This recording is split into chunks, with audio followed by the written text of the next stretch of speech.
Jake Paul, Anthony Joshua, we are live. We've still got 4 fights to go. I've missed the first few, but they're all the prelims, so you could have watched those on YouTube anyway. So I thought it's not much point we doing a watch party for those. But Marley looked all right in his debut. Caroline Dubois looked really good. Cherneka Johnson looked all right, and there was a good knockout.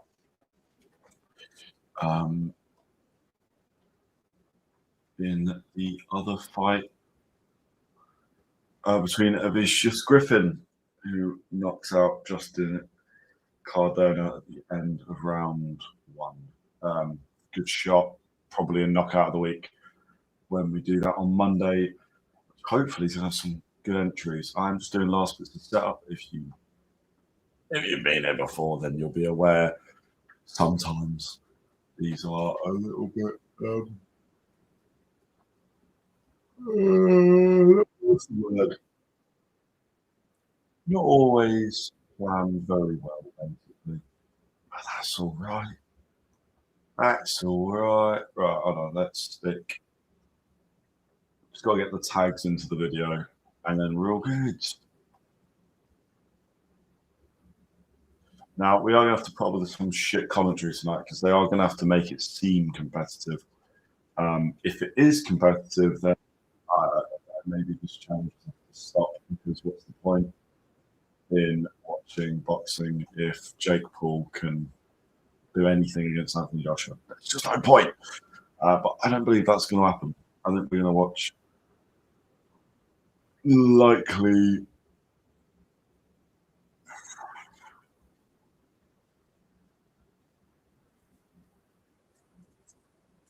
three rounds, I reckon. Man, I don't give him 3 rounds. I give him 2, but I don't think we should be watching the main event for more than 10 minutes. But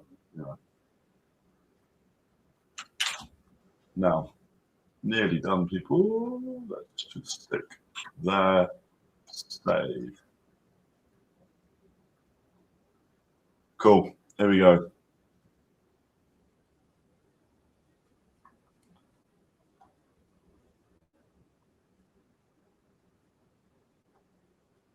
Right.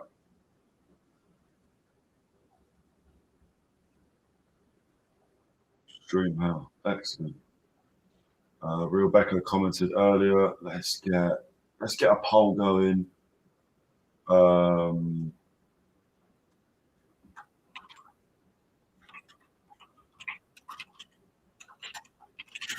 Who wins and how?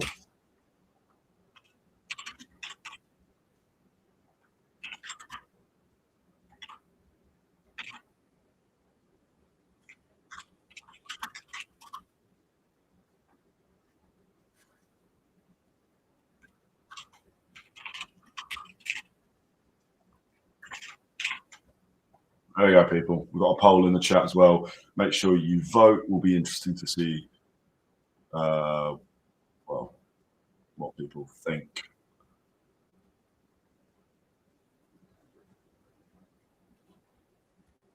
Right. We're actually ready. Weight class is for a reason. I've got to say Netflix stream quality is good. Hopefully my stream quality is good. Let's have a little check. I don't need subtitles. I'm not watching Breaking Bad. Let's stick that.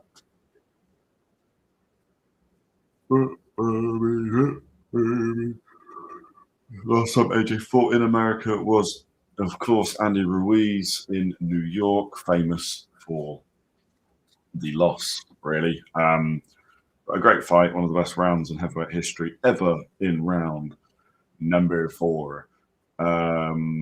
And the quality of the stream looks decent. All right. We've got a vote for AJ to win by knockout already. I'm going to turn my phone off. We don't need that on. And we've got, very soon, we'll be watching the first of 4 fights tonight. Like I said, there were 8 fights on the card. But Caroline Dubois, Cherneka Johnson, Avious Griffin, and Marley all fought on the prelims, which is on YouTube. So if you want to watch those, you can watch. If the results, Marley won by unanimous decision over 4 rounds. Avious Griffin won by knockout right at the end of round 1. Caroline Dubois won unanimous decision, won every round and dropped her opponent across those 10 rounds. And Cherneka Johnson had a pretty more competitive than she would have liked, but she got cut early. But again, won a fairly dominant defense of her undisputed unified titles. If I am yawning, I apologize. I'm trying not to, but it's tired. I'm late. So, are we about to just get a load of promo on Jake? Okay. Fine. I should say you will see it here. £50 Amazon gift card giveaway. All you have to do is subscribe. It's that easy. Subscribe, comment. Your comment can be as simple as telling me who you think is going to win between Jake Paul and Anthony Joshua. I don't see why that's that. It's not. I mean, does anybody give Jake Paul a chance? Are we giving Jake Paul a chance for this? I mean, let's see. Currently, we've got 100% voting for AJ to win by knockout. I can't really see any other result. I can't see a way that there's anything other than Anthony Joshua winning by knockout. But if so, who and how? I say who. Who and how? I've got a fit.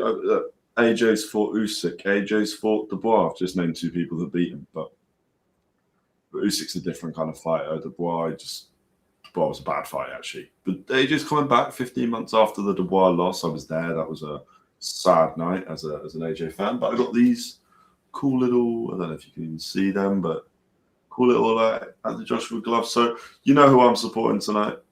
But I will say I don't want to see Anthony Joshua kill anybody. The comments themselves I don't care about. It sells the fight, and it has sold the fight even more.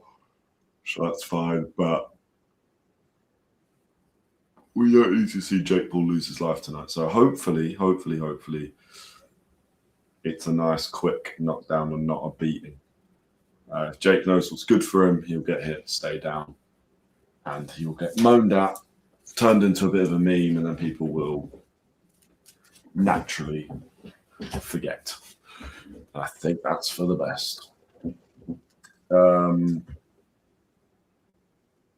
Yeah. Now, gotta be honest, I'm not loving the fact Netflix have decided that for the next 3.5 minutes we're just going to watch the same piece of promotional edited video of Jake Paul training and then Anthony Joshua training with the same bit of music on loop. It's a bit repetitive, a little bit boring, people. But let's break it down. Let's go fight for fight. Jake Paul's best win is what?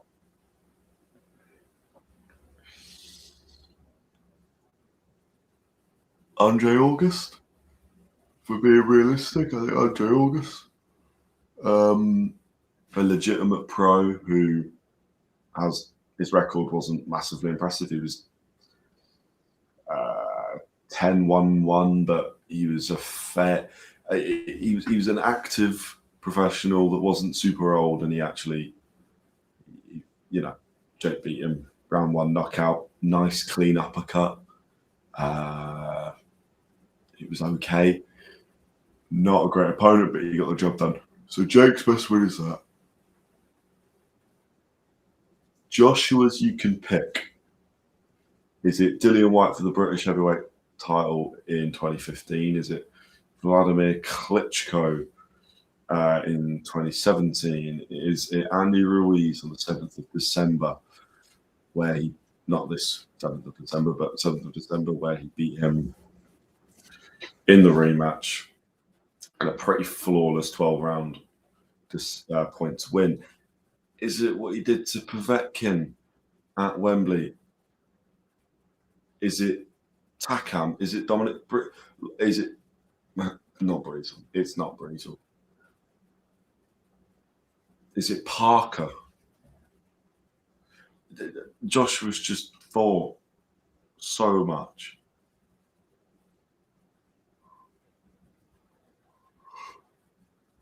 It's just mental. They're showing the timeline right now. The same year that AJ went pro, Jake Paul was started Vine. 2016, Jake Paul was a Disney star. AJ was a unified heavyweight champion in 2017. So it's just mental. It's just mental what we're seeing tonight.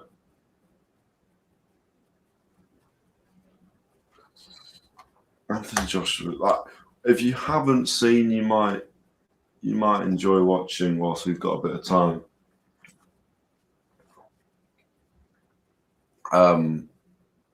You might enjoy watching. We've got Anthony Joshua compilation of his knockouts,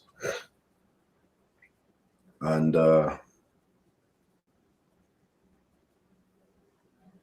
it just shows you how brutal he is. You don't have to watch a lot of Jake Paul to know. There's not a heavyweight on the planet that can handle Anthony Joshua's power if he lands. And that's the elite heavyweights. That's not Jake Paul. So hard.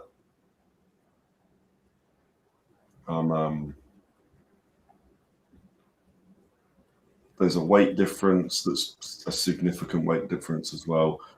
There's what are we doing? What's the point of this?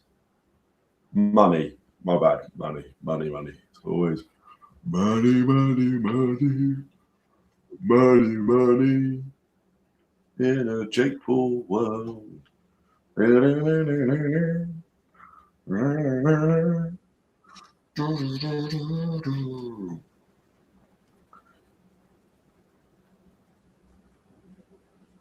Right, Netflix are back. They are talking. Hopefully, we are going to get the young Jahmal Harvey and Kevin Cervantes out there. 1-0 versus 5-0. Super featherweight fight. Not for any titles, as far as I'm aware. But seemingly quite a good fight. In all honesty, and you should always be honest, I do not care about Anderson Silva, Tyron Woodley, but we'll watch it. We'll humor it for the 6 rounds that it goes on. I just don't care. I'm a UFC fan as well, but these guys, they're not in the UFC anymore. Anderson Silva's an absolute legend, but he's, how old is he? 45? Tyron Woodley must be coming up to the 40s as well. Anderson Silva's 50, my bad. And Tyron Woodley, to be straight, 43 versus 50. It's 2 old men. They've done their careers. They've shown what they can do, but we're well past that. We are well past that. So I'm not too fussed, but I am excited to see Alycia Baumgardner. I am excited. I'm not excited. I don't know if I am excited. I think I'm excited to see Alycia Baumgardner. She used to be one of my favourite fighters, but she did pop dirty. And I do believe it. There was never... Well, look, the way I see it, Eddie Hearn dropped her like that. Just dropped her immediately after it came out. Eddie Hearn defended Conor Benn and still does. Have we had another vote? We've had a vote for Jake Paul to win by knockout. Whoever you are, whatever you're drinking is too strong. Stop. You're going to die. Let's put that bottle down and get something else. Higgsy's here. We gotta love Higgsy. Hey now, you're a rock star.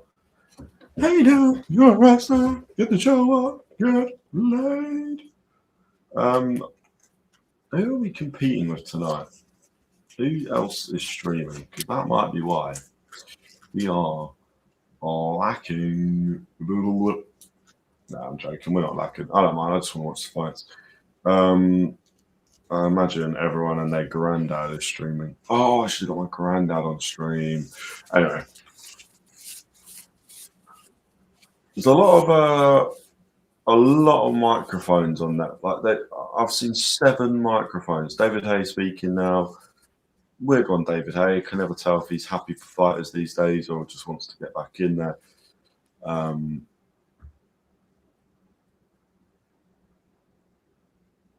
Okay, we just need the fights to start. This is already getting a bit tedious.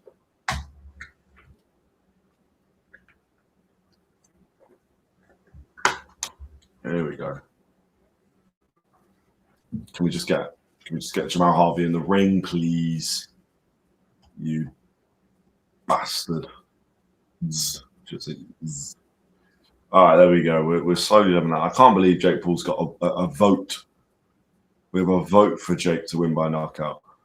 Here we go. Jahmal Harvey, 1-0, 1 knockout versus Kevin Cervantes, 5-0, 5 knockouts.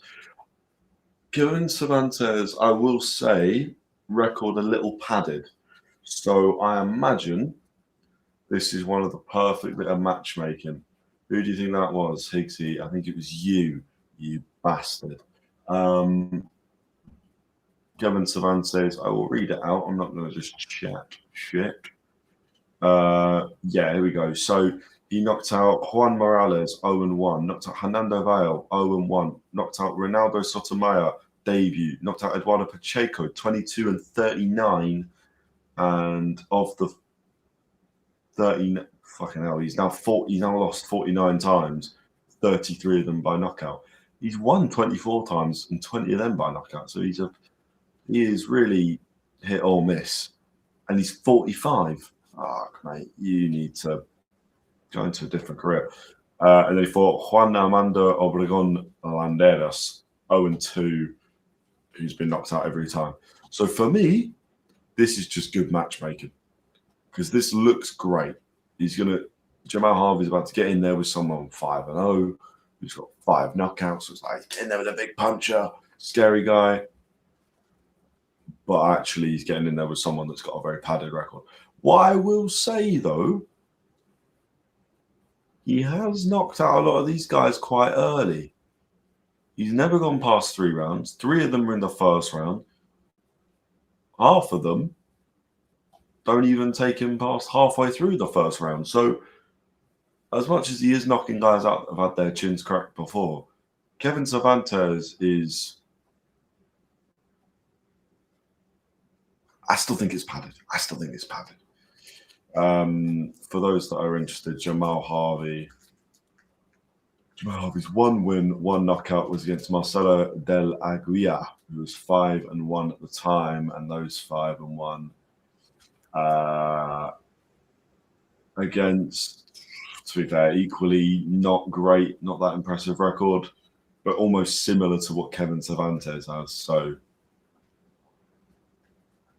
the only difference was nobody had knocked Del Aguila out at that point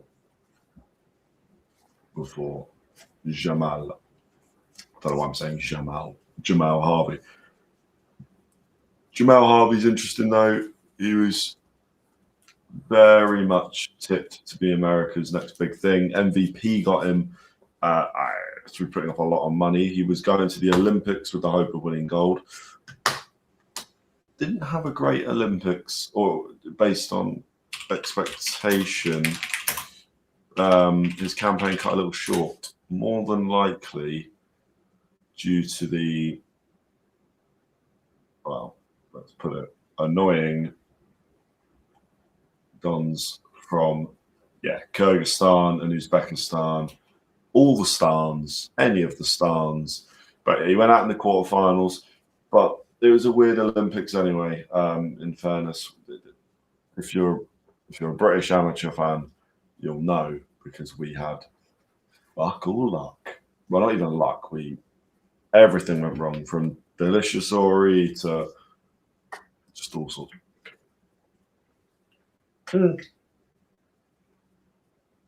That's everything. We had a bronze medalist, so that's not too bad, but not great. Point is, he was Jahmal Harvey underperformed in the Olympics just a little bit.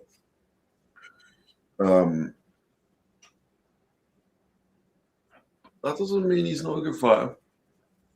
The one knockout he has, I'm not looking into too much, but that's a guy that has lost before that he fought and hasn't been knocked out before. So there's talent here. But let's see, because you never know. Cervantes he needs, well, does he need it? I don't know if he needs it. Cervantes looks relatively relaxed. They're both in the ring now. Jahmal Harvey's just finished his walkout. You got KFC sponsoring. Oh my God, imagine KFC right now. Oh, I'd fuck up some wings. Okay, doesn't matter. Anyway, Big Mo just doing the old announcements. Interesting. I don't know if he works for Boxer anymore if he's doing this, because Boxer have a card tomorrow night. He's not going to be able to get there tomorrow night. Miami to Barnsley. Don't think so, mate. Don't think so. So, ring announcements. Cervantes. Let's see how they pronounce that. I want to say it right. No need to be a dick. There we go. Got to say, the graphics do get better after this fight. Kevin's not got the best photos. Got to be honest.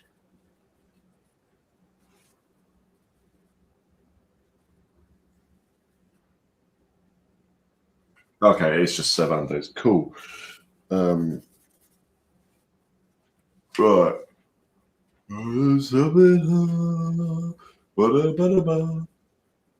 Fighting out of Oxon Hill, Jahmal Harvey, 2021 amateur champion.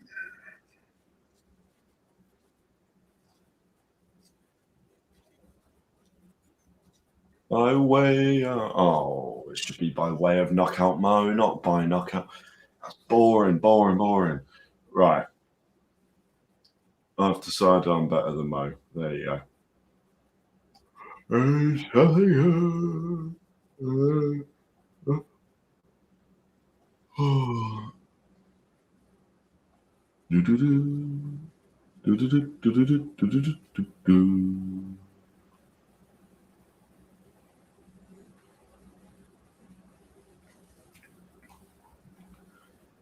Oh, it's magic, you know.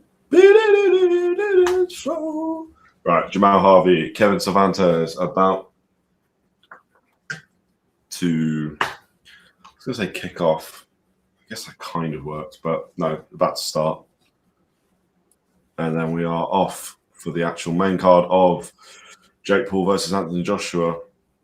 And this is only 6 rounds. Tyron Woodley versus Anderson Silva, 6 rounds. Alycia Baumgardner, Bodin is 3-minute rounds for a female fight, unusual, and it might even be 12. And it is 12 rounds as well. So we are slowly moving into an equal world. Good start for Jahmal Harvey, quick sharp jab. Although Cervantes taking center ring, but Harvey won't be too bothered. Harvey likes to fight off of the back foot. Generally, is the amateur quite like that. You'll struggle to find too many photos of him. The ring, by the way, for anyone that's just started watching on Netflix, coated in blood. That is because they're going to sell it at an art. No. Oh, good body shots by Harvey. Cervantes already, his body just didn't look like it was dealing with that. Harvey's quicker, or it's already just.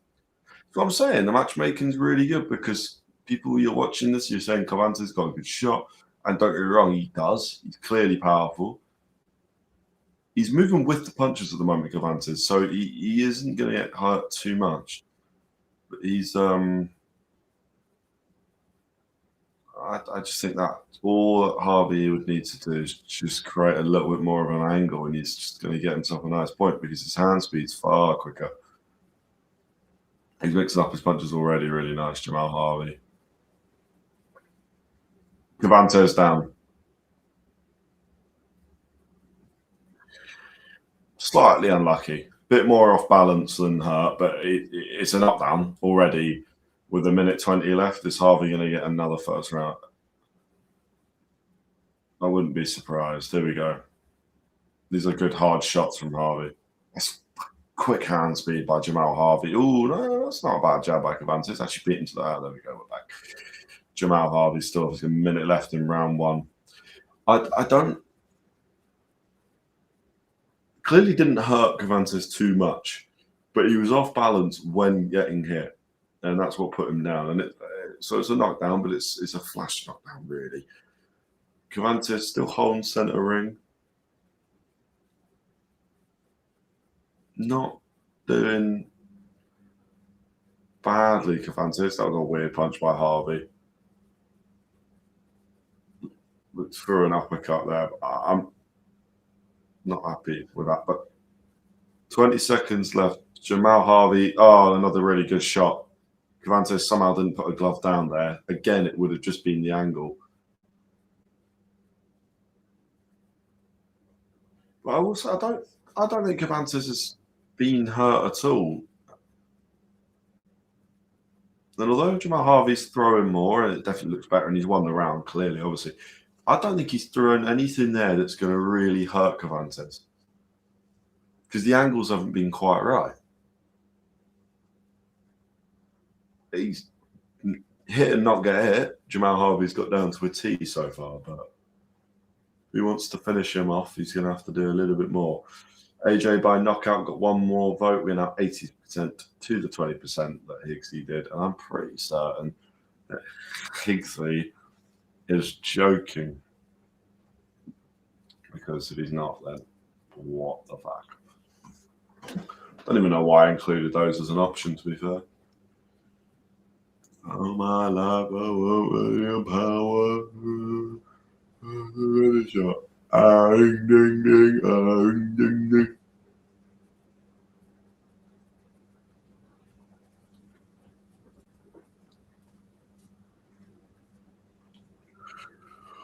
Oh, guys, I want to go to sleep. I'm not going to, but I just want to let you guys know where I'm at, because right now I need some good fights to keep me awake. Jahmal Harvey fighting really well. Start of round 2. Quick hand speed again. See, Cervantes is not going to beat him to the punch, so it's all about timing, because he's just not matched. He cannot match him for speed.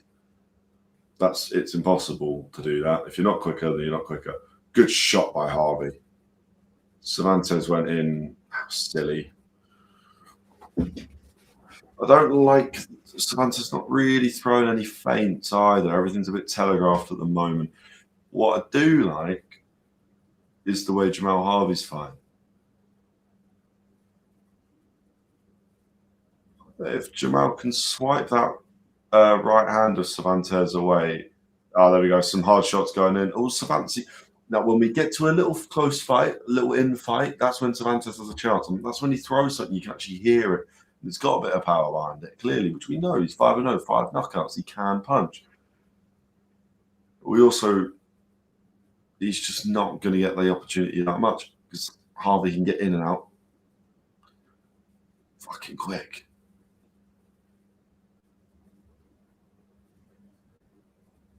Another good body shot. Cervantes actually able to answer as Harvey just lingered a little long. Nice uppercut, moves him. Beautiful. Fighting in a similar way to what you'd see Bam Rodriguez do. That sort of changing angles, that quick feet, throwing big shots. I mean, Jahmal Harvey obviously not quite as talented at the moment. He could get there, but the only thing he's doing I don't like from Jahmal Harvey is he is sometimes get a little bit flat. And I don't mean when he's sitting down on shots. I mean, Cervantes almost seems to be able to hit him when Harvey's done something good. Harvey almost seems to just sit back a little. Good shots by Harvey. But Cervantes responds.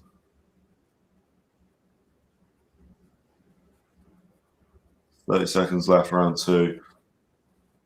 A better round for Cervantes, but he's not won it at all. It's a Jahmal Harvey round easily. But Cervantes so far, not been knocked down again. So he's kept himself a fight. Good body shot that from Cervantes. Commentary team obviously not giving any credit. Fair play. Good jab again.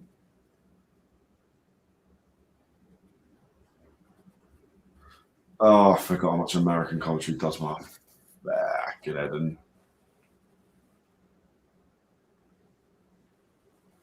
Jahmal Harvey won the round, but I actually think Cervantes did a lot better though. He's actually able to land. Knives out. Wake up, dead man. See, that is something I want to watch.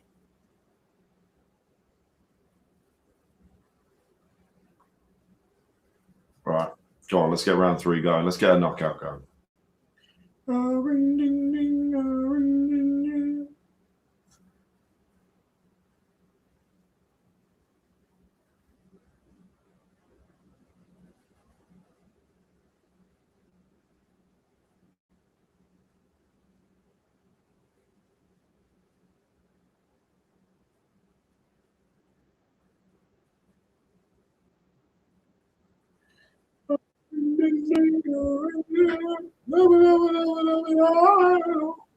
Right. A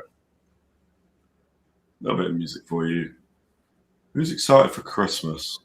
I talk to a lot of people and they're just not excited for Christmas. I just don't get it.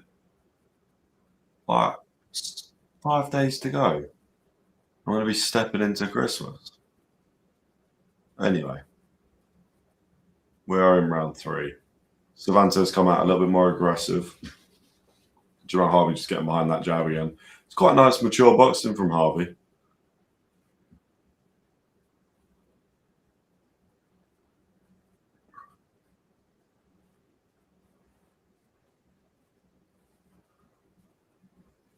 Good stuff by Harvey.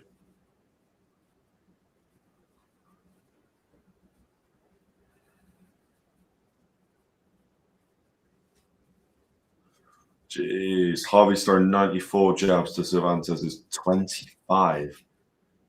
That's 33 landed, plays 4. I mean, that shows you.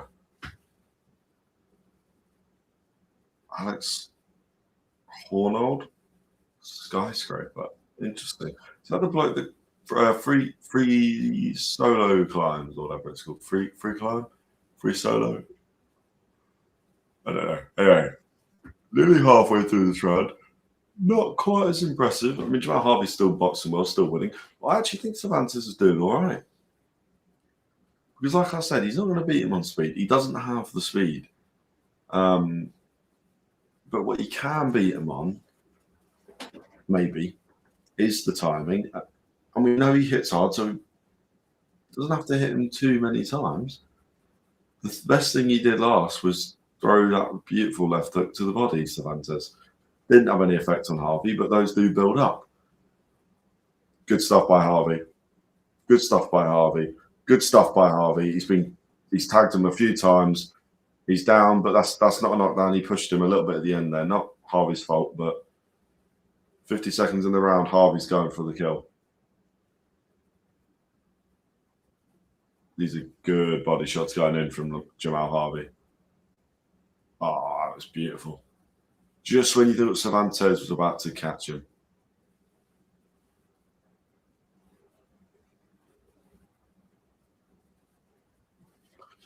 This is good stuff.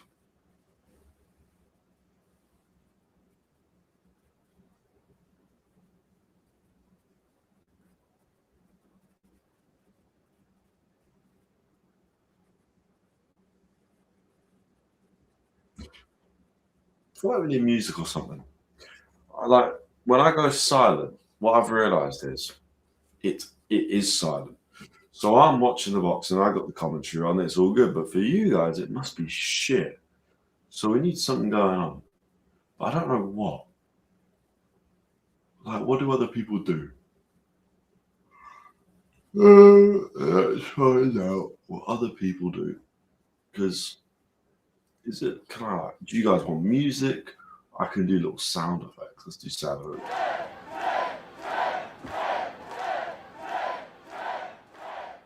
That was funny.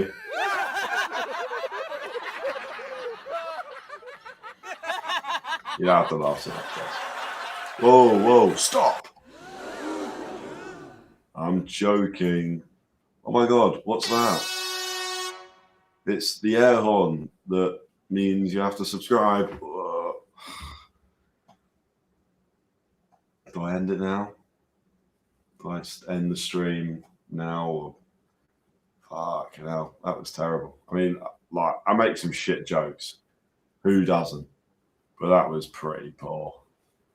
Piss poor. Government poor. Right, round 4 of 6. I like how Cervantes is fighting.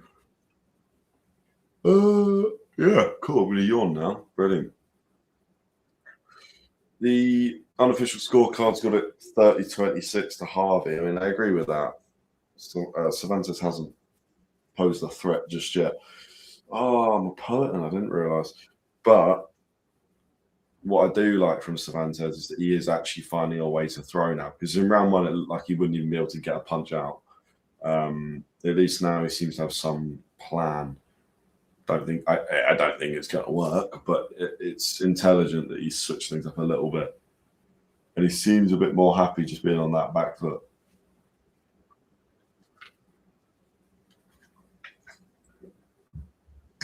We'll say Jahmal Harvey has hit him a few times with good clean shots, and they've not taken too much effect. Hard to tell if that Cervantes has a really good chin. But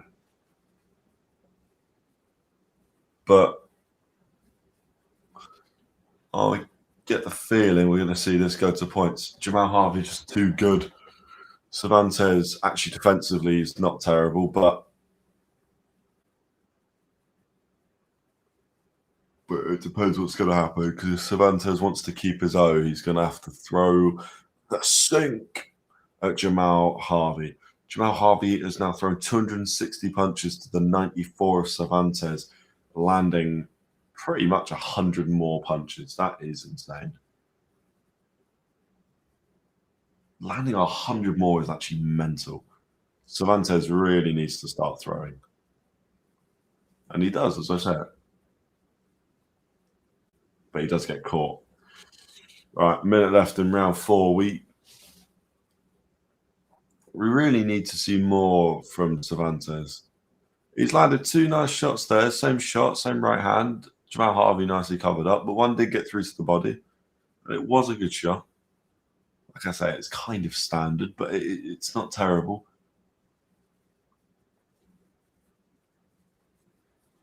Jahmal Harvey just changing the angles now. This is what I was saying he needs to do.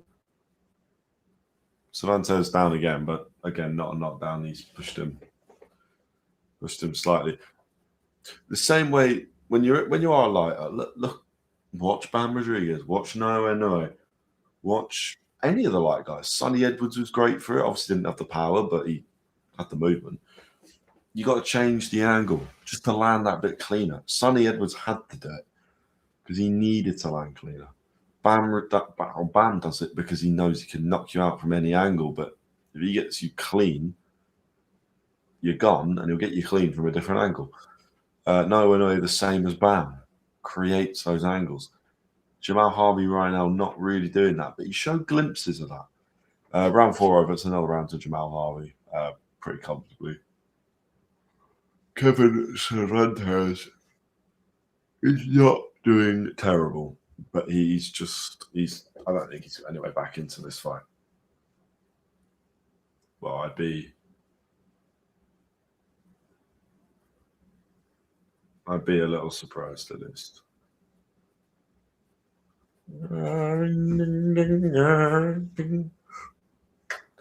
Jahmal lands some really clean punches, so Cervantes either got a pretty mental chin, or Jahmal's just not as powerful as we thought. Into round 5, 3 minutes left in the round. Well, 2 minutes 50 left in the round. Obviously, Harvey in the green, Cervantes in the black and white. Well, he's in the black and green versus the black and white. Just feels like Harvey can land whatever he wants. But that's why I think he should slow it down a bit, work out what he's actually trying to do, because he seemed to invest quite a bit into the body and then almost seems to go, do you know what? I'm all right.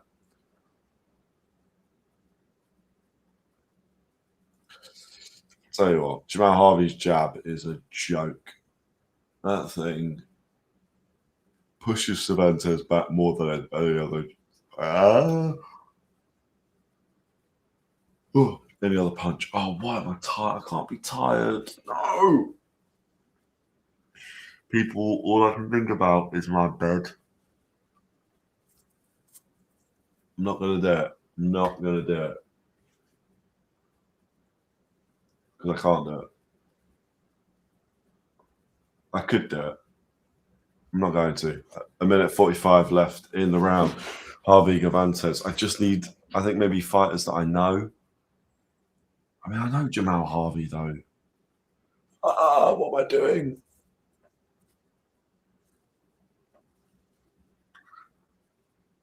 Currently talking about the retirement of Terence Crawford.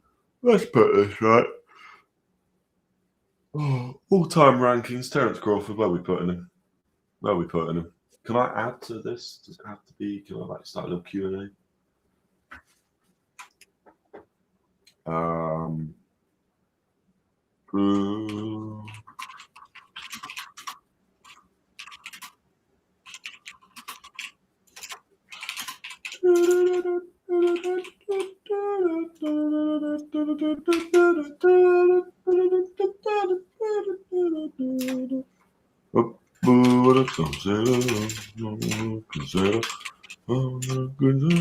In the morning.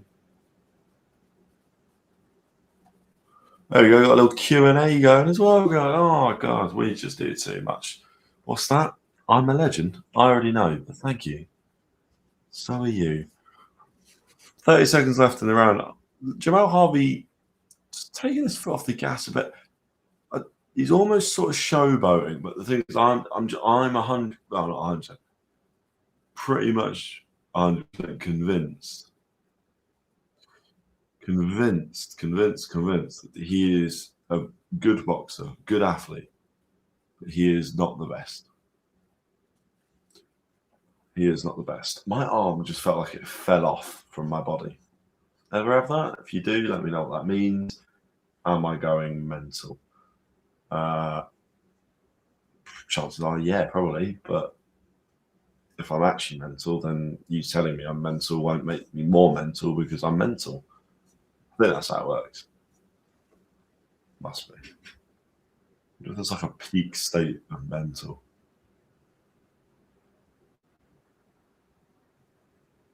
Every time I blink, by the way, I'm pretty sure I'm just getting a power nap in. Like, it's difficult to open my eyes after. I need to fuck it. Technically, it's a new day, so I'm going to have these little vitamins because they've got a bit of sugar on them.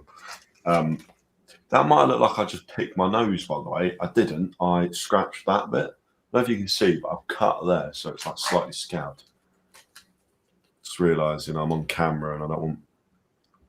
It's like, the old, one of those ones where you're like, finger up the nose, but you're not actually putting your...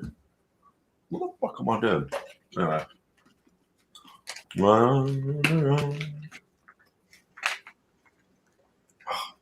Those are horrendous. Round 6 has started. Again, look, Harvey's going to win every round in this fight. I don't think Cervantes has fought badly. I think Harvey's diffused the fight completely.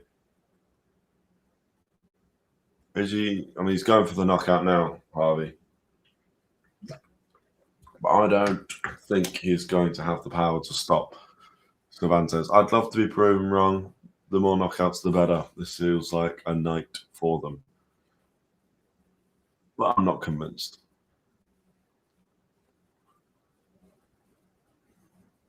Here we go.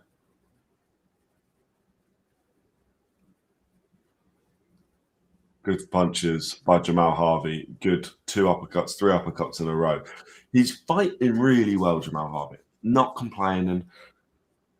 My issue is he does land clean. Oh, it was a nice punch by Cervantes. He lands clean when he's on his when he's on his toes. I don't think he's actually landed a clean, flat, just pure power shot where he's rotated all the way through it, gone through his opponent. His feet are down and planted. I don't think he's even thrown one yet. And that's that. Also, that's okay.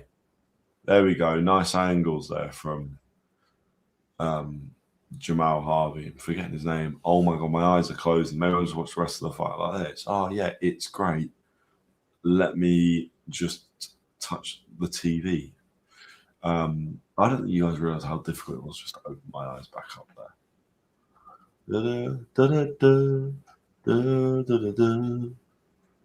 And I will always love you.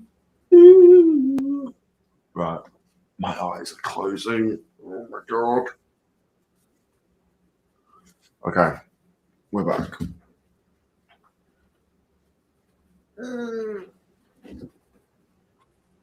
No. Stay awake. I'm awake.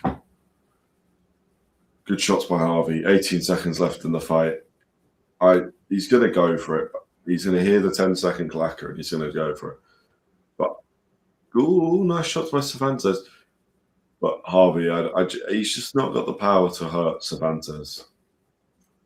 And the fight is done. Harvey, 60-53 because of the knockout. So, easy win for him. Really easy win for him. But you needed to win. So, as easy as it was, he still had to do the camp. He still had to get there. I don't think he's from Florida, as far as I'm aware. I think he knows some people down in some of the Essex gyms. What am I on about? I'm mixing fighters in my head. Incredible. Oh, we'll be right back. I'll tell you what I'm going to do, because Netflix have got a 30-second advert. Me, myself, and I'm going to go splash my face with water. It's that, or I burn myself. However, I don't really think that's a smart idea, because I'm not a mentalist. So I will be back in a second after I've woken myself up properly. All right. Let's do it.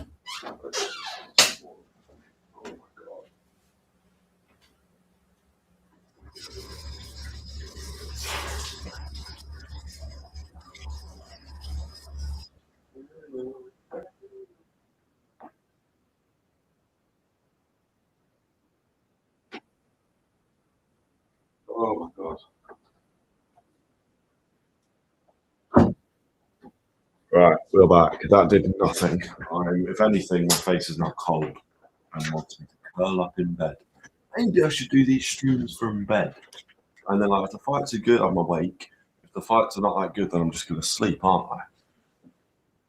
The issue is I don't see how that's entertaining, but I'm sure we can work it out. I think we will. Or maybe, because I don't approve of this event, I'm just going to stream me sleeping the whole time. It's not a bad idea. It's really not. Jahmal Harvey wins by unanimous decision, by the way. Won every round, 60-53. Like I scored it. Almost like I know what I'm talking about. You know? No, I'm joking. Well, half joking. But not fairly, a good win, easy win. Like I said to you, 5-0-5 knockouts. You gotta look at who he's knocked out. Padded records, people. Padded records. So, for all that is impressive, Cervantes does not have the experience to beat a Jahmal Harvey. Right, let's see the obvious.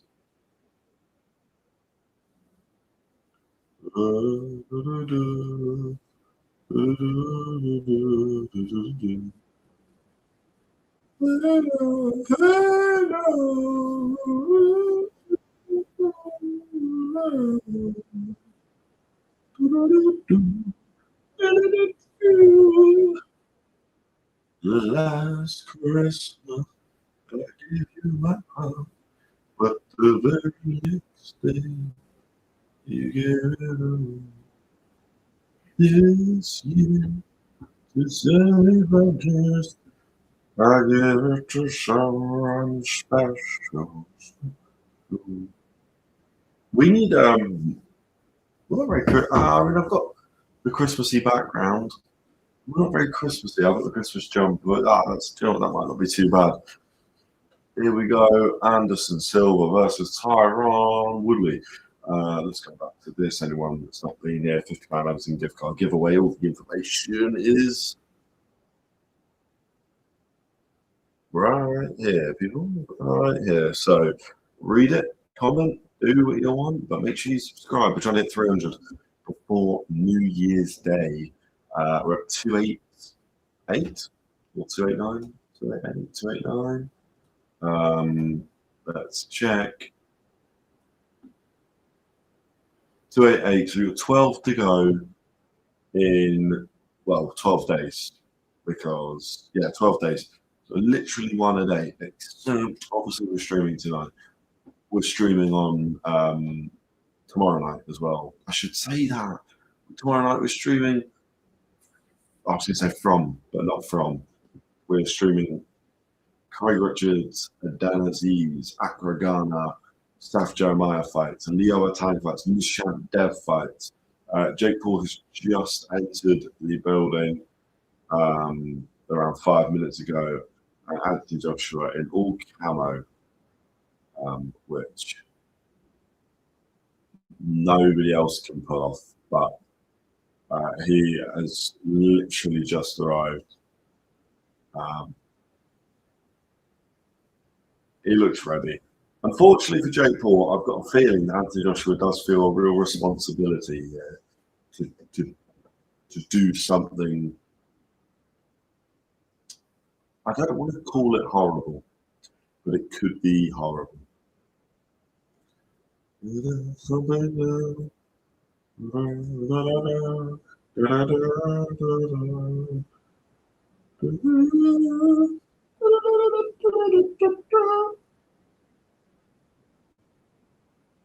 Oh, the TikTok's doing well, boys. Woo!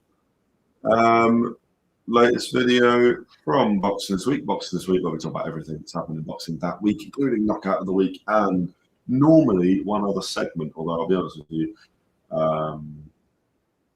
that has been slacked up a little bit. In fairness, that's because we've both been very busy. But that includes fantasy fights we've had recently. Terence Crawford versus Floyd Mayweather.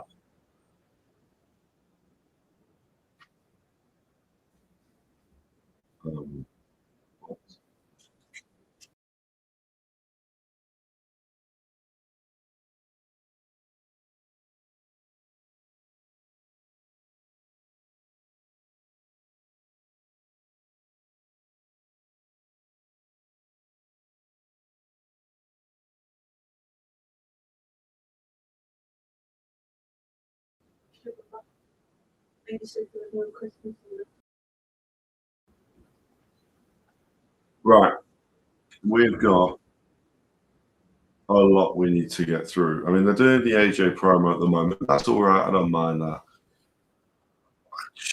I do just need the fights to get going again, though, because, like I say, it's 2 a.m. already. I don't mind the American cards, but I am very much hoping for, but expecting a very quick main event. This is not staying up for Canelo. Well, didn't have to stay up as late for that. That was in the Middle East, but this isn't staying up for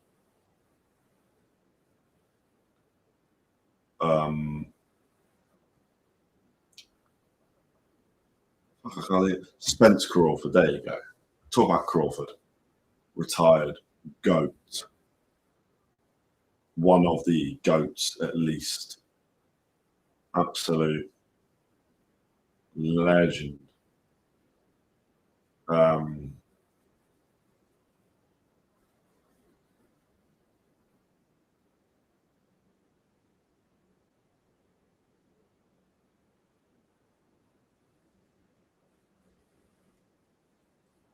Do you think? Oh, where does Anthony Joshua rank all time? Obviously, he's had issues. He has lost. He's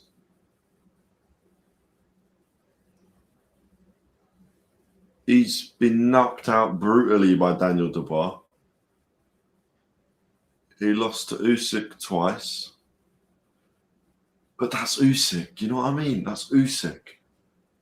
That's not the normal. So when I've got a Q&A, can you not comment? Or I just...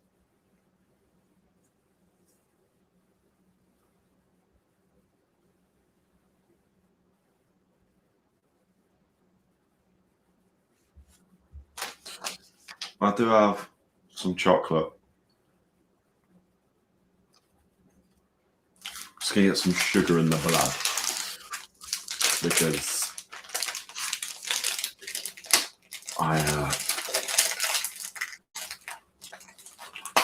not a massive fan of falling asleep on stream. Although I think there's a good clip in there somewhere. But whatever.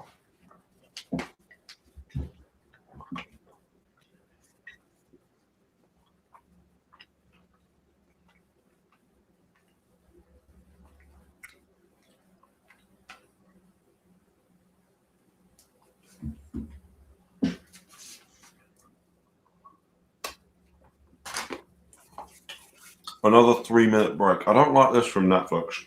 Gotta be honest.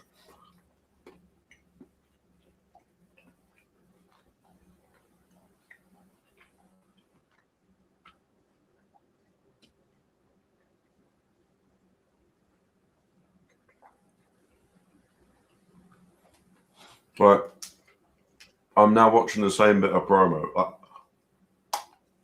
They surely... Why not play their face-to-face? Why not play promo for Anderson Silva and Tyron Woodley or Alycia Baumgardner and Beaudoin? You know? You know what I'm saying? You know what I'm saying? Like, do we really need to watch the same promo, the same music? I don't know. It just feels like lazy production. Whatever.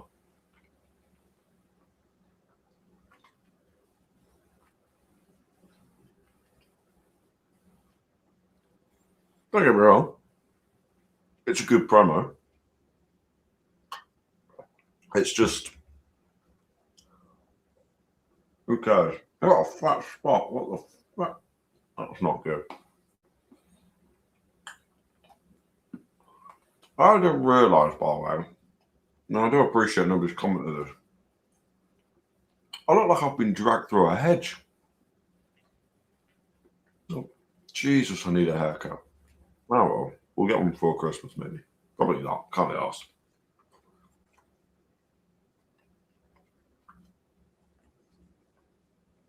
We'll grow the bad boy out.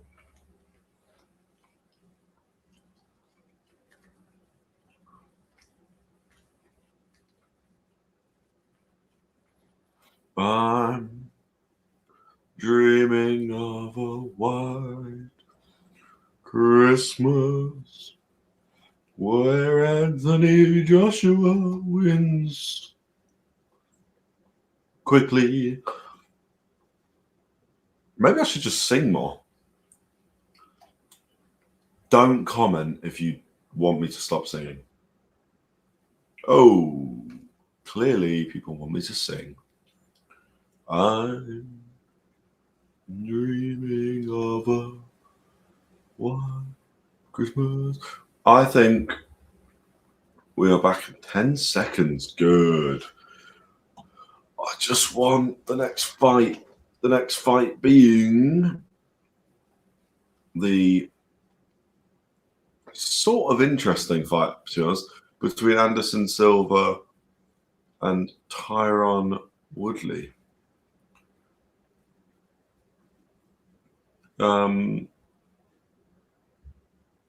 just kind of interesting to me.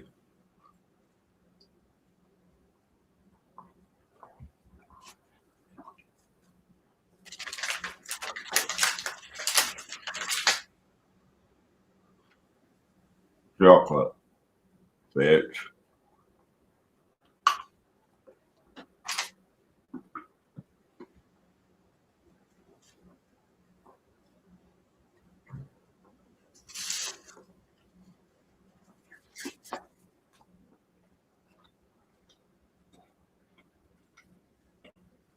I've got an annoying little cut on my finger. They're just doing promo, by the way. There's no fights on right now. So we're going to talk about me. Or you. But not many comments. That's okay. It's late. Yeah. Yeah, I've got a cut on this finger. And it's so small. You know the small cuts? They're the most annoying. Because it's so small, so thin. But yeah, this is mildly interesting.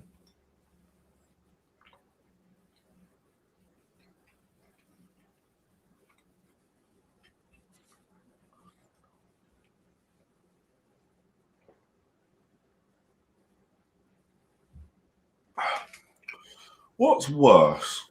Jake Paul versus Gervonta Davis or Jake Paul versus Anthony Joshua for boxing? Like,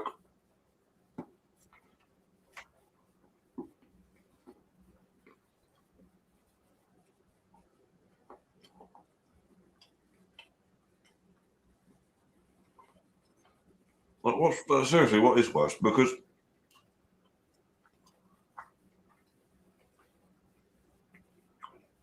no, actually, it's not even. This is worse.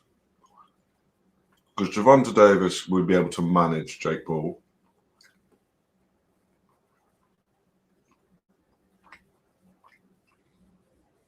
Tell you what, these promos are always good because I'm watching this going, shit, Jake Paul's actually good. He's in good shape. He's working hard. Yeah. Okay. And then I'm just like, let's just use the brain.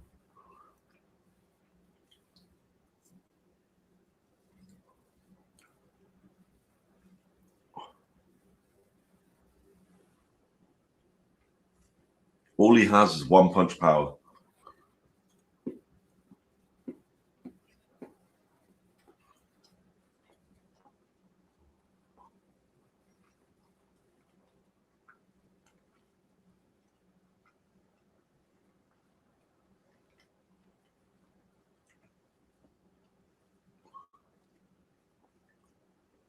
Do you think Jake Paul could ruin boxing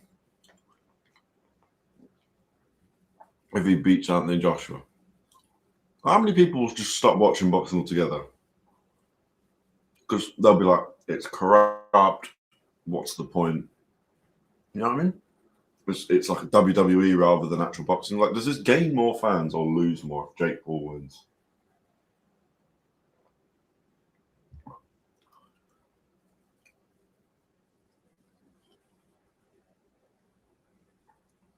Promo on that is brilliant, by the way. I don't normally say that at 2 in the morning. Normally, I would be cussing that out. But that was quite good. I enjoyed that. And it's actually got me feeling a bit excited for a main event that realistically, I am just 100% certain I know what's going to happen. Oh, fuck's sake. Now we've got 50-year-old Anderson Silva versus 43-year-old Tyron Woodley. We're back. I want to die. Right. It's a cruiserweight fight. 6'2" versus 5'9", 77 inch. I mean, this just doesn't matter. This does not matter. They both like what? There's no ambition by either of them because who cares? Anderson Silva's not going and winning anything at cruiserweight, nor is Tyron Woodley. So what's the point? I don't know. I split his name into about 3 bits there. Tyron Woodley. There's no point in this. And he's sponsored by Dude Wipes. Brilliant. Good start. Brilliant. 2-time All-American wrestler. He's boxing. 4-time UFC welterweight champion. He's boxing. He faced Jake Paul twice in boxing matches and lost. Sick. So Tyron Woodley has no boxing. Cool. Let's move over to Anderson Silva now. Let's see what he's got. I'm going to be impressed. Okay. We're doing the walkout first. Fine. All right then. Oh, 83. 12 votes. Someone else has voted that Jake's going to win by knockout. Just. Let's just do one of these ones. Sarcastically laughing, I should say. They are sarcastically laughing at you. Right. Tyron Woodley makes his way to the ring. Let's hope he gets there safe and sound. Don't get me wrong, 43 is not actually old. But what's the point? I don't think, I mean, this fight isn't too bad. They're making a good bit of money. I guess that's the idea. They'll be making a decent little paycheck. I have no idea what that amount will be. I mean, we can have a little look. Why not? Whilst we're waiting for Tyron to get in the ring. But how much is Tyron Woodley getting paid for Anderson Silva fight? Here we go. Right, let's have a look.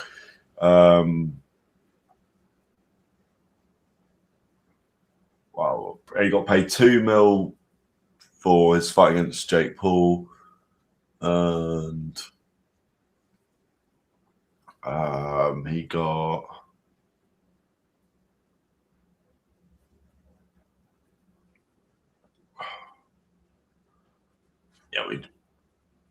we don't know. There's no announcement, but I'm not even. There's no point in me guessing because I just simply don't have any idea. Right, longest title reign in MMA history, not boxing. Inducted into UFC Hall of Fame, not boxing, and something about him being old as fuck, not boxing. Cool.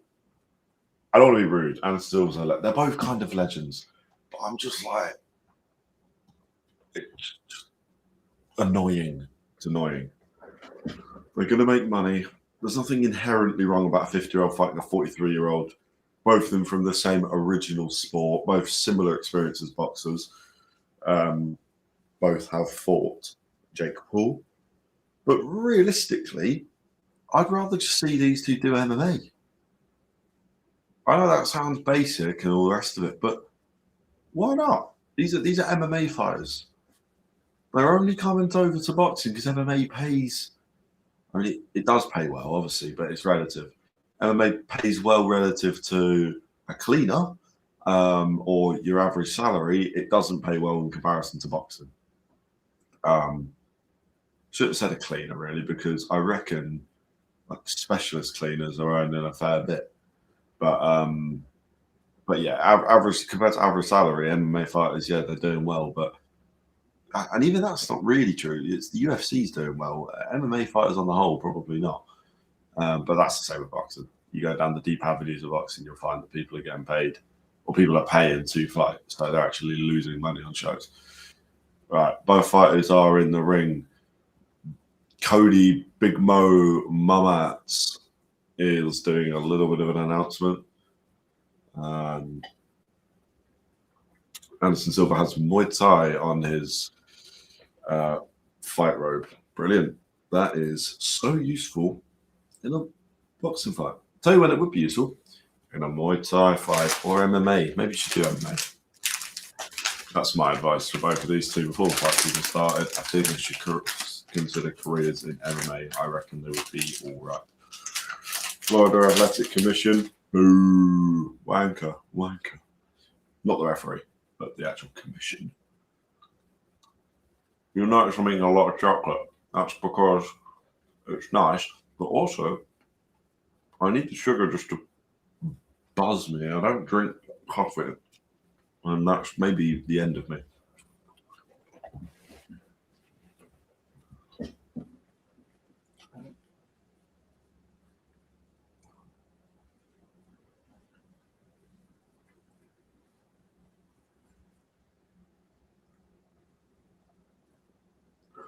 Woodley's just been announced. Crowd have gone mild. I'm just not fussed. I don't know if I've said that or not. I'm just not fussed. Just to let you know, not that fussed person.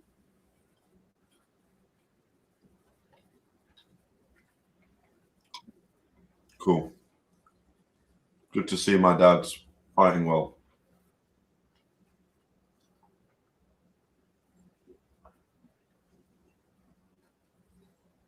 I'm just not.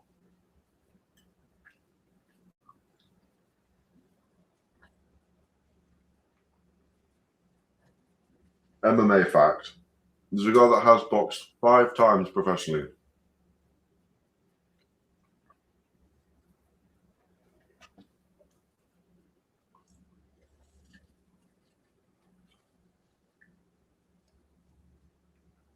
Do you know what? I actually can't say who I think is going to win.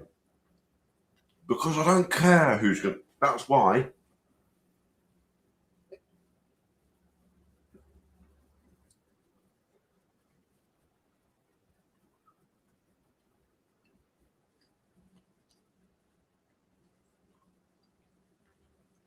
All right. Here we go. Let's switch this over to. Told you the graphics get better. I'm not a liar. I look like I need to have a shower, but I'm not a liar. Ooh, a shower would wake me up. No, I can't have a shower. It's 2:15. What a stupid idea. Come on, guys. Use your brains. Right. I might be going mental. Round 1 has started, and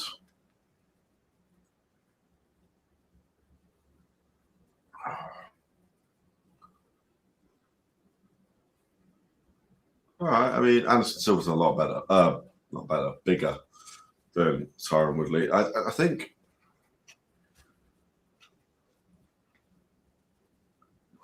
30 seconds in, we've had Tyron Woodley throws a nice punch to the body.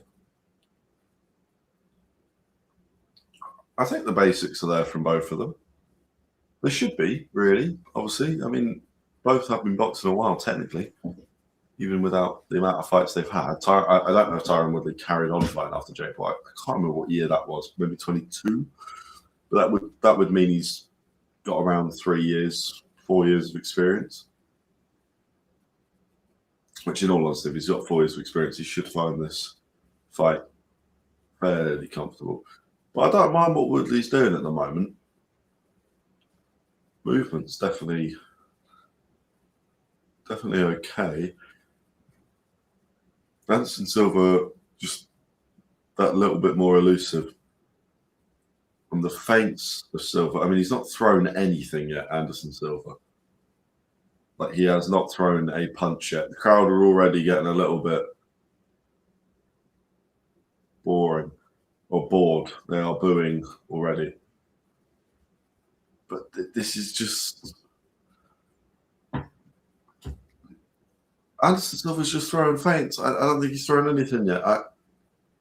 Tyron Woodley being quite erratic, shaking around, moving his... Actually, he's not moving. The one thing he's not really moving is his head. He's yeah. Good shot by Anderson Silva. Good shot by Anderson Silva. First shot, I think he's thrown, and the first one he's landed. Nice straight left down the tank. That's what I was going to say. Tyron Woodley's head, it's kind of bobbing. It's not really moving. I think he's trying to move it. He's got quite a big head, to be fair to him. So it's not as easy. Nice body shot by Tyron Woodley. Anderson Silva just moved him with a very, very tame right hook, but just moved him away from landing his shot. It was nice. Nice. So far, both of, I mean, with this crowd's now booing them again.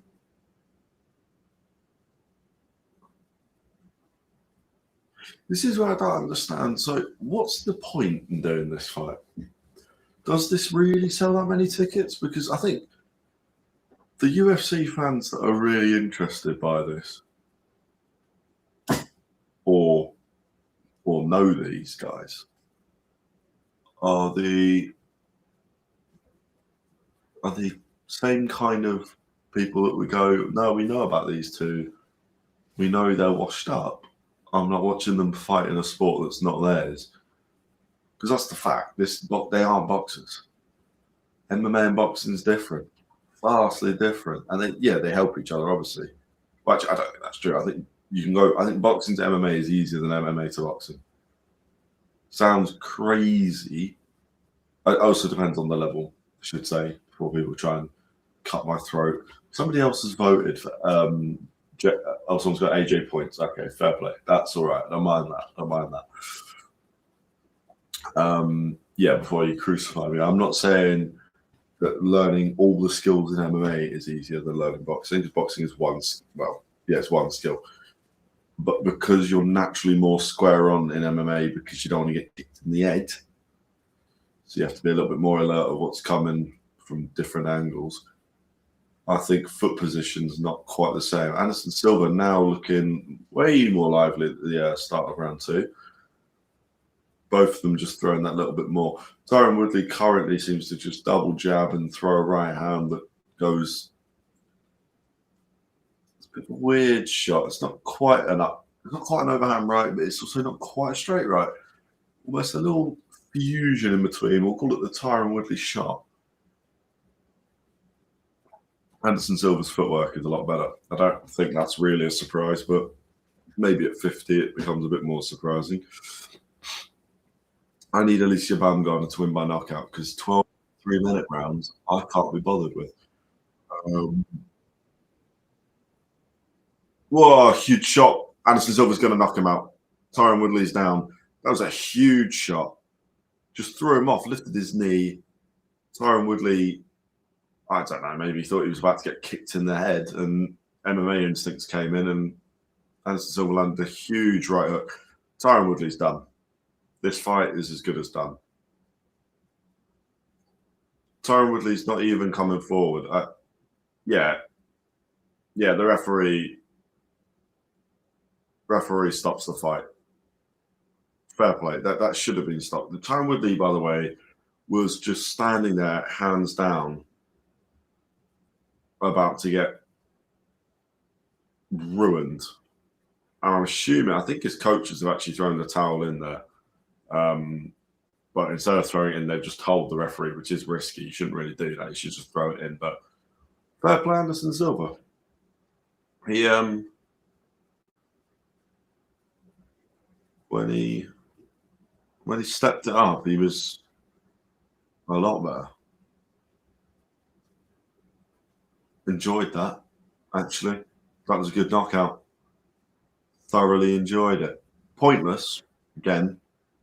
Hopefully he's got a good paycheck, but yeah, oh my God, we'll be right back. Another fucking promo for the same thing. You've already sold me Netflix. I'm going to watch it. You know, you don't need to sell me on the idea of watching Jake versus Joshua. By the way, Jake Paul being on the A side. Oh, not the point. I do not need to be sold on the idea of watching this anymore.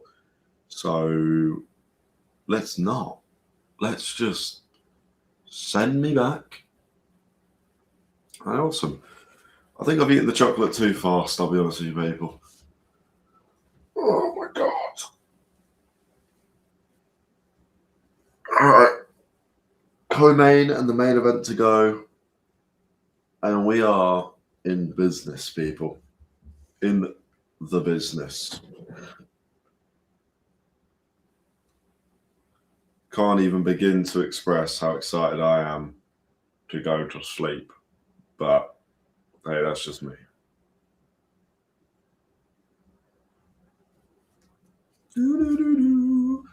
That uppercut is massive. And then there was a right hook that went in. That just finished the job. Beautiful shot. Beautiful shot.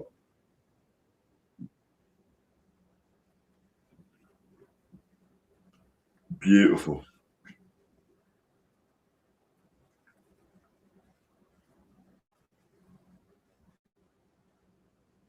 That is a beautiful, beautiful shot by Anderson Silva. The timing of it, power, yeah, fair play, fair play. Can't even criticize him. But Tyron Woodley, I mean, tried, but Anderson Silva did extremely well there. Again, there's no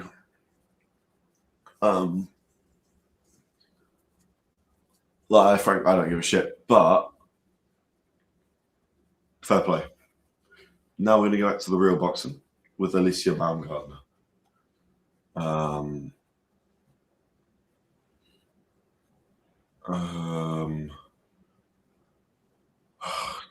Fucking annoys me that they don't put. All right, Alycia versus Leila. Leila's 13-1. Let's have a little look at her record. Let's get that. Let's 13-1, 2 knockouts, Canadian. She has lost once, and she lost to Elizabeth Chavez Espinoza. Who that's a fight you should win, surely. Yeah, not a great loss, but she did avenge it a few years later. Less than a year later, she went back, got revenge in a seemingly fairly dominant way. Her first knockout was actually not her first knockout. Sorry, one of her first, a second knockout. One of her was their last fight. So on a good run. Her record's not strong enough. Unfortunately, she is a product of, as we know, female boxing is not quite there yet. And by that, what I mean is the depth and quality of fighters is not quite there. The top fighters, brilliant, insanely good, incredible fighters. The next tier are good, but the fall off between the top and those is incredible. And then the fall off between that and the next is also incredible. So with her, I'm just looking at her record. I'm just not thinking. I'm not seeing her and going, oh yeah, it's gonna be a tough fight. I just don't think so. Alycia is extremely talented.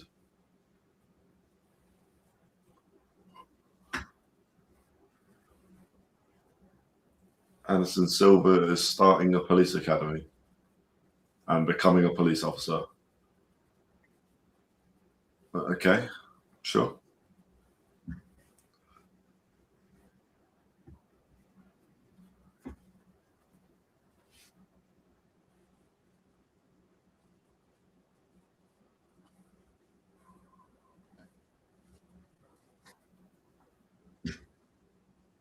I just don't care.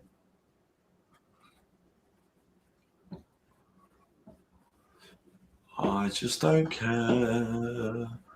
I don't care.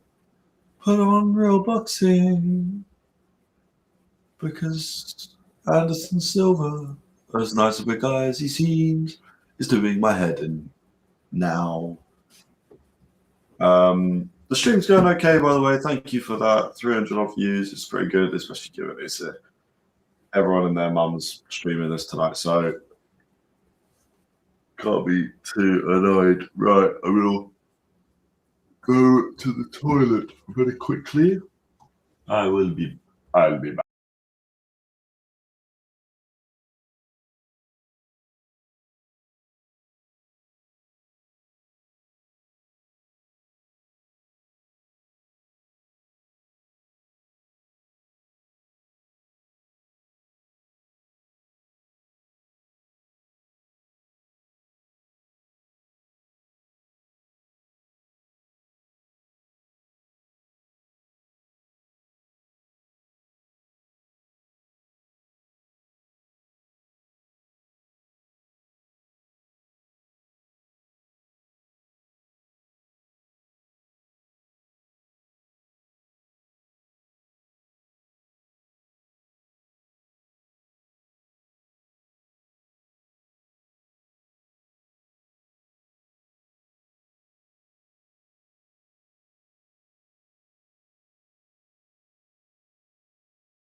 We're back.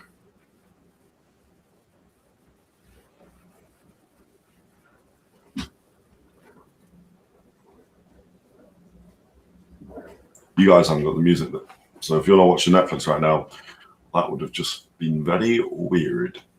Right, we are back. We are back for the co-main event. Anderson Silva has just knocked out Tyron Woodley in a fairly good fight. I mean, it was 1.5 rounds, really. It was all right. It was all right. It was all right. Bit of Alycia Baumgardner versus Leila Bodin promotion going on right now on Netflix. I assume everyone here is watching it. This is probably why this stream won't do too well. Is because, in fairness,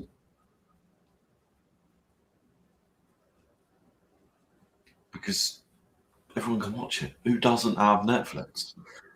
So fair play, mate. Alycia Baumgardner, Leila Beaudoin. Let's do this. Come on, get on. Hey now, forever, hey now.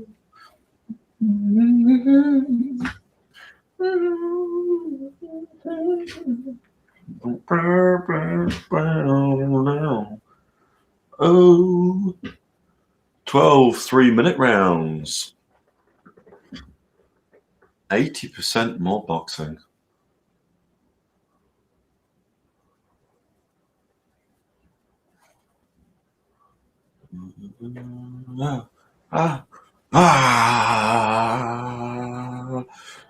Bump it louder, bump it louder, say oh oh, say oh oh.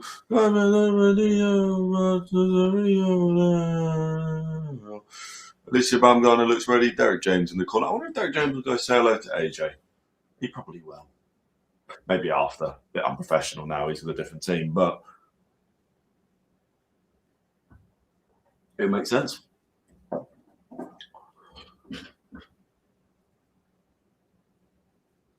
I think, by the way, Alycia ends this. Leila Bodin, Beaudoin. The accent's pretty good. I know. But she has a pretty padded, I don't want to say padded, but she's 13-1. She avenged the one loss, so we'll forget about that. But the one loss was to not a very good fighter. So then we're really talking, I think, 10 of her 14 fights. Or 10 of her 13 wins, sorry. And not great opponents. So we're really saying 3 good wins. Baumgardner's got Michaela Mayer on there. Controversial as it is, she did beat her. At the very least, it was a close fight, so we know she's at that level. Leonard 2, the only one that Baumgardner's lost to, avenge that. A very good fighter in Leonard 2. Yeah, I don't see. I think with the longer rounds, I just got the feeling. Baumgardner does the job. Oh, she's also got Pursoon. I forgot about Delphine Pursoon. Jennifer Miranda, yeah, it's a good win. Ellen McHaled. Alycia Baumgardner's got a good resume. Terry Harper, how can you forget that knockout? Left her like a statue. And then even when you go back, the first fight she has is against the winning record. And then, okay, it's 0-1, 0-1 in the debut, but she gets 4 knockouts out of her first 4 fights. Then she's fighting a 9-9 in India Feliciano, unanimous decision. Then an 8-3, 9-1, 9-17, 3-4. But the 9-1 was against Cristiano Leonard 2, where she lost, and then she goes and fights the 9-17, where she wins by knockout. So she's back, fights a 3-4, 11-12, 5-2. And then it's winning record after winning record, including 17-11, 17-0 Michaela Mayer, 15-1 Elhem McCallum, 14-2 Cristiano Leonard 2, where she beat her to get revenge after a few years. it's a good resume. Alycia Baumgardner's still got a lot more to add, but she knows that, and it's fairly.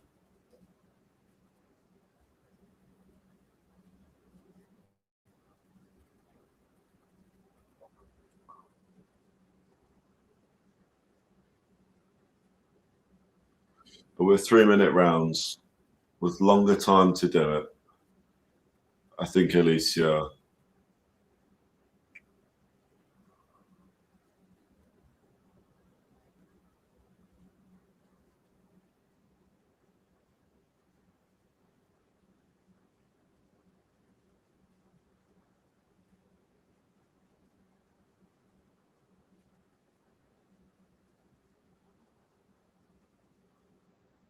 I'm excited for this fight.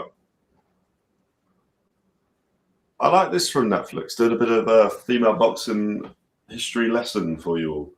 And me as well. And me as well. Obviously, me as well. I'm watching it. Sorry. Apparently, when I'm tired, I become an arrogant shit. Katie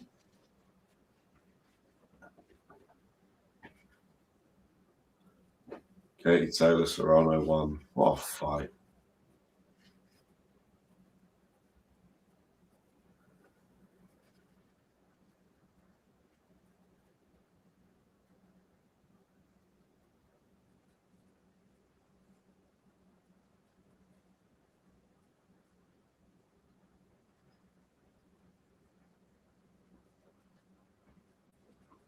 Nikisa is a good talker. I'll tell you that. That is a promoter. For more amazing comments, stay around. No. Well, stay around, obviously. But yeah. I don't know.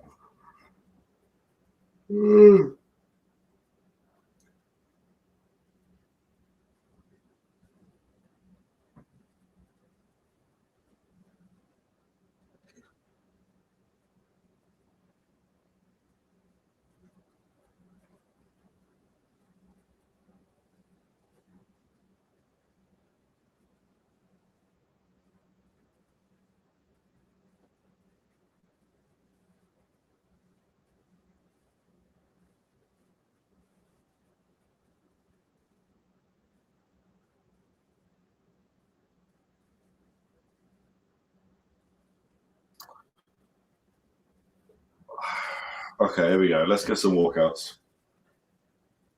Oh, Holly Holm.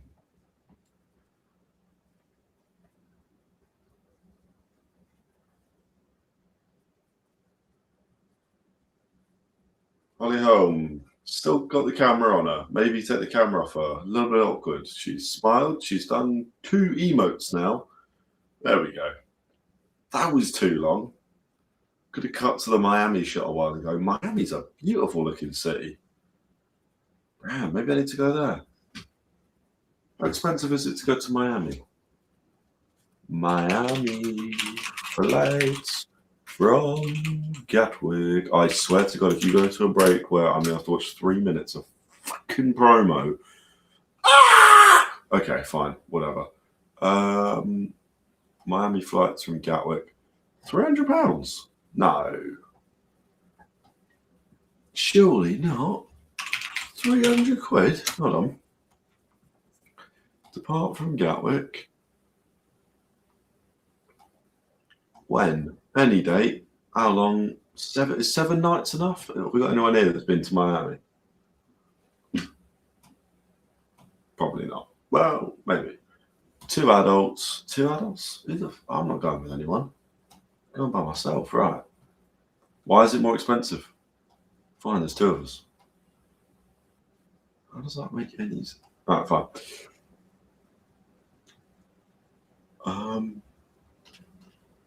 Let's do it by low to high.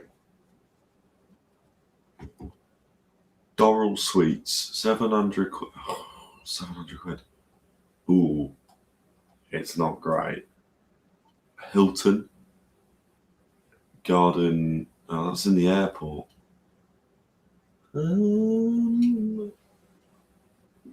Hampton Inn, Miami-Dade Land. That looks all right. Oh, no, it doesn't. Oh, wow. Somebody's Kiss, Marry, Snog just in the bed. That is. Kiss, Marry, Snog. God, that's a new version of the game. Everyone wins. Well, actually, that's not true.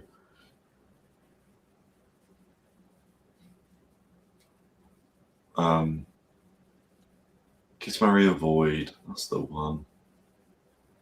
What's that, brother? MMA boxing. How's it going, mate? MMA boxing addicts. Are you watching? I assume you've already watched. You would have watched Anderson Silva and Tyron Woodley. I'm guessing. Keen eye on that for the MMA side. I'm just looking at flights to Miami because the city shot that they just did was beautiful, and we've got the fucking 3-minute promo. Load of shit that they do where we've seen the same videos over and over. Basically, it looks like Miami's too expensive. So there we go, people. I'm not going to go to Miami. I mean, I wasn't going to go tonight, to be fair. Probably missed the fight. Right. Final bit of chocky before the main event, I reckon. Get that final sugar. Yes, I'm hoping that's some really excited to see it get done in that fashion. Yeah, beautiful shot. Felt bad for Woodley. But prefer Anderson anyway.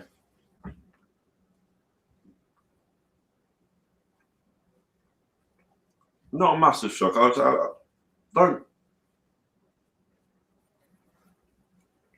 I'm not too fussed by that fight. I mean, it's not. It's kind of almost veering into misfits fight because you got a 50-year-old and a 43-year-old with 7 fights between them, majority being losses. But tell you what, Anderson Silva's got is good movement for a 50-year-old. This on loop of them just punching to do tail of the tape is. I don't think it's as. Nah. There's no 3 knockdown rule. Fair enough, there never is anymore. I think it's the WBA are the only ones that actually enforce that, and they can't enforce it because if you've got other sanctioning bodies, they'll just go, fine, okay. And they don't even enforce it. If you watch Daniel Dubois versus Kevin Lorena on the Tyson Fury Derek Chisora undercard, you will know Daniel Dubois probably should have lost that fight based on Leila Bodin was a competitive skier until age 17. That's pretty cool.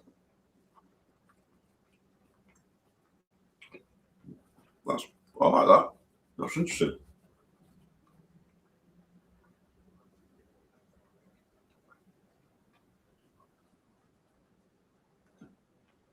Bit of heavy metal for her. Okay. Well, I can go on then.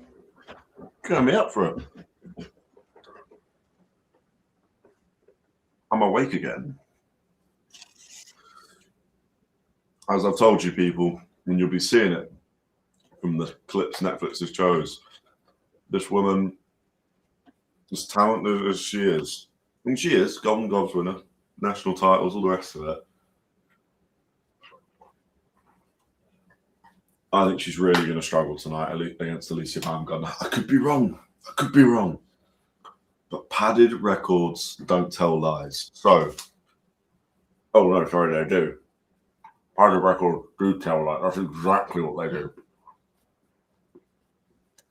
Baumgardner needed a little bit of a tough fight because she's the champ. But Beaudoin, I love her name, Leila. Beaudoin. Good name. Strong.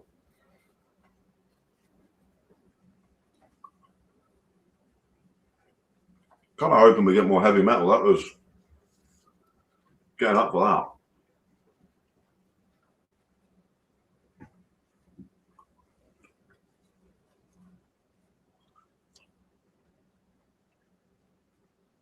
I've been up for way too long. I'm tired. Okay. Doesn't matter. Who cares? I don't care.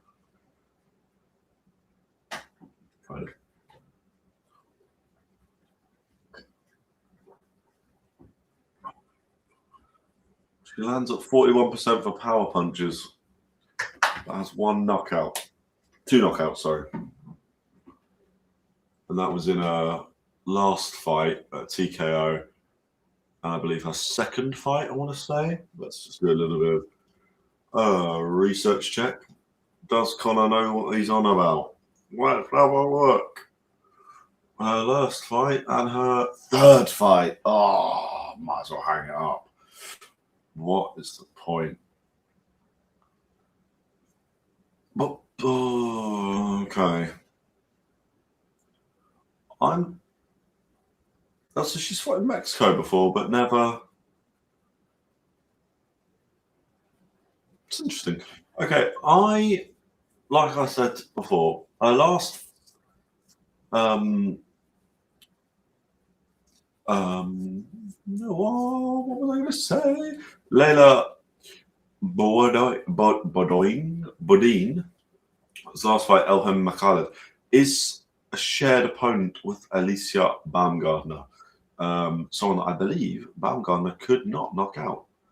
No, Baumgardner beat her up through unanimous decision. So actually, the only person that has knocked her out is Leila Bodin.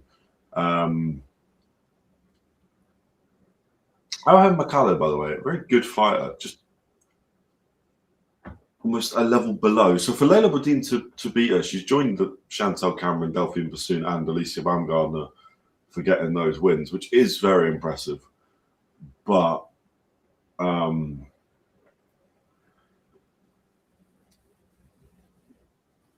then Elizabeth Crespo, 15-7, so the record's already getting worse. And then we go 4-5.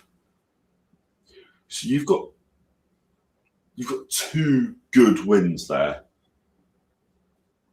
And honestly, you can look through the whole of her career. I mean, I implore you, go on Boxrec, you'll have a look for yourself. There's very little to be impressed by, other than the fact she has won most of her fights.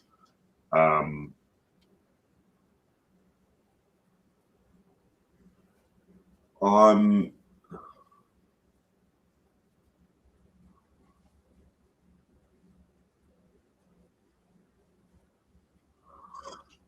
just not fussed. I'm just not fussed by this. I'm just looking through it now, and I'm not bothered. I'm frankly not bothered.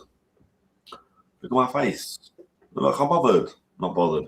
So, Baumgardner looks very relaxed walking in. It's very shiny as well.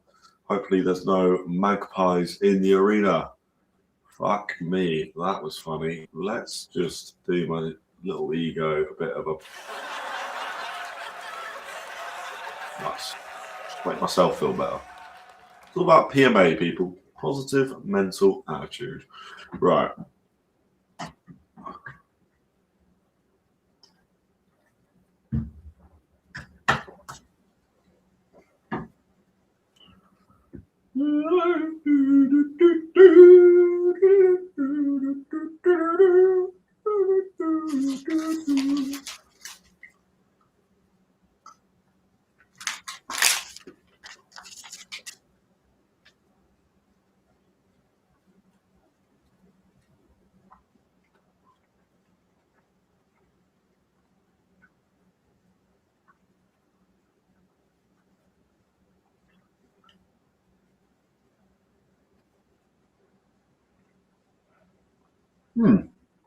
They didn't mention that Derek James coached Anthony Joshua.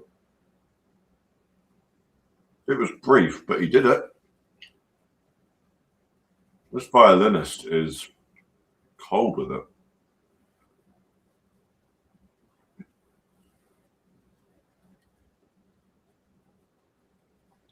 Live from the 305, Miami, Florida. Get me in there. That was perfect. Oh my God. You know, the only problem is now you've got to check all the chains off. Bit of a pain. Must be hard when you've got got a football in you. Why is he? He's got a ring that's bigger than his head. Like, when you got money, it must make sense, but fair play.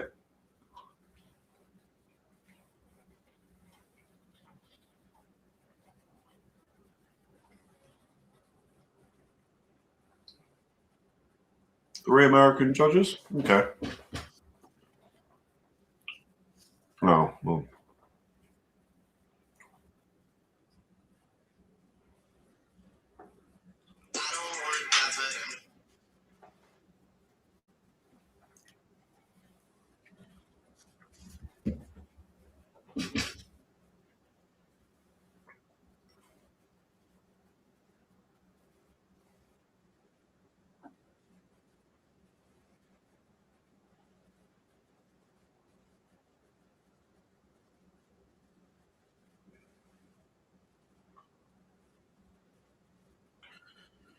Come on, let's get this fight going.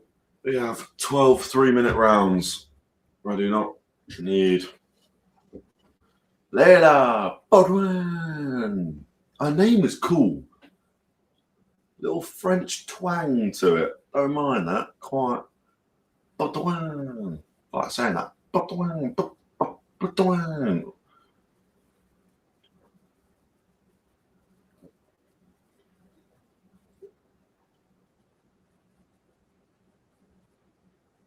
Now announcing Alycia Baumgardner, the bomb. And right out of Dallas, Texas, USA.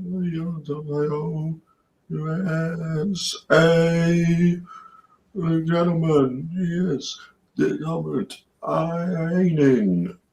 ending, WBO unified Featherweight champion of the world. But that was annoying. That was annoying me.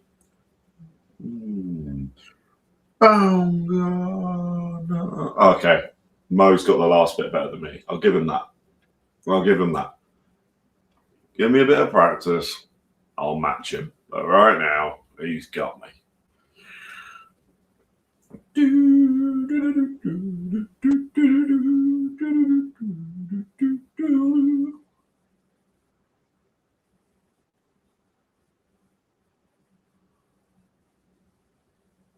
Well, they don't like each other. We know that, but they don't like each other. Here we go. Let's update the old now watching because I did not put that effort in to not use it. Baumgardner, Bodin, Leila Bodin, Leila Bodin. That was stupid. That's my fault. That's what I get for overdoing it. Here we go, round one. Now, as we said, it is unusual, but we are moving into a world where female fighters will be fighting the full 12 rounds and 3-minute rounds, which I'm on board with. They're fighters. They know the risks. None of this bullshit about brain injuries. You're boxing. Boxers have brain injuries. It's sad, but it is a sad part of the sport. So don't play that card. It's unfortunately 10 rounds, 2 minutes is an old rule that was made years ago because it was our women are weaker than men. Physically, genetically fine, but let's not fuck about with the mental side. So, 12 3-minute rounds. Here we go. Well, I say here we go. We're a minute in already. So, the interesting thing will be the pacing of the fight. Neither have fought 12 rounds. Neither have done 3-minute 12 rounds. So, I think they said earlier, technically it's about 80% on top of the 20 minutes you would normally fight if you do the full 36 minutes, full 12 rounds. It's a hell of a lot. I've got a feeling we won't see that. My theory is if you add a minute onto each round, you're going to see more knockouts in the women's side of the game. Because really, there's no reason women won't knock each other. I mean, they do knock each other out, but there's no reason that it wouldn't happen.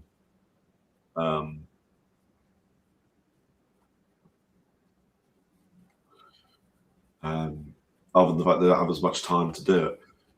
A minute left in the round. We've nearly approached the 2-minute point where they would normally go back to the corners.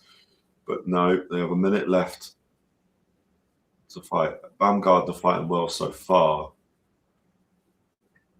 Very focused.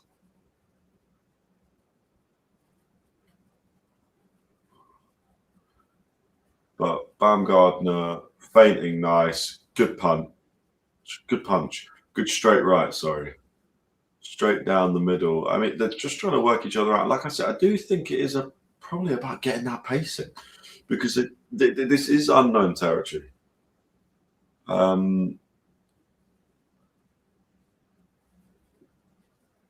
So they just got to get used to it. I mean, I think from the second round, that's when the fight will really start because that's where they go. All right, 3 rounds was okay. Obviously, they're not counting the seconds in this round. They don't know that there's only 15 left. Once they hear the clack, they might go, okay, I feel all right. I'm ready for this. But right now, there's a very slow start to the round. Alycia Baumgardner throwing some nice feints, threw a couple nice shots. Bodin there, Beaudoin throwing some nice punches at the end there. Literally after hearing the clacker, it's kind of what I thought would happen. Baumgardner back in the corner looks very chilled out, other than the sweat, obviously. The Duke of Disruption, wow. He hasn't conquered everything he set his eyes on. He lost to Tommy Fury. That's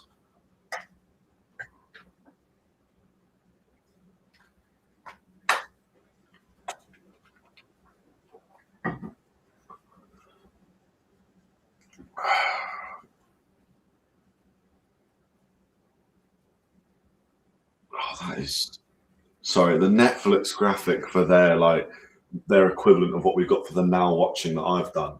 Theirs is so much better. I mean, this is completely irrelevant, but theirs is so clean. I'm going to rewatch this. I'm going to steal that. That's going to be ours for future because that's just beautiful to look at. I got to be honest. I do love the Netflix setup and the quality. I don't want to say anything there too much because you never know who's watching. But the quality for this could just be my internet tonight. Has been better than the last few DAZN shows I've watched. You know, the fighters are fighting in pristine UHD or just HD. I have no idea. But here we go. Round 2. We're about 40 seconds in. Pretty slow start again. But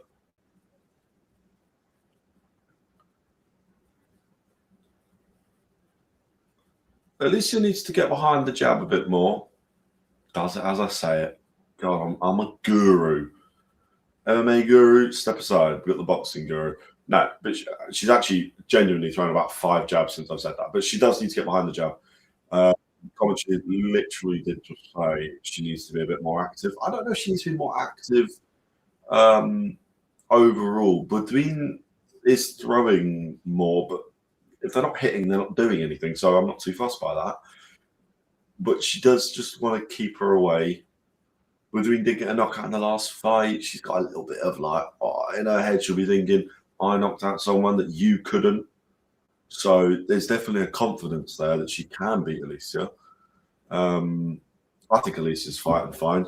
Hasn't quite found her timing yet. No. Right. Oh, that was a good punch. Straight right.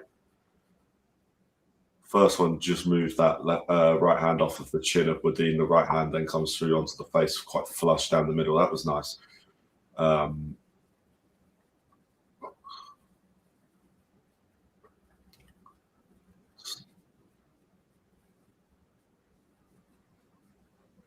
That's a really good jab by Baumgardner. Bodin just about to start. Bodin seems to start by throwing an overhand right and then steps in with it, which leaves her, I think, susceptible to a counter. Got to be honest. I think you could maybe walk her onto something, but she actually that time walked onto a jab, but that jab just sort of speared through that start of the combination. I want to watch that again. Just want to see that left hand where that ends up when she throws the right hand again, that overhand right. She brings her head quite low. She likes to move forward with her head, Bodin. Good shot by Baumgardner. And then a nice clinch just to sort of smother Beaudoin, not let her do anything.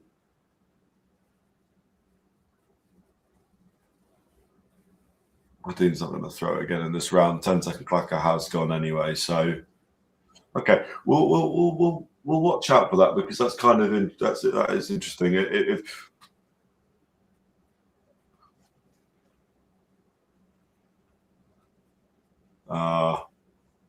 I sadly do not know about the NFL. I know Bert. I've seen Bert Kreischer before. I think he's quite funny. I don't know the other three, but I like this guy's hair and mustache. The like pencil HB pencil mustache is pretty cool. Oh fuck, his hair's way cooler. And then that woman has just been sandwiched. Okay, anyway. Point is, if she's throwing that right overhand, then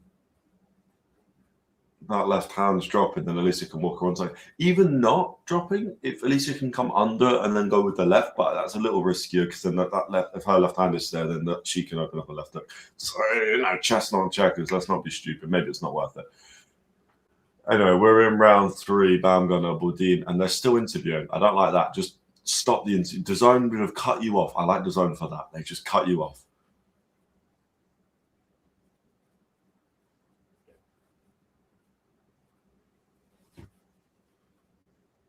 Here we go. 30 seconds in, by the way, then we get commentary and actually back to fight, which is... I don't like that.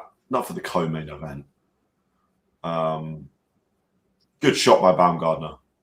Really good shot. Just beat her to the punch. That was sweet. She's just hunting her down now as well. It just has to be careful, Baumgardner, because Bodin has got quick hand speed. I'm not sure she's faster than Alycia, but she's just got enough to just cause a bit of issues here and there, you know.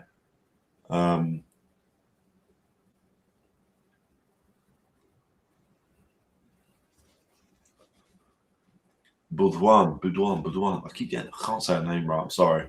I basically just pronounce it the way I want to, and then just add a French twang to it, which is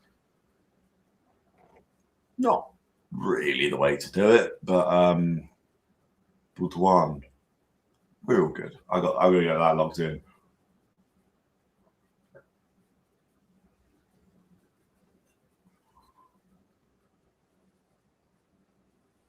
I think Baumgardner's enjoying it right now.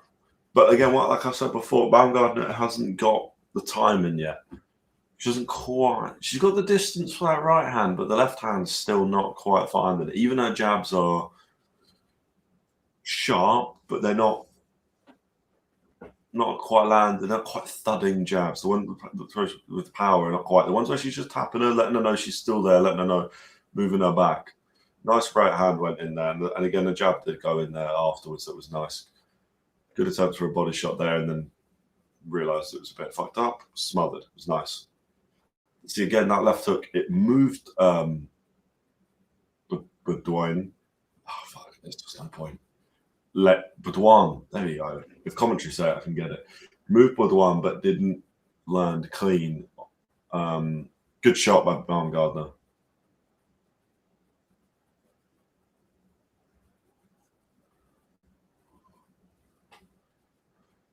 She's rehydrated well, Baumgardner. I'd love to know how much she's weighing at the moment because she was right at the limit of 130 on the scales yesterday, and she was. I mean, she's always ripped, but she was very, very very ripped. Would be interesting to know just quite how much she's rehydrated. Whereas Leila Beaudoin had a bit more to bulk up to. I don't. They're putting a lot of people on the screen right now that I don't know. There was a curly hair guy. He looks familiar, the old bloke with the Pokemon card around his head. This guy's a comedian. That's Bert Kreischer, he's just got his nipple out. Brilliant. Good stuff. Bloody Nora. Bloody Nora.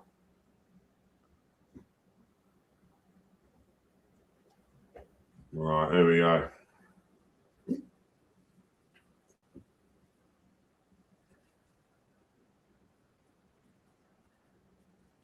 Round 4. This is where we need to see a bit more output. They're both now used to the 3 minutes. You do have to remember, though, that in only a minute's time, that would actually be halfway through the fight normally. Whereas in this, it's not even a third. Oh, good shot by Baumgardner. I like that. Just walked her onto that. That was nice. The eye of Leila Beaudoin's, her left eye is swollen already quite a bit. So Baumgardner's having a good effect on her. Just, again, get a little bit more activity. But equally, you can just wait. Because it's not the most interesting thing to do or entertaining. But Baumgardner can wait because she is winning these rounds. And Beaudoin, in 2 or 3 rounds' time, is going to have to keep coming forward with a bit more. And Baumgardner already shown she can walk her onto some nice shots. So she'll either win the rounds or put her down. Or Terry Harper has to keep her up but knock her out. So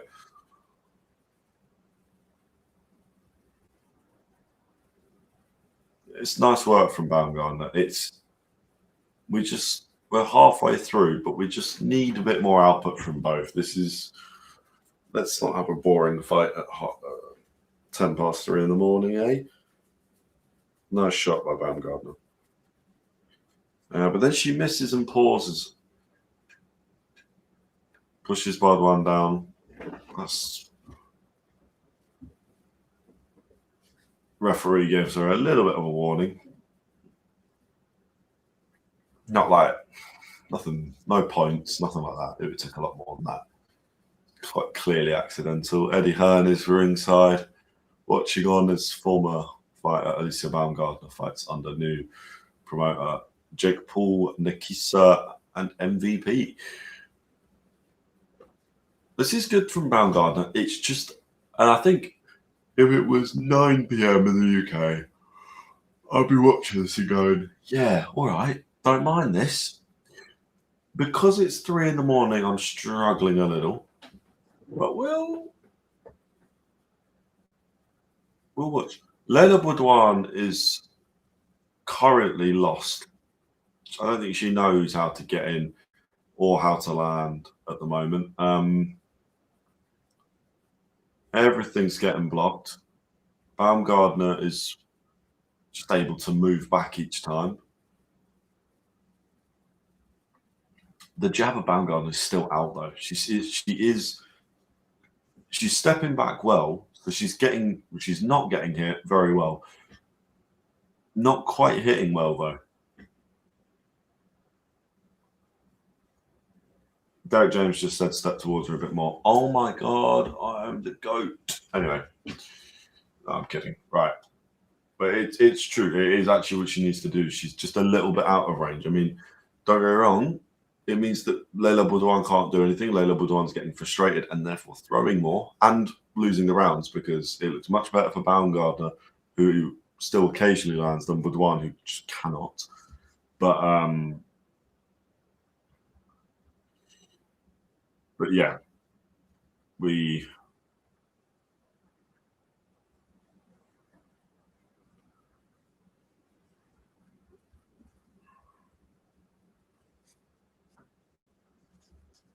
there we go, round 5.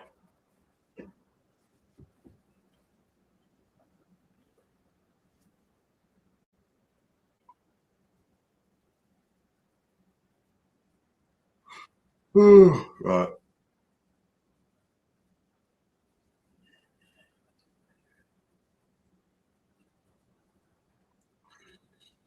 So, unofficial scorecard so far has Baumgardner up 39-37. They gave Beaudoin the first round. Honestly, I don't. I've got it 4-0, 40-36 so far. Oh, Beaudoin lands a nice right hand there on Baumgardner.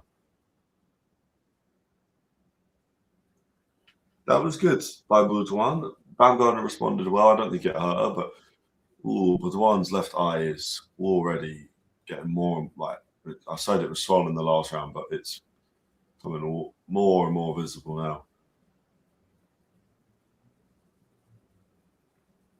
Baumgardner's just got to be careful because she is winning the rounds, but it's almost like these two are they're prepared. Obviously, they're obviously fit enough to do the 12. Another good shot by Beaudoin just slipped in there, but it does feel like maybe both of them are just trying to reserve quite a lot for the end.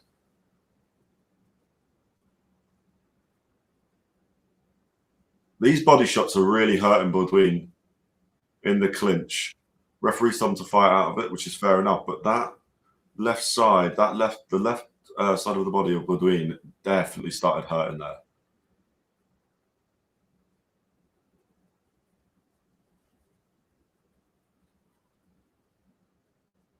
That was good stuff from Baumgardner. And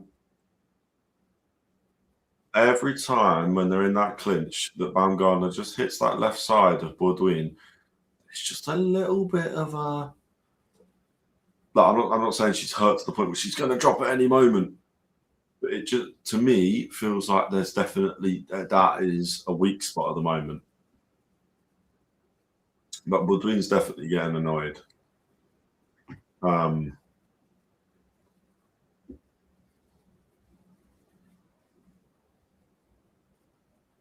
Good chopping shots from Baumgardner there.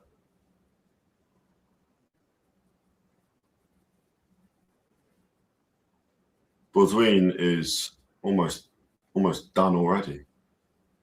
She's kind of stopped fighting. Oh, good shot by Baumgardner.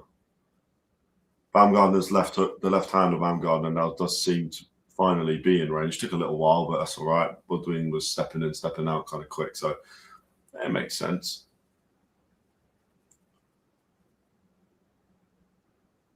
Beaudoin throws right at the end. Right eye's starting to swell underneath as well.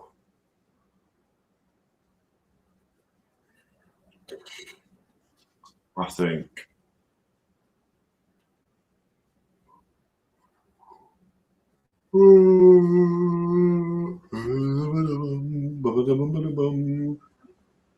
Bumgardner doing very well.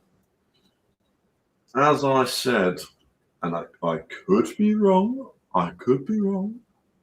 Padded records do lie. I don't think this is a hard fight. Beaudoin has got good wins. But like I said, her last two fights are good wins. Every fight before that we've got okay wins at best.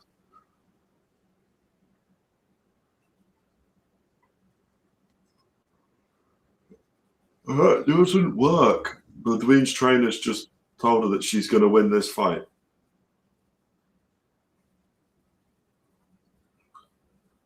Round 6 just started before final stages of the first half of the fight. Worth noting that in a normal female fight with 2-minute rounds, we would now actually be entering the, well, I guess 9th and 8th and finishing off the 9th as well. So we are towards the end of a standard women's fight, but we are only just in the middle of hopefully the new age of women's fights. But Baumgardner in that last round for me hurt Beaudoin a few times. There was a nice left hook, good right hand by Baumgardner, looped over the guard, beautiful shots.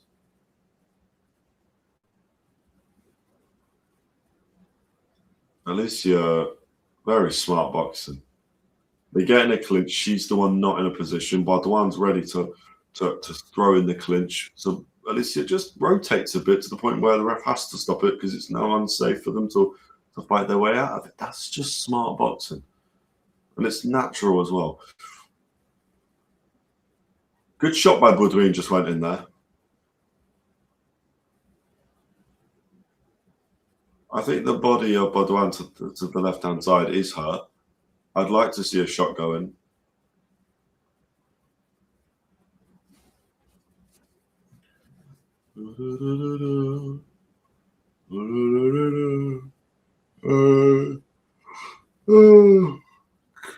Good shots. Good shots by Baumgardner. And one to the body. The body shots, I think, are going to be the ones. I don't think she can deal with these body shots by Baumgardner.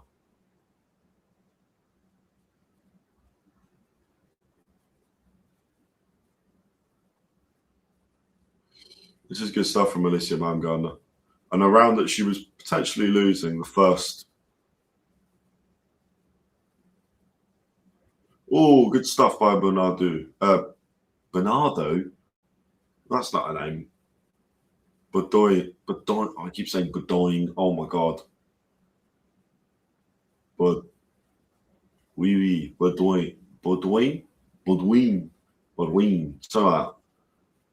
Beaudoin. Oh, fuck's sake. When you say a word that much, no, I don't even know if it's right. I'm going to have to hear the commentary say it. I'm going to call her Leila. No, I'm not. Baumgardner wins another round. For me, she is now 6 up. I think that's another easy round that she has just won. And Leila Beaudoin is struggling a lot. That eye is swelling quite a lot as well.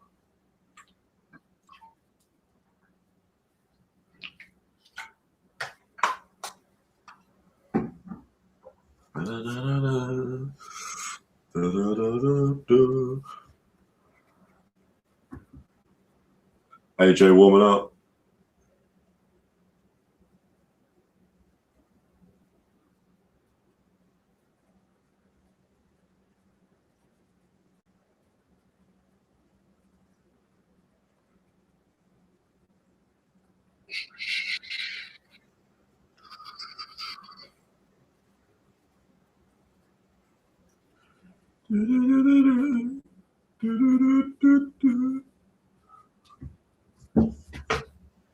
Round 7. Here we go. They just showed AJ on the big screen, and I just went to check and see on the old Twitter.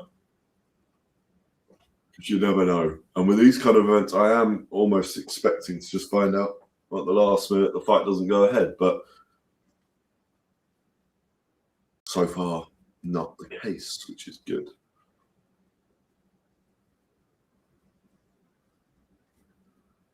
Good stuff by Alycia Baumgardner.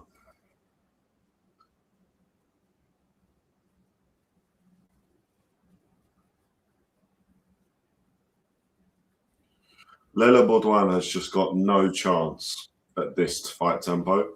She needs to switch the tempo. And I don't think she's got the... I don't think she's going to be able to.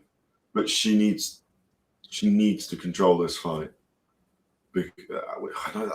Which sounds very simple to... I mean, it doesn't sound simple, but it sounds very obvious. But Baumgardner's got this at the tempo that she wants. It's slow. It's Baumgardner's going to throw a jab, a right, finish with a hook, or finish with a clinch if she's stepped over from her foot, or she finishes with another jab if she's still in a nice sort of longer range fight.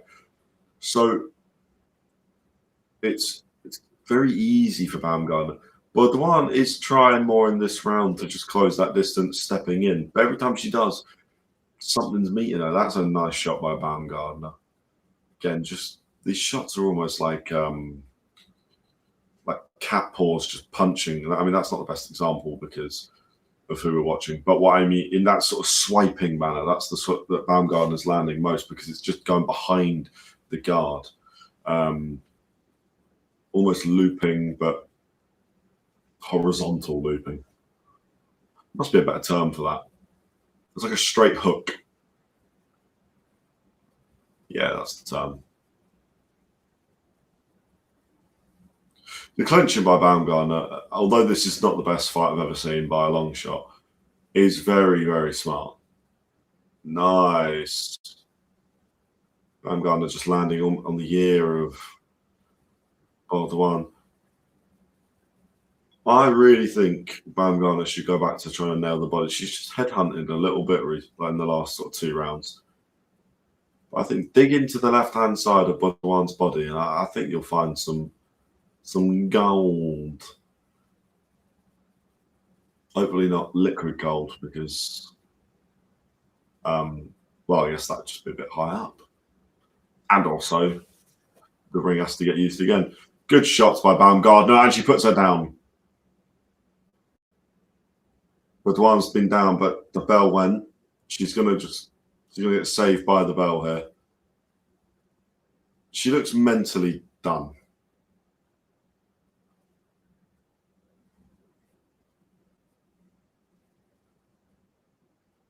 There we go. Saved by the bell.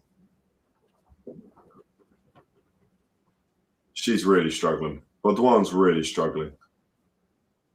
Her face is swollen. To me, it looks like that right or left cheek of hers is busted, but I'm no doctor. She's just been dropped. She looks ill. She looks really ill. That is someone with lurgy, someone with the flu. There we go. That's a beautiful. That was her walking her on. Oh my God. It's almost like I told you that would happen. Talented. Baumgardner smiling as she did it. That's beautiful. That's a beautiful shot. What a shot.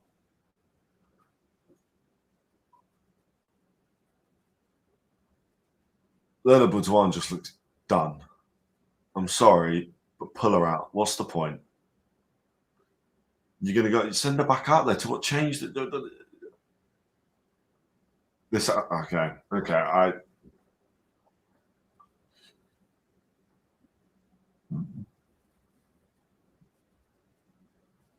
Oh, fucking hell.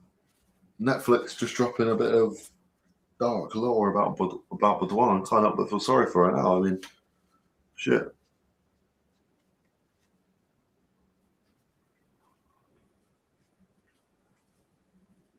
Well, 9-8-8 round 8. Interesting commentary. I don't mind it. Beaudoin, this fight is as good as done. This fight is as good as done.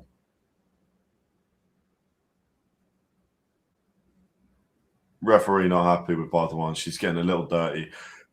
This is now a stupid fight because, like I said earlier, Beaudoin's now forced to step in because she knows she's up behind on the rounds. She knows she's fighting the champ on the champ's card in the champ's backyard. I know she's not from Miami, but it's America versus Canada. She's down the card, so she has to step in more. She has to be more aggressive. So she's going to get caught. She got dropped in the last round. And now she's going to be silly, like she just was about 2 seconds ago. Good shots by Baumgardner. Baumgardner just needs to make sure she doesn't overdo it. There's no need to be stupid from Baumgardner. She can just be sensible, fight the way she's been fighting, keep it at her own tempo. Don't join in with Beaudoin's stepping in and all like the way she's trying to fight because there's just no point. This is a beautiful fight from Baumgardner so far. And you got to take into account this good shot by Baumgardner. Really nice uppercut. Seemed to rock her. Well, not rock her, but just moved her back a little bit. She definitely... Oh, nice shots.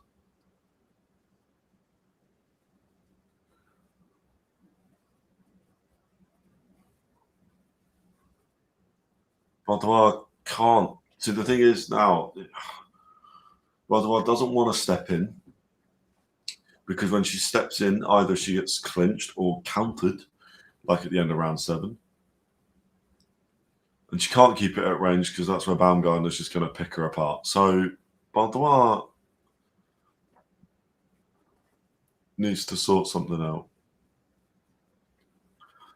David Hay wants Baumgardner to increase the... I'm not too fussed. I don't think she needs to. I still think maybe get behind the jab a bit more, which she's doing now, to be fair. But that's just to make sure that Beaudoin doesn't get any confidence that she's actually doing anything. Because obviously Beaudoin's got centre, and obviously if you're not watching it, but Beaudoin's got centre ring at the moment, or that's about to change because Baumgardner's just stepped in, and now Baumgardner's now got centre ring. Oh, shots by Beaudoin. It's just another good round from Baumgardner. Beaudoin will go to round 9, but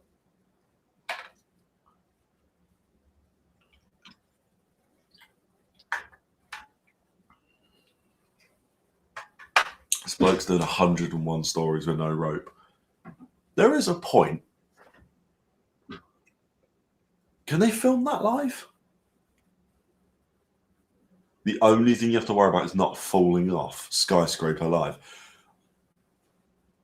I mean, test him for like something's not right. You know, I think 99% of human, not 90, 99% of humans wouldn't do that with a rope.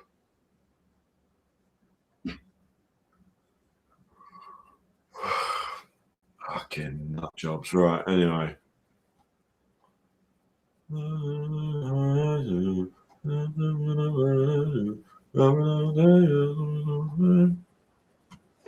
Here we go, round number 9. Seconds up, round 9. We're now entering, well, we will be after the, well, we're 4 minutes over standard women's fight already, so more than likely there will be a bit of fatigue setting in, but this hasn't been a high-paced fight. Both have got, well, Baumgardner will have lots left in the tank. But Dubois, I'm not so sure because mentally I think she's shot a bit. She just walked onto her left hook there. Again, as she steps in quicker and more aggressive, she's going to make mistakes. Like I said in the first round, I was looking at the overhand right she was throwing, and in fairness, her left hand was planted to her chin on the other side, so it wasn't easily countered. Now, in fairness, she's not throwing it, but I imagine if she did throw it,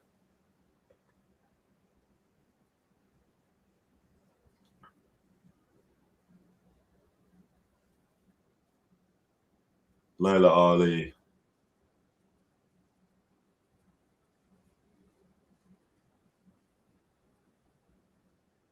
Good shot by Alycia. Leila Ali and me are just basically in 100% agreement. I said it first. I'm assuming she's watching. Hi, Leila. You can have that one for free. No worries. Don't even reimburse me. Don't worry about it. I'll have that one free. Being a legend. Good little uppercut there from Baumgardner. Just snuck in. Nice little shot. See, but the one's going to make things worse because she's just good shots by Baumgardner. Nice little left right. Not a good night, but left right. No, it is a good night. Just not for her. Not for Beaudoin. Not a good night for her so far. She's thrown 304, but only landed 62 in comparison to the 400 or 388. Oh, good shots by Baumgardner. 45 seconds left in the round. Nice movement from Alycia. Just get out of the way there.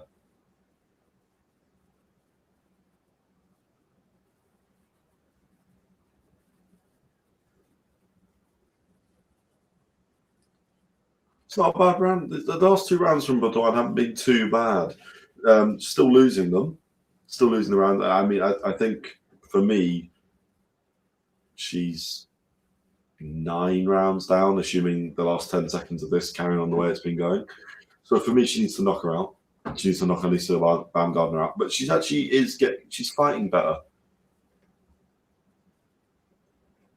Good shots by Beaudoin at the end of that round, but it's Baumgardner round again. I've got it 9 rounds to none. I think Netflix unofficial scorecard had it 8-1. Fair enough. Maybe. I don't know. I'm not writing it down. So.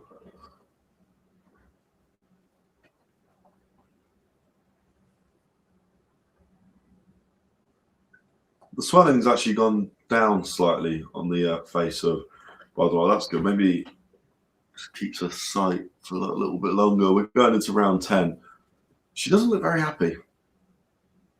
And not in like a good way, not like she's angry because she's in a fight. She doesn't look very happy as in just like in her mind. I feel like she's just thinking about skiing. You know? Skied to the age of 17. Maybe she's just like, why didn't I just carry doing that? Because this is shit. But hey, I can't read minds. I'm not bald in a wheelchair. Little X-Men reference for you there, people. Right, anyway, we're in round 10. We are good rounds so far. Baumgardner dominating. I didn't even think about the knockdown, but yeah, so unofficial scorecard, Baumgardner is up 89-81.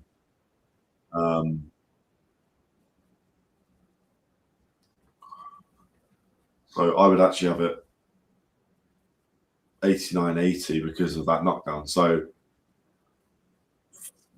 but Dubois need to knockout. Even with 3 knockdowns in round 10, 11, and 12, I don't give her the fight. That's how dominant this has been. Yeah, she doesn't make up 6. Everyone, see, the commentary is asking for Baumgardner to pick up the activity rate, but I disagree, because last performance from Baumgardner wasn't great. The point of boxing, hit, don't get hit. She's barely been hit this fight. A couple of ones have got through, but for the most part, nothing. She's boxing well behind the jab at the moment, and her opponent's gone down before, fairly heavy, so she knows she can hurt her.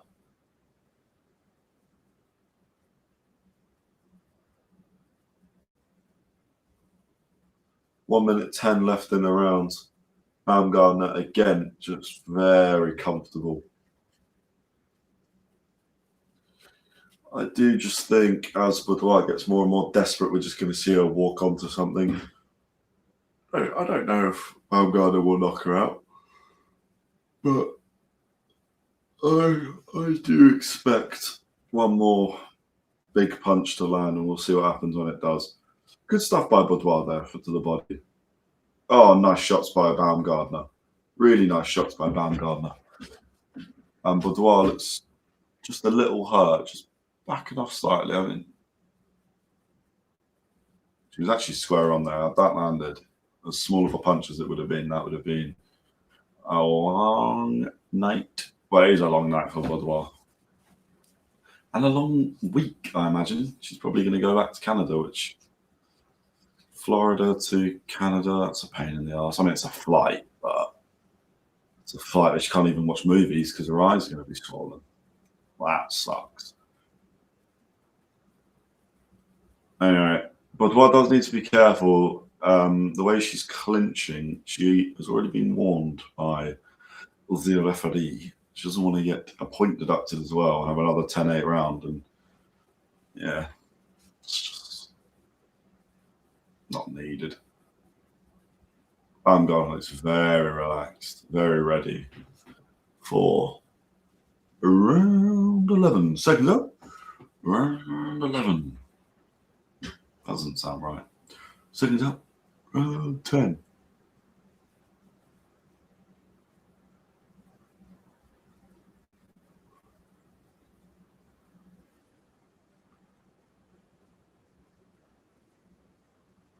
Just such good shots from Baumgardner. That is a beautiful combo.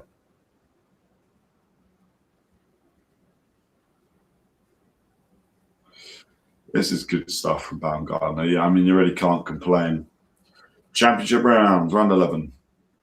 Straight into the centre, both of them. Nice shot there from Baumgardner. Nice, like, short left hook. Bodin steps. She's stepping in quicker. I'm telling you, she's going to walk onto something.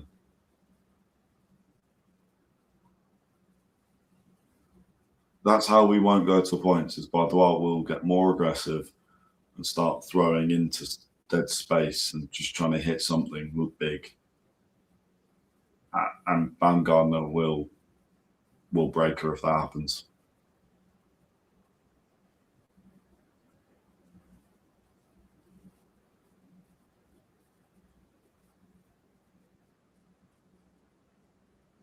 We are, of course, now over 10 minutes over the standard time that these two will have been fighting and for their careers. So this is a big test in a lot of ways. I think this is just Good shot by Baumgardner. Really nice. And that, I'm telling you, the body shot to the left-hand side, I think that's... I want to see Baumgardner just put some more in there. There we go. She put one in there.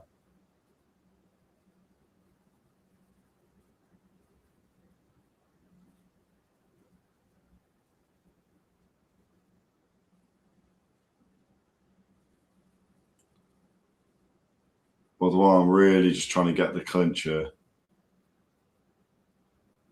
But Baumgardner really wants the left-hand side of Beaudoin's body, which I've been saying about since round 5.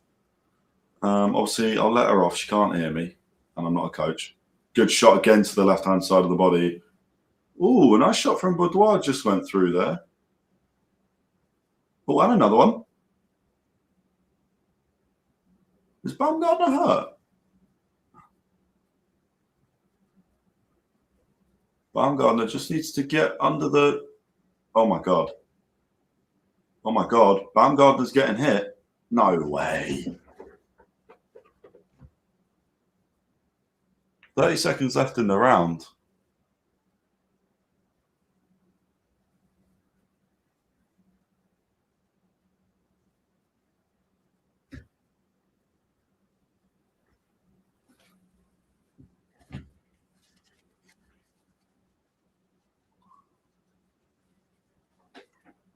This is good stuff from Beaudoin. 10 seconds left in the round. She's probably just won the first round of the fight for me. We're not. All right. We're going into the 12th. Are we going to have a big old upset? I assume Derek Jones is going to tell her, just get behind that, Jack. Don't engage. Because she started engaging. That's why she just got caught by one. And then it was just getting caught a bit more because her head wasn't moving, which is something that was mentioned in commentary before. That she needs to get that head moving.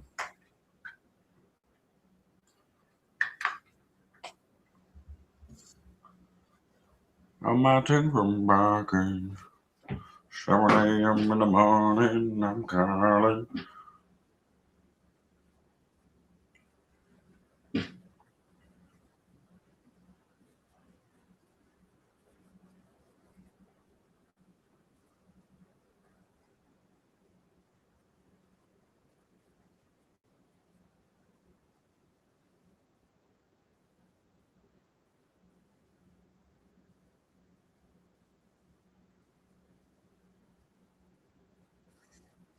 There we go, round 12. Are we going to see something special from Beaudoin here? I don't think so, because Baumgardner is a sensible fighter. She just let a little bit of old bad habits creep through at the end of the... Oh, they're going to fire. Unofficially, they've got it 108 to 100. I would have it 109 to 99, to be honest. But that's the first round, and the first round could have gone either way. So, fine. Alycia Baumgardner, we have 2 minutes 20 left. First thing that should be said is both women have managed the 12 rounds over 3 minutes per round very easily. So let's not, we don't need to... Good shot by Baumgardner into the clinch. Referee's going to separate them, just kills a bit of time. This is all Baumgardner's got to do. Beaudoin just needs to throw.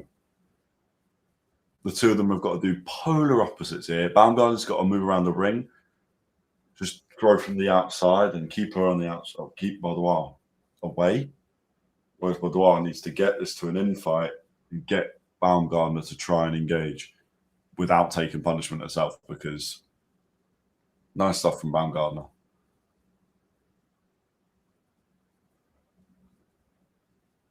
Good stuff from Baumgardner. Do you think if Baumgardner just went up a gear, she actually would get caught more? I think the pace that she's fought at is perfect. Ooh, Beaudoin nearly landed a huge right hand.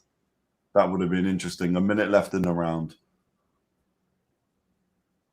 Good stuff from Baumgardner. They're throwing.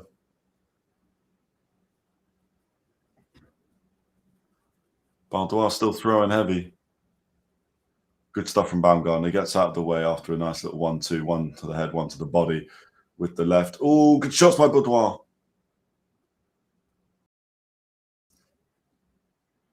Beaudoin's clearly tired. That's what's holding her back at the moment. She's taken some beating in this fight.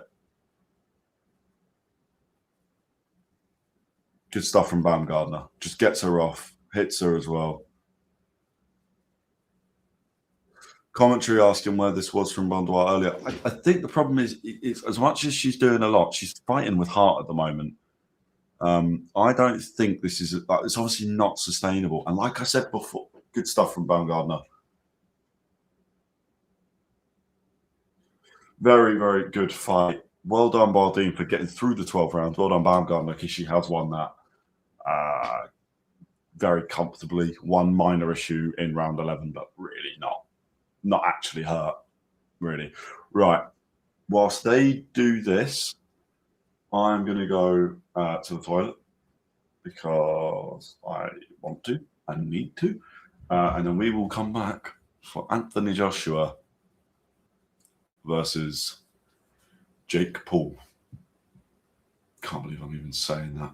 Mental. Right.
We're back. Sorry about that. Took a bit longer than I wanted. Got myself a drink as well.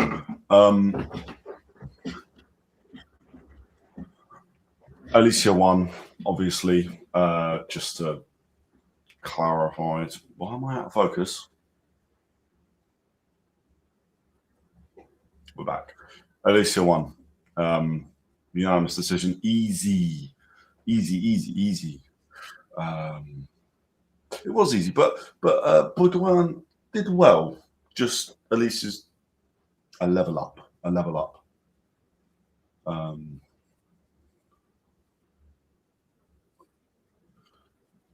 But I think that Leila Ali and Kate Scott talking about the 3-minute rounds, I think that's a fair point. Managing 20 minutes is very different to managing 36. She managed the 36 really well.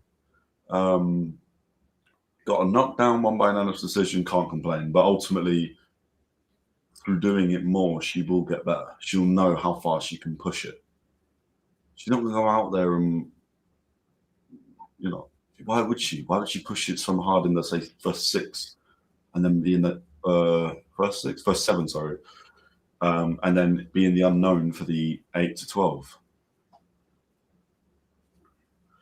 Right. We now have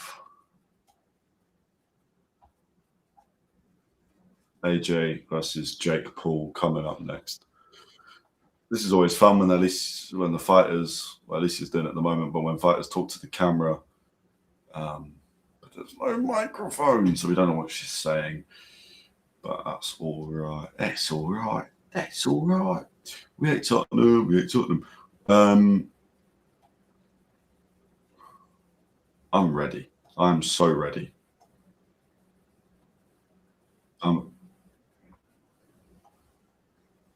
What have I just done? Don't want that. Right, okay. Streaming for nearly 3 hours. We've got the main event. I do not want to be streaming. How long is it going to take me to get to the ring? We've got a 3-minute 3-minute break now. At 4:30, this should all be wrapped up. By 4:30, we should have had both of them in the ring. Fight starts, fight ends, interviews. I should be doing a little outro saying thank you for watching.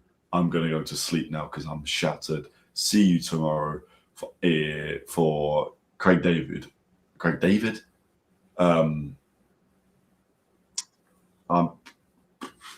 Craig Richards. Different people. I'm only a fan of Craig Richards. I don't mind Craig David, to be fair, but versus Dan Aziz. But whatever. I give them till 4:30. If the fight is still going by 4:30, something's gone wrong. Now, I'm not going to be hypercritical about things. I am bearing in mind, and I know it's a ridiculous thing to say, there is something to be said for being smaller. By the way, this just clarify, I'm not saying that in any way Jake Paul has any advantage over AJ, and AJ could struggle. But in the first round, AJ might want to feel it, not want to feel him out. If you can take him out, take him out. But Jake, being smaller, will naturally or should naturally move a little bit quicker in certain ways. The way I think this is going to go is I think Joshua's going to knock him out. The ref's going to stop it to save the fighter, which is what should happen and what hopefully will happen. Because if the ref doesn't save the fighter, apparently nobody else will. Because apparently everyone else is pretty happy for Jake to just get in there with somebody that hits as hard as AJ. Ref steps in, and then AJ says he's got a lot of respect for Jake and what he's doing in the sport. He's a good guy. He'll help him out. That's what I think will happen.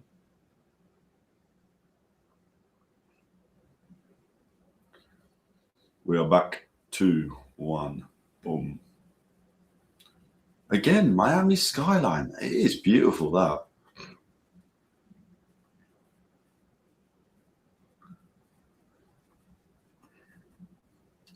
Stranger Things 5 gets an advert.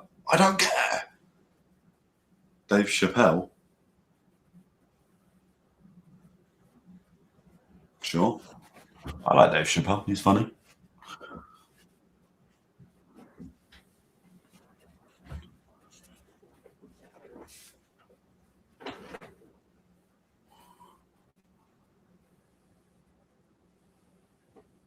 Okay. Netflix are just promoting Netflix, which is fair enough. AJ looks ready.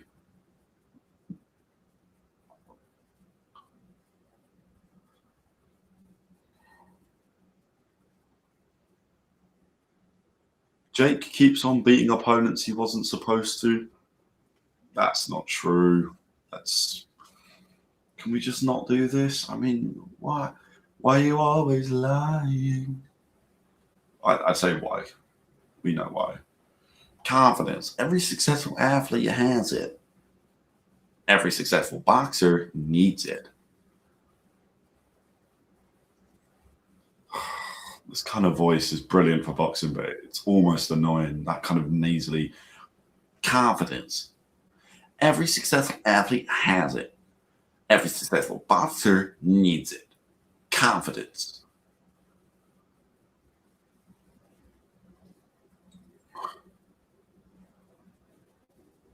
Right, we're doing a little bit of backstory. Oh, that punch on Klitschko. God, I fucking love that fight.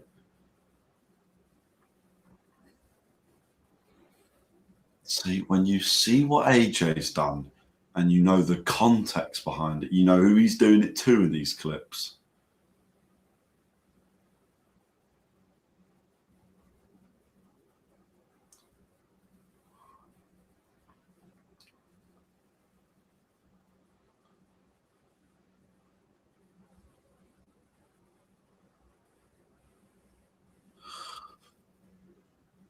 So AJ's was winning Olympic gold and knocking out Klitschko.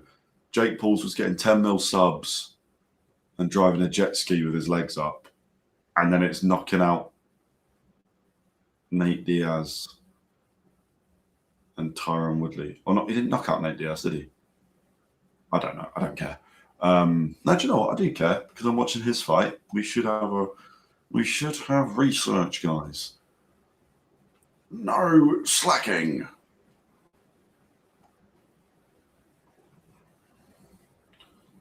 I don't think he did. I think it went the full. Yeah, it went full 10 rounds. So there you go. Oh, he put Diaz down in round 5. So that's pretty impressive. It's not impressive. Oh, God. Am I about to watch a guy die? I really don't want to. I'm not a fan of Jake Paul. I'm not. But he's not a bad bloke. You know, we're not talking about like scum of the earth. He's not a bad human. So I don't want to see the guy die.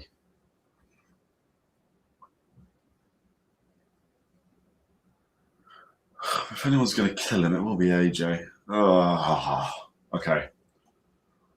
I'm both excited and nervous. The perfect feeling.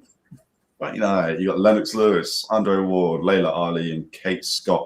What a lineup, by the way. Netflix do it well.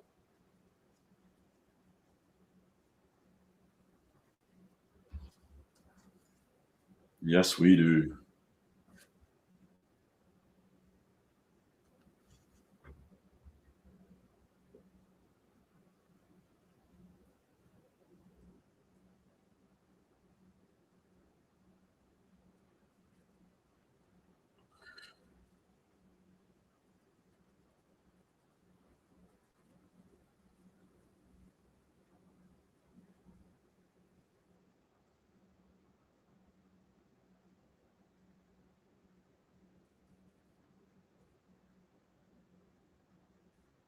They're saying 3 or 4 rounds. God, a horrible feeling.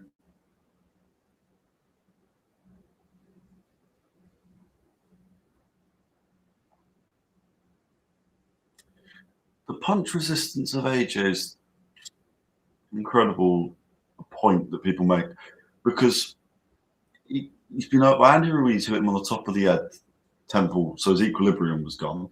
But he wasn't actually knocked out there. That wasn't punch resistant. That was just equilibrium. He couldn't stand up, but that's not like, he was coherent. He knew where he was. And then we got Daniel Dubois, who hits like a truck, and he actually got up after a punch that would keep most people down. Don't get me wrong, I don't think AJ's got the best punch resistance in the world. But this idea that AJ can't take a punch, and that he's fragile, or he's got a glass jaw. No, it doesn't. Just doesn't.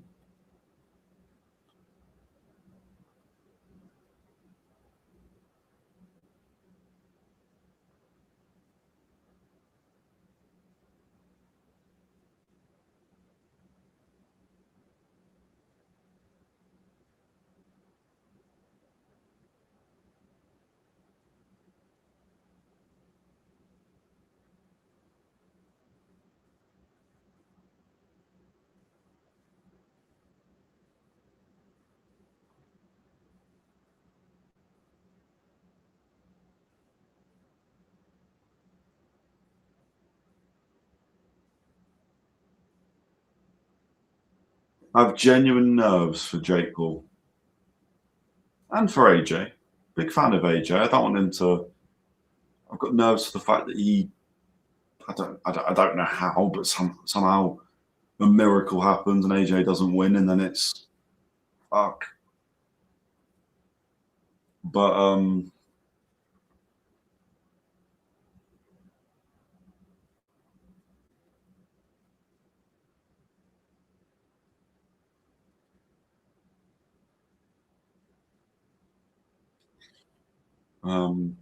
I have nerves that Jake's going to die, and I've got nerves that we won't see AJ again after this. So the positive outcome is Anthony Joshua does this in one round with one punch, and there's no long-standing issues, and Jake Paul can go back to fighting MMA guys if he wants, ideally at a normal age, but fair enough.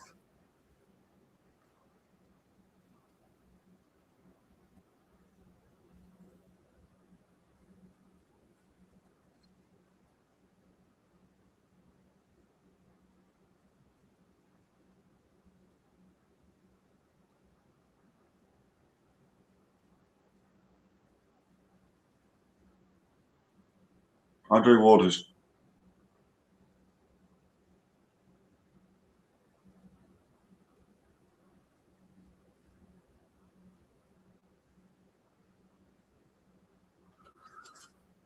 come on. Leila Ali wants AJ to knock him out, of course.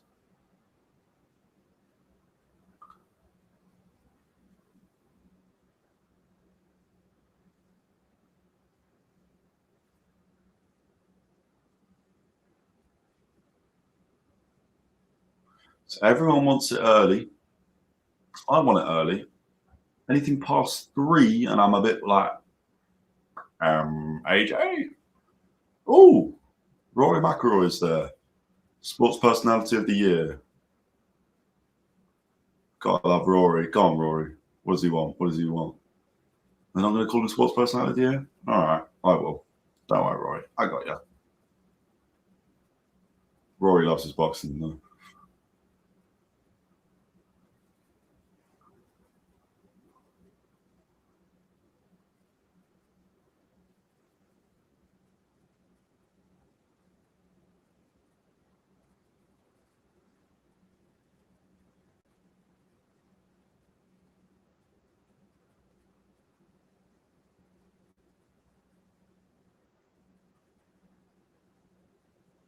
What a pointless interview. But I do love Rory, so fine. We're in Miami.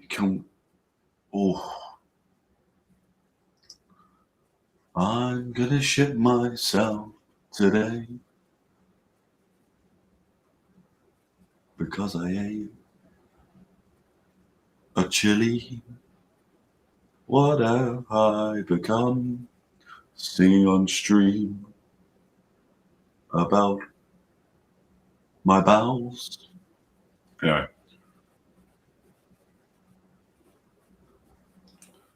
Logan Paul is here. That woman's darted across. I can't tell if that's glitter or sweat.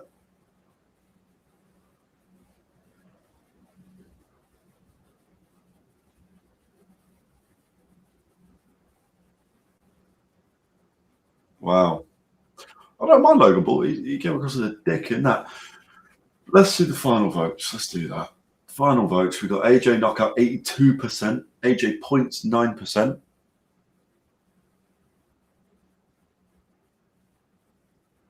Jake knockout 6%. Jake points 3%.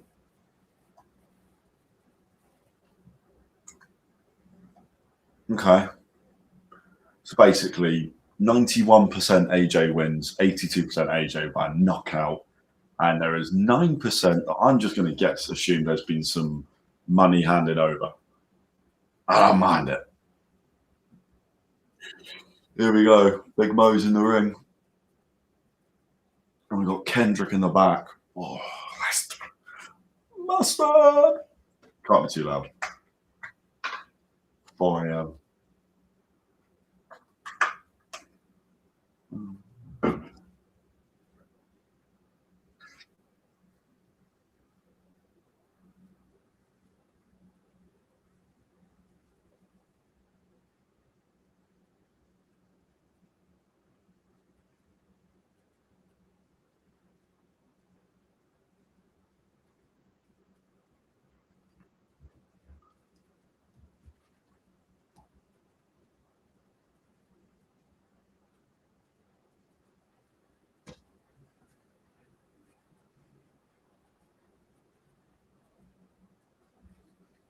Still just doing commentary. I'm assuming there's a delay with someone's gloves because they clearly want to get them in the ring.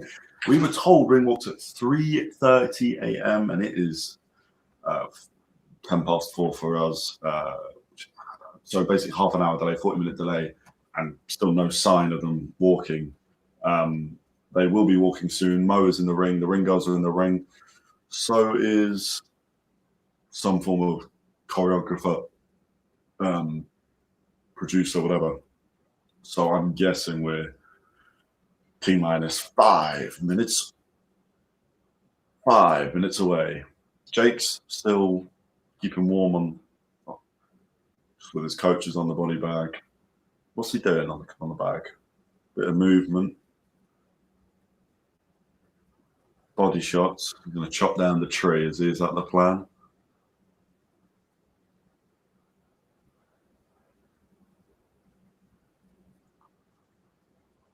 Okay.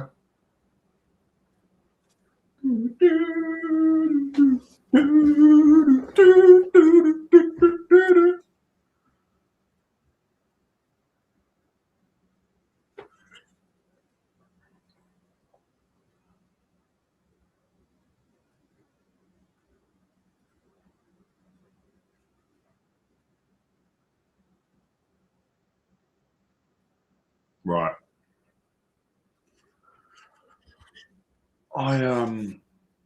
I'm actually scared, people, to just put my opinions across. I have a lot of respect for Jake, and I'm worried he's going to die,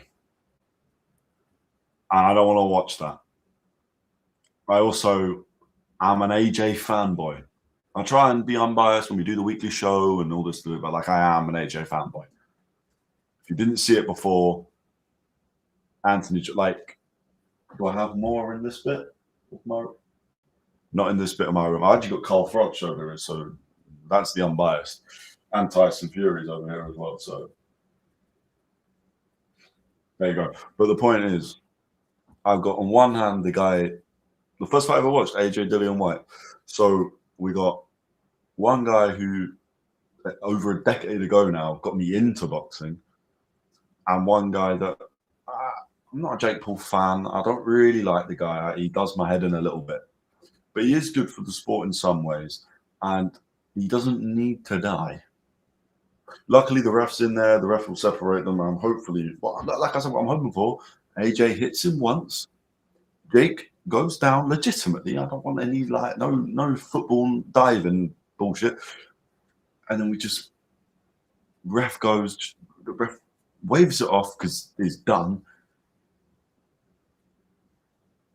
And that's that. And that's that. And that's all she wrote.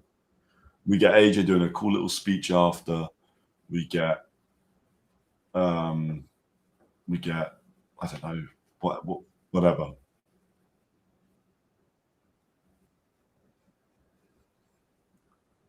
Jake Paul versus Mike Tyson. I mean, that was a bad joke. That's a proper joke of a fight.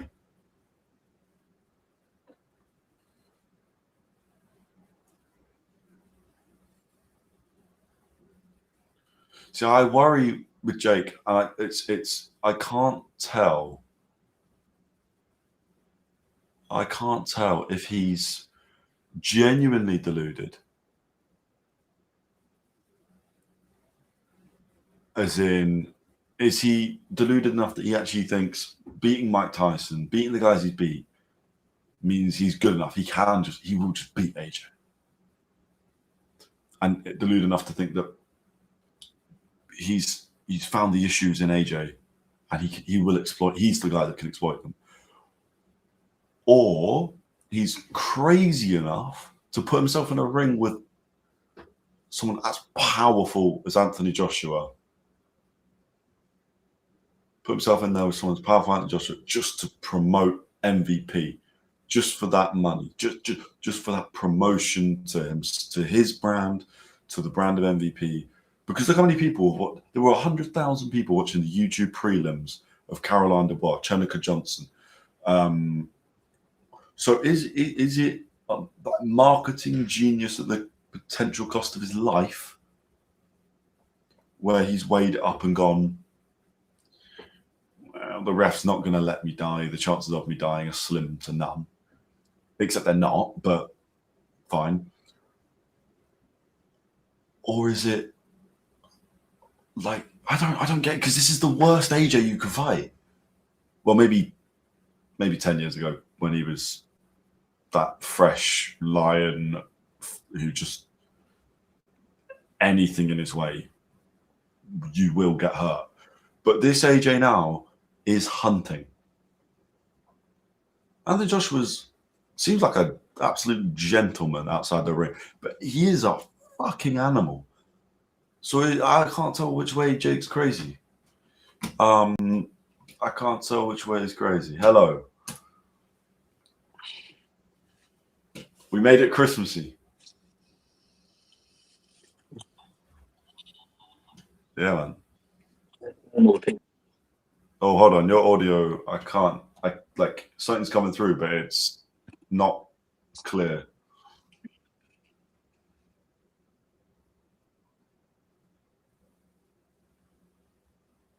Okay.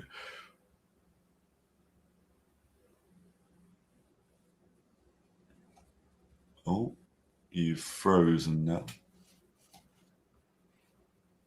We got a minute left on the Netflix. We'll be right back. They've done this about 8 times tonight. Not a massive fan of it, but fine. I guess it's better than listening to people talk. Maybe, again, I wish they'd play a different fucking video, but it's all right. All right, you're unfroze now. I don't know if you're still muted. All right, fair enough. Yeah, like I said, I can't tell which way Jake's deluded. Because obviously he's going to tell us he thinks he's going to win, or he knows he's going to win. And I get that. That's selling the fight. As much as we go, oh, that's ridiculous. How could he believe that? But he's not going to come out and be like, oh, well, yeah, Anthony Joshua's going to knock me out. That's duh. It's pretty obvious. He's not going to do that, is he? He's selling a product. So it's confusing. I can't work it out. That's why I'm like, maybe he is just completely deluded. But what worries me is he's got people in his team that test him. Support this. Yeah, it's working now, man. It's working. Wicked. I'm going to be honest with you. Delusion is a man summed up in one that is Jake Paul. Yeah. I'm going to be honest. Apologies for the delay and being late, guys. I overslept a little bit. So It's worked out, man. It's worked out. Shaggy wasn't me. Yeah, man. Timberland. Yeah. When's he making another song with Nelly Furtado? I'm just watching all the you know, they did a star cam. Rick Cross. Yeah. This is more of like, this feels like more of a celebrity event more than a flipping boxing match. Yeah, a little bit. I mean, Benny Safety. There's been a lot of interviews. That's a weird looking bloke. That's Matt Rife. He's a comedian. He's actually quite funny, to be fair. Oh. Yeah. Tufimo.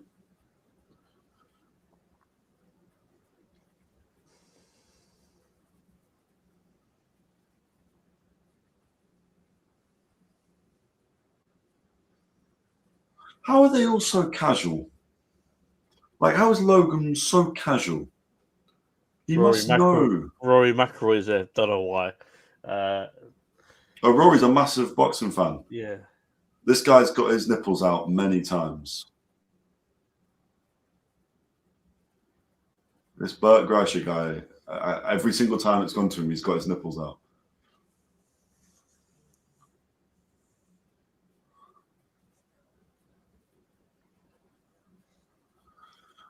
All right, hopefully they're about to do it. Some good fights tonight, though. Can I be brutally honest with you, though? The problem I've got with this fight is this goes longer than 4 rounds. Because look, I'm going to say one thing. This script everyone's talking about, I don't think Eddie Hearn and Joshua would submit to it, especially if you've got the plans Joshua's got next year. I don't think it makes sense to take a dive. Yeah? Yeah. So, that's not the cloth he's cut from, man. That's not Asia. No, it's not. But this is what I'm trying to tell everyone. But they're like, oh, money's money. So, all right, cool. So I'm just going to play to everyone's thought process on this, yeah? Yeah. But, like, in the same breath, it's probably not going to end in round 1 because I think there will be an element of like a cat playing with its food, like that kind of thing. Yeah. But if it goes on for too long, you do have to ask the question, what is left of, or how much does Joshua have left? And I'm not saying he's not able to go and have boxing matches, because look, he can, but this has got to look really good. This, like, when you're fighting like essentially a YouTuber, I know he's a boxer to an extent. Okay, a novice boxer. He's a novice, Jake Paul. Yeah. The guy's record, novice. I mean, no, everyone. I mean, how many people agree with us on TikTok? Quite a few. I didn't even check this morning, but he's a novice, right? If Joshua's got to put on a performance. If I'm him, you've just got to knock him out, whatever means necessary. The interesting thing is even if Joshua gets tagged like badly, it's going to look really bad. I think as long as AJ wins, like I know people want him to knock Jake out, and he should. I agree with that. He should, and it should be within 4 rounds. It should be the first half of the fight. As long as AJ wins the fight, he can win it on points. Then he's all right. No. I think he can. No, Connor. But you're forgetting how fickle fans are. Obviously, tomorrow morning we wake up and it's AJ's won on points. Oh, AJ's watched. AJ's shit. And then AJ gets a fight announced for February next year, March next year. AJ wins that, or we go to that fight week. Nobody cares anymore. Yeah, that's how quick boxing moves. if he gets rocked by Jake Paul, if he loses to Jake Paul, don't get me wrong, him not knocking out Jake Paul is an embarrassment. Like, that it would be just insane if he doesn't. But as long as he wins, AJ has a career still. I hear it. If he gets rocked, then I'm like, fucking yeah, maybe stop. No, like, I hear it, but I think the level, all right, the level in quality of both. Yeah, I agree. It'd be one of the most embarrassing moments in sports history. It'd be embarrassing if he finishes on points. I'll be honest. Mm. Like, he has to knock him out. The only way it's not embarrassing if he finishes it on points is if AJ actually drags him through 8 rounds and like hurts him the whole time but doesn't finish him and just shows that level of quality. Yeah. And he takes the piss. But I don't think he'll do that, because why would he? Because then there's always a risk that he'll get hit. The national anthems have just finished up. So hear me out though. Yeah. Joshua's got a task at hand tonight. And I'll tell you why. This one's for boxing, Connor. Oh, the pressure's incredible. God forbid he loses this. You know the messages I'm getting tomorrow. Oh my God. Oh my God. The messages every boxing fan gets. Bro, we might have to switch over to the UFC. Like, boxing at that point. Do you know what boxers are doing? Oh my God. Boxers are putting us at risk with these fights. Our blood pressure, but also our reputation and everything else. I genuinely haven't been this nervous for a fight. There's so many factors in this that make me like I'm shitting myself. It's mental. 6'6", 6'1". Fuck it. There's 8 reaches 82 to Jake Paul 76. Like, it really, on paper, this should not be flipping. Yeah, 6'1" none. and 6'6". Mental. 26.8 pound difference, 6-inch reach difference. And AJ ain't old either. 36 isn't old. Florida rules. Yeah. 10-ounce glove. I just don't see a way. But you know what my main worry is for this? Is that we're about to see Jake Paul die. And as harsh as that sounds, I'm like, it's a reality when you're fighting a bloke like AJ. But then, fucking the heavy metal music that they put on these promos, fucking good, man. I kind of need to see it, because he's just going to put the YouTubers in their lane. Get back in your lane. Yeah, he needs to knock him out, and it needs to look bad.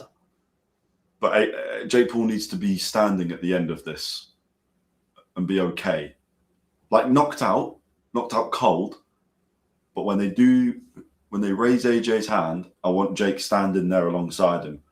We do not need Jake Paul dying. Because that's just as bad of an advert as AJ losing this fight. AJ looks... Do you know what's mad yet? People calling AJ chinny for this fight. That's been annoying me. Andre Ward's been saying that all night. Huh? Andre Ward has been saying that all night. What? That Jake Paul could, if Jake Paul landed, then who knows what will happen, because AJ's chin. He's a dickhead. Sorry. Yeah. What? Andre Ward, my goat, said that. Yeah. Crazy. Yeah. Lennox Lewis, for once, has been backing AJ. Yeah, Lennox Lewis hates AJ as well. Yeah, and he's been backing him the whole night. What's he been saying? Well, he's been saying, "Oh, AJ will finish him." Like, he's been AJ fan. Because Lennox Lewis is a heavyweight. Yeah, he's a boxing fan. Let me tell you something now. Them guys, can I be brutally honest with you? Yeah, it's in their interest for Joshua to win this fight. Of course. The sport of boxing would never hear the end of it. Sport's a joke if this goes any other way. Yeah. Anthony Joshua is in the ring. Eddie Hearn is in the ring. Do you know who's been looking nervous the whole time, though, during the build-up? Jake Paul's promoter. I ain't seen him smile once. No. They were asking him earlier about questions. There was a good 5-second pause before Nikisa answered the question. He's not confident. No. And that's because Nikisa knows but boxing. Nikisa's a boxing man. That's why. That's exactly, yeah. He knows what should happen in this fight. Which is why there's a bit of respect for him to put his own man in a fight like this. Because when we talk about MVP, most valuable promotions, I know you give Jake Paul credit, yeah? But the brains behind that is Nikisa. Yeah. Jake's the money man, the money maker as well. Yeah. It's like Prime. It's the same as the drink Prime. KSI, Logan Paul, they didn't fucking make a drink one day and go, oh, let's sell that. That's great. Somebody made a drink and those two market it. That's the same with Jake. Jake's brilliant at marketing it. He'll get all the credit, but Nikisa's the guy behind it, along with Nikisa's team and Jake's team.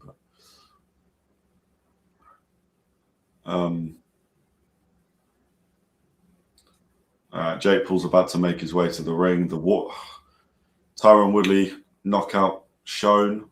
Tyron Woodley got knocked out again tonight. By Anderson Silva. Yeah, 50-year-old Anderson Silva's got moves, by the way. Yeah. That's a good guy to watch.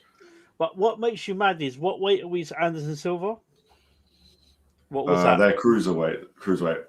So Manny's just said, bro, looks like he just woke up. You could be talking to either one of us. Paolo actually did just wake up, and I am shattered. So you're actually spot on, mate. The main thing is we're here. Yeah, man, we are. Gotta say, by the way, Netflix production, the best production I've watched. It's just taking ages to get to the ring, man. Just hurry up. Seriously, stop milking this. Like, there's the inevitable of your chin getting absolutely smacked out on the line is inevitable. My heart is going. I'm so nervous. Like, I've got nerves coming out of my ears for every reason. Yeah, I know. I just had a nervous shit before this as well. Yeah. What the hell is this? Yeah, what the fuck? It looks like he just brought a toddler out who's Crayola on his face. What the Is that the Island Boys? They can't be. Nah. 6'9"? I know him. It's the guy that went to prison. 6'9"? That's the one. He went to prison, rat people out. I forgot about him. I forgot he even existed. Notorious rapper.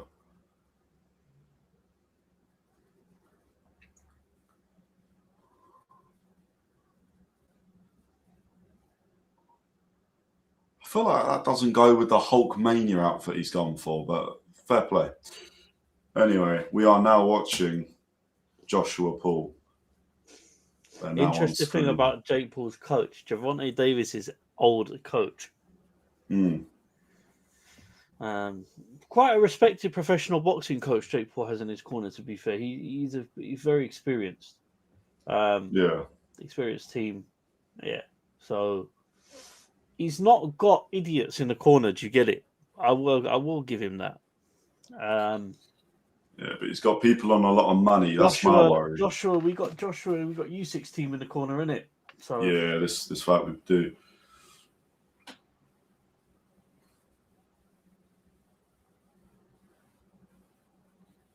Yeah, you got that's Sergey Lapin in the to the right there. I think Usyk said he'd be in his corner for the future fights. Obviously, not this one. But we know what Usyk thinks is going to happen. Do you know what? Is the smart thing to do? But do you know Usyk's team actually love Joshua? Like, even after everything that happened, you know how cool these lot actually are. Yeah. But I think that's because Joshua's willing to learn. He knows he's not perfect. Like, I'm a fan of Tyson Fury, but we know Tyson Fury ain't going to Usyk's. He would never. There's too much pride. You got to drop that sometimes. Yeah. And I do think that's why, for me, Anthony Joshua will always be, in his own way, one of the best ever to just idolize, because he always searches for more. Now, having said that, this fight might be one of the most important of his career. Like,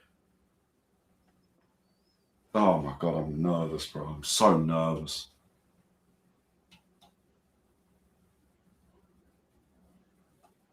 And his coach is the Ukrainian guy with the glasses, isn't it? Yeah. Yeah.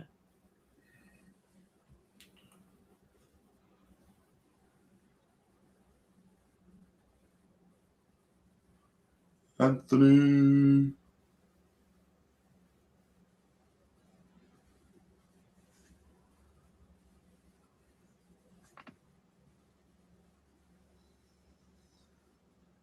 Interesting.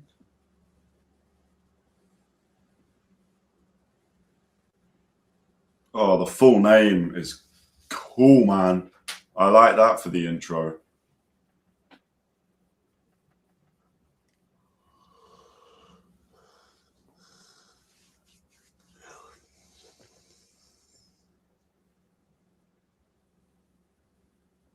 Yeah, big up Mo. That was cool.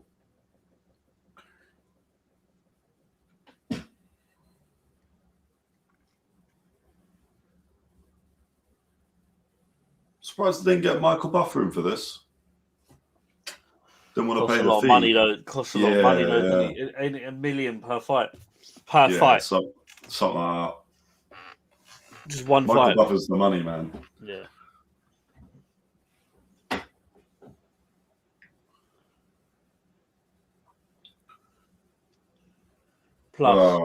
Plus Netflix, he's probably going to want more.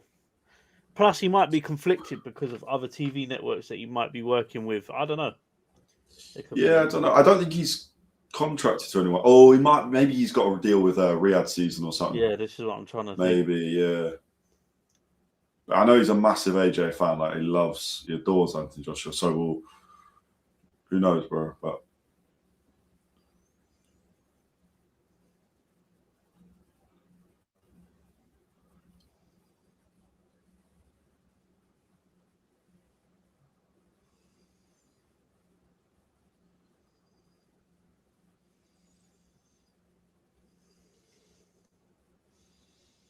you know, there's a part of me that feels like Jake Paul's just gonna walk out the ring. You know, like the guy against FA Jagba. He's gonna walk out the ring, bro. Yeah, boy. For my final act, I'm gonna take 50 mil and just leave. Listen, I'll be honest with you. Just fucking smash him. Come on, Joshua.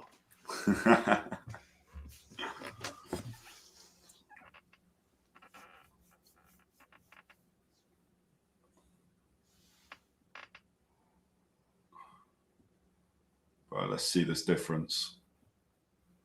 Oh, that is our big man versus Jake Paul. Oh, fuck. Okay, here we go. They're both in the ring. The fight's about to start. I can't believe I'm about to say this, but the start of round 1, Jake Paul v Anthony Joshua. Fuck, that's mental.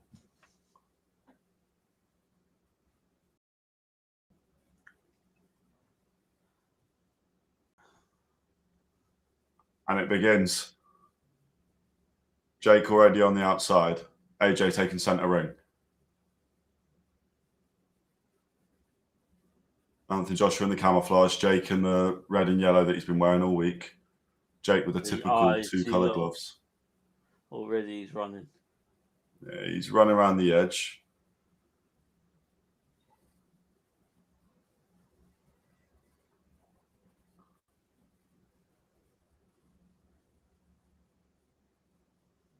See, this is why I'm saying don't expect the AJ knockout to be in round 1. It could be, but he's just got to get used to this speed, the foot speed, because really no heavyweight's going to be able to move like that because they're not that small.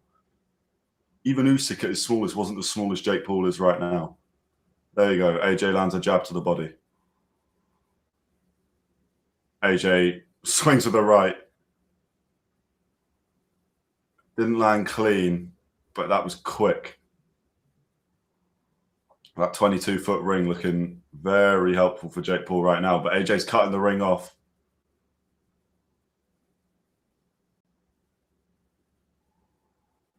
Jake goes for the overhand right.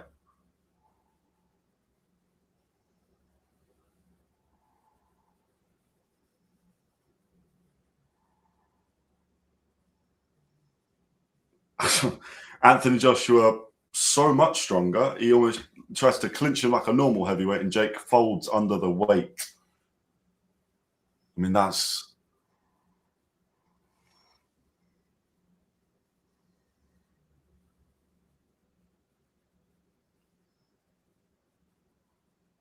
Fuck, man, I'm nervous, bro.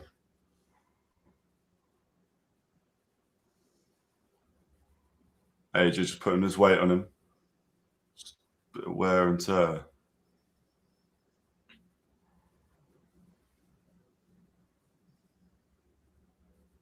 They're booing already, the crowd. The crowd have been a bit short. I mean, they're always short in America, man.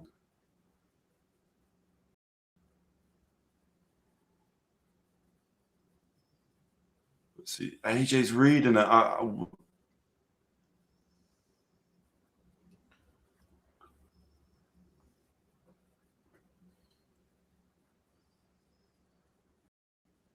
AJ lands. Jake just ducked out of the way a little bit, but AJ's just starting to cut the ring off now. Just starting to learn the pattern.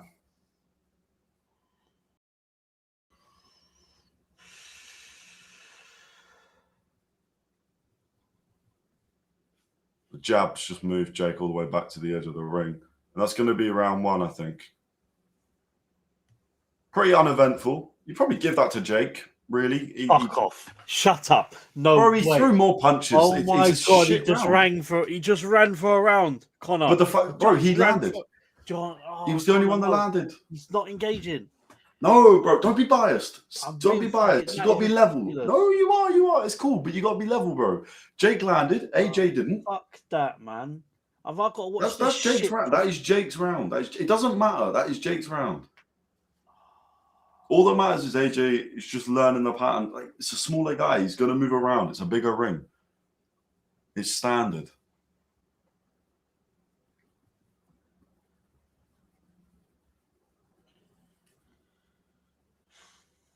AJ looks relaxed in the corner.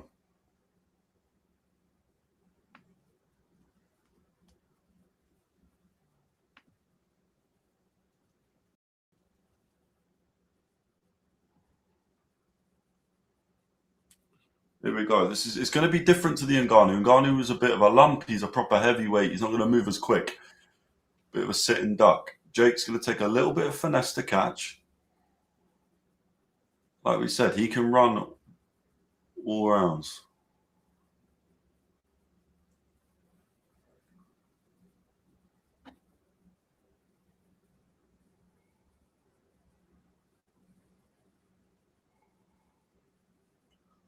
AJ is just starting to cut that ring off a little bit cleaner. AJ's throwing big old punches.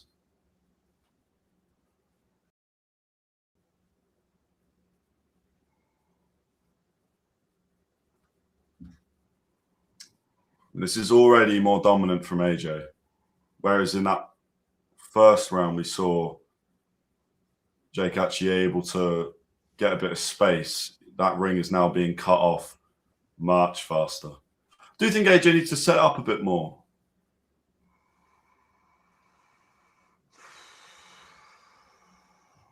This is bullshit. Because either Joshua's missing on purpose. Nah, some of these shots are mad. Like anyone else. No, bro.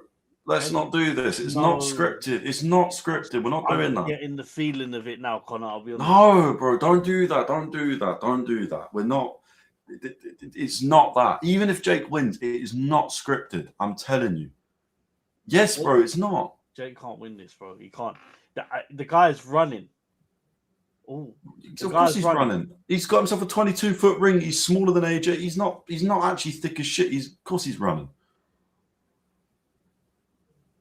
This is a man that can go and win that says he can win a title. I don't know what. That's just IQ. He's not going to stand there and trade with Anthony Joshua. Hear me out. Though this is a guy that says he can win a title. I don't actually know what weight he wants to win a title at, because 1 week wants to fight 1 week he's Canelo. called Canelo. Yeah, I know. Yeah, 1 week he wants to fight Terence Crawford. 1 week he wants to fight Joshua. I mean, you know, what is he? A cruiserweight, isn't it? Really, naturally. Yeah, really naturally. Yeah. Jay Opataya, what about him? See that Joshua could kill him here. I think he's holding it off a bit, though, Connor. I'll be honest, bro. You know, so nah, I think so, bro. I think so. Or I hear it. It's a show. The fight's got to go on a bit longer, but at the moment, I feel like Joshua ends this when he wants. I'm not saying boxing ain't dirty, but it ain't.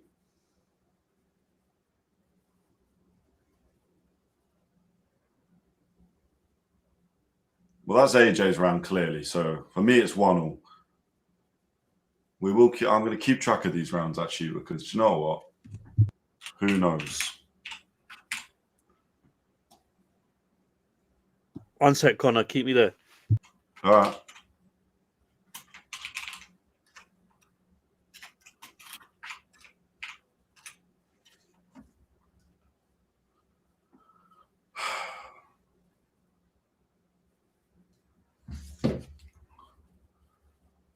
Fuck.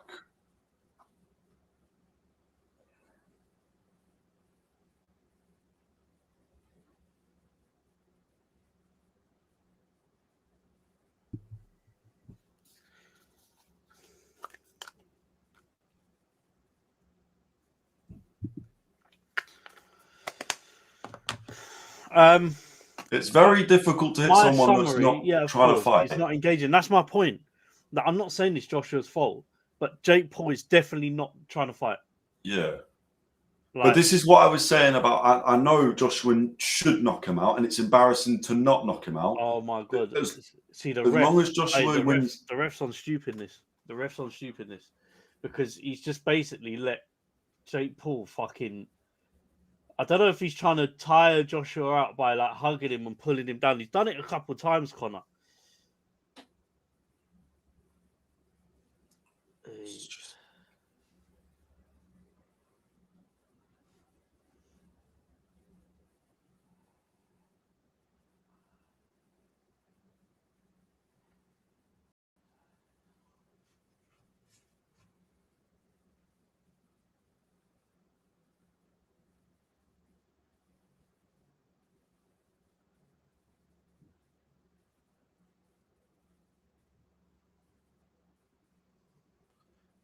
this is what we're saying. Though. Look, Jake's nearly fallen over his own feet. Fighting somebody. It's a nice little uppercut Jake put in there. It didn't land, but it was a nice little shot. Not a bad idea. But fighting somebody like this, it's a pain in the ass. That was a nice jab from Jake there. It's a nice little spike jab he's just put up.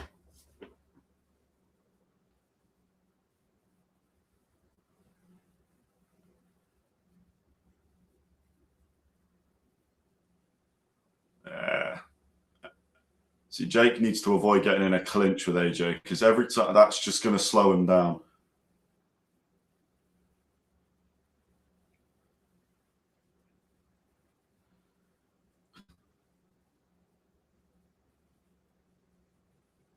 Now he's tired. The body shots are going to take effect. That's the problem. So AJ, already Jake's quick feet just slowing down a little bit.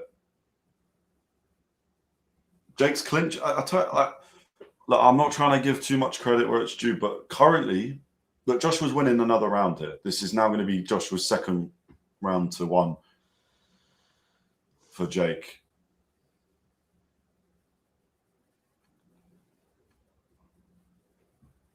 So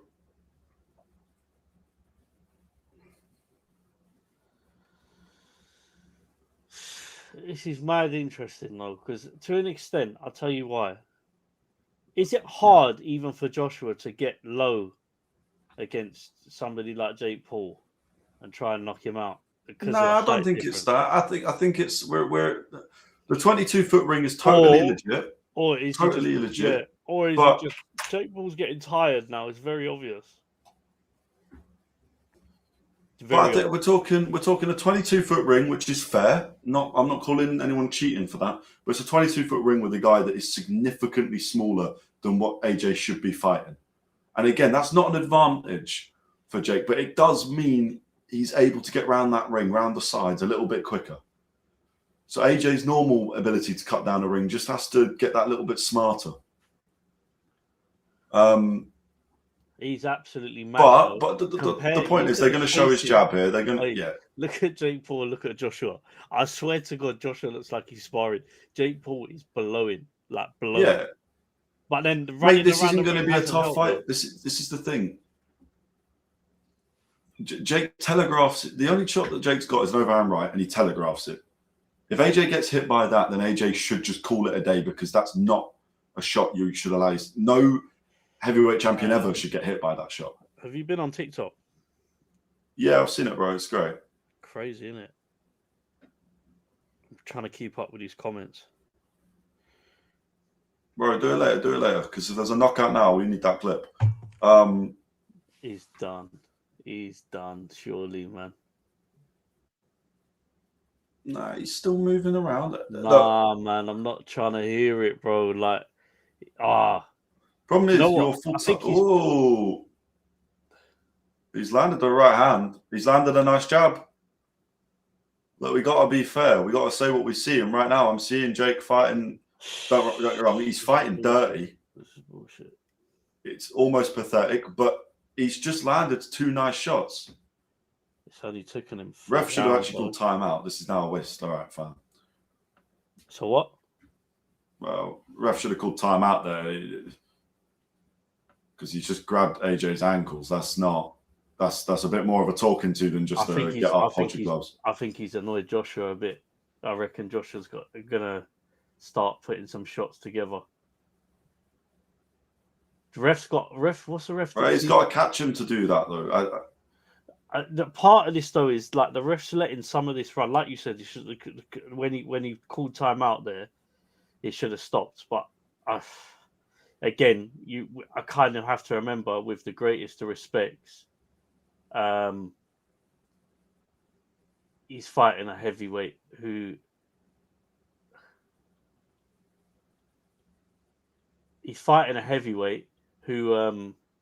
really and truly. What's the point in stopping it? Do you know what I mean? With all that, I hear it. I do hear it. I'll be honest with you. Part of me though is thinking that Joshua's holding back a bit. No, I don't think so. I don't think so at all.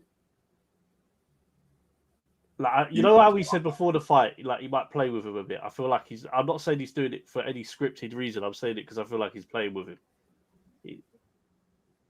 He just keeps falling.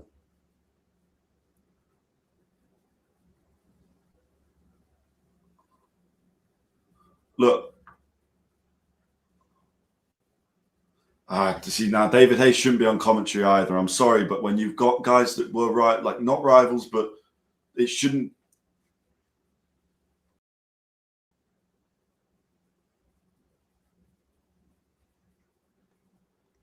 Commentary's annoying me. Look, personally, the way I think this is going to go, I think Joshua's going to beat him on points, and Jake's going to celebrate it like a win because he didn't get knocked out by a heavyweight champion.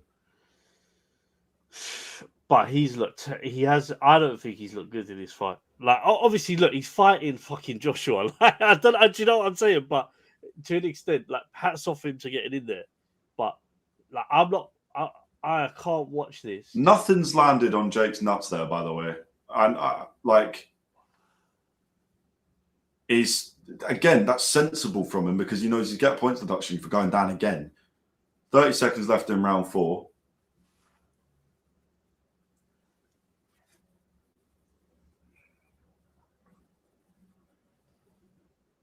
Oh, that's poor from AJ.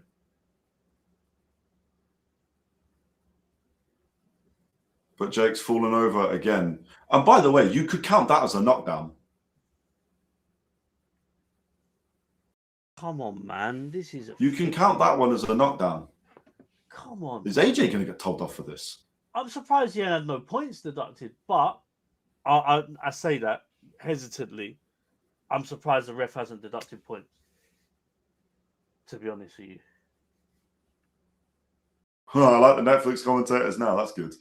The fans did not pay to see this. All right, well, that's another round to AJ quite comfortably.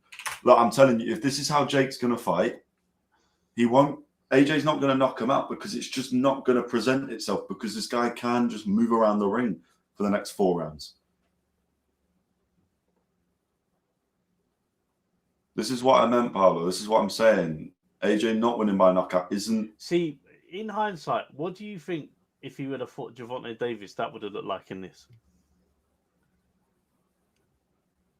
I look at the height difference of these two now, and I look at what Jake Paul's doing. He's been running a lot of the time, I'll be honest with you. But he's been hard for Joshua to hit. I think that's where Jake's the big guy and tries to pressure Gervonta. But then I think Gervonta slams him. Flipping uppercut, yeah. Yeah. Yeah, that's what I'm saying to you. But that's because the little guys then actually more skilled. Gervonta knocking Jake Paul out would not be unrealistic because he's been a smaller guy. Well, Jake would have been smaller than he is in here.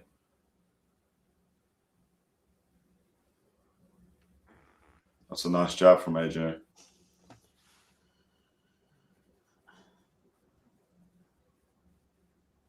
Who the fuck gave Jake Paul that last round? Unofficial score. Well, it's the same score that I've got, but nice shot by AJ. It wasn't a big shot. Actually, that should count. In some circumstances, that's a knockdown, by the way. Just because he's held on to AJ does not... This is...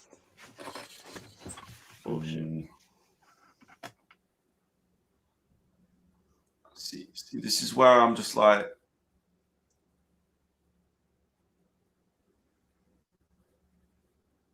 I see it.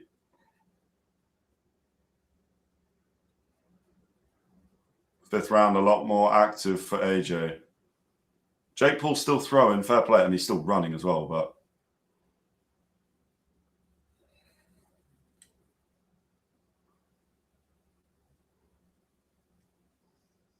Nice body shots.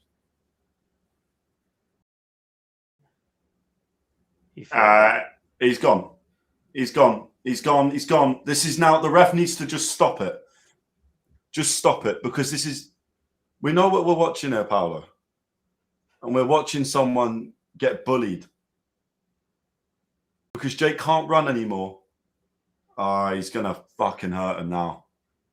He's going to hurt him. This is where the ref should surely look at it and go, who the fuck am I dealing with? When a jab sends you across a 22-foot ring, I mean, Jake still... It's done. It's done. It's done. Stop holding his leg, bro.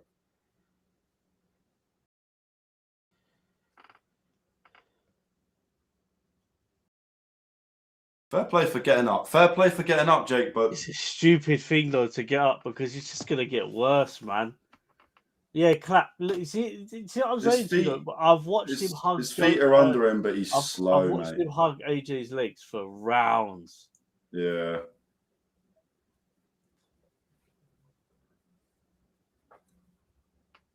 Oh, it's a nice shot by Jake there.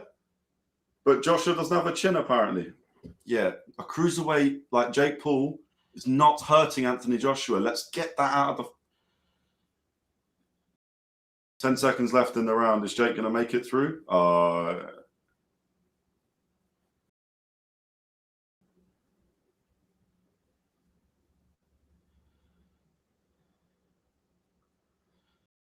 I mean, 10-8. Like...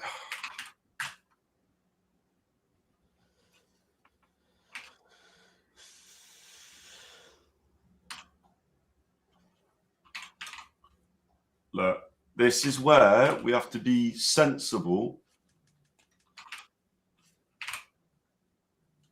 This is where we've got to be sensible and actually look at what we're doing.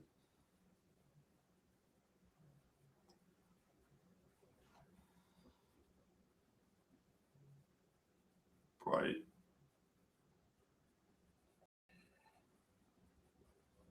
Oh, for fuck. Do you know what they're going to say, Paolo, after that one? What? They're going to say he rolled his ankle. I guarantee you, they say, I was winning that fight.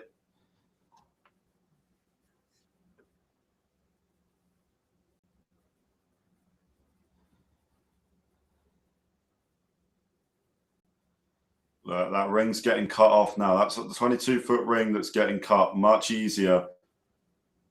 Anthony Joshua's landing again in round 6. 2 jabs from Jake are just not that good.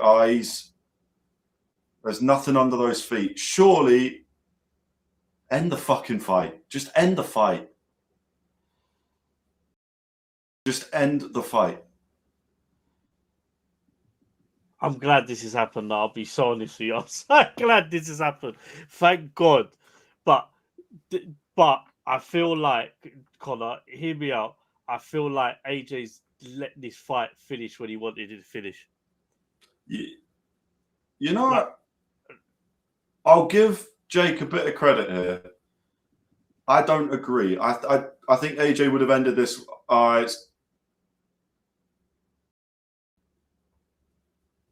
mean, Jake Paul's fucking mental. Fair play to him for that, I guess. But he's not. What I don't understand now is the referee should be protecting this fighter, and this fighter is fucked. Oh, it's done. Just end the fight. End the fight. End the fight. Look at, he's broken, man. He's broken. Just end it, please. Yeah, thank fuck. It's done. That referee is I'm not like, I get you have to let the event go, but I think disgraceful, man. You have a duty to protect your fighters, and he did not protect his fighter.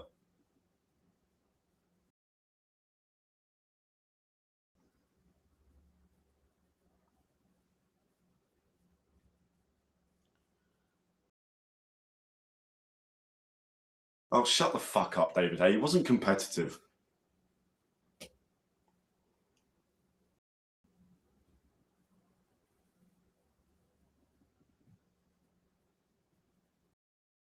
All right. Well, he's not right in the head. I hear it. I mean, he's crazy for taking this. But look, what I want to say before we start completely shitting on the fact that Jake was clearly not on this level, I want to say 2 things. First of all, the fact it took AJ 6 rounds is not a slight on AJ, because we saw Jake for the first 2. He just ran around. So for AJ, he's done his job. He's done what he wanted to do. He's earned 50 mil. He starts 2026 in a good place. He's not going to have a fight like that again. Good on him. I do want to give a little bit of a compliment to Jake Paul here. Not many people get up that many times. Don't get me wrong. I think he fought like shit. I think the referee could have and should have stopped that way earlier. Jake Paul did not need to go down again that last time.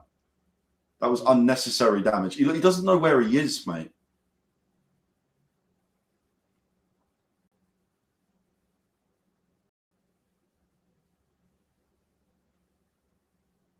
And my final point is, don't get people like David Haye, who at one point wanted to be heavyweight contenders against the likes of AJ,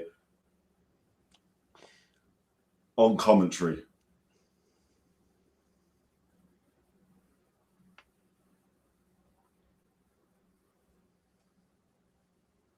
Oh, that guy's just lost his job, I reckon.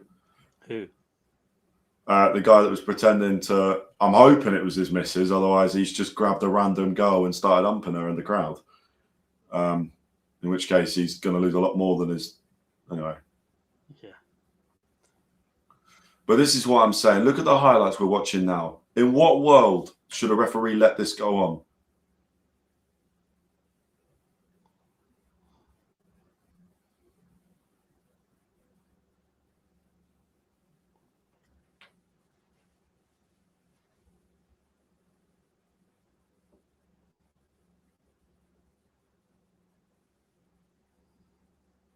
Let's see this one.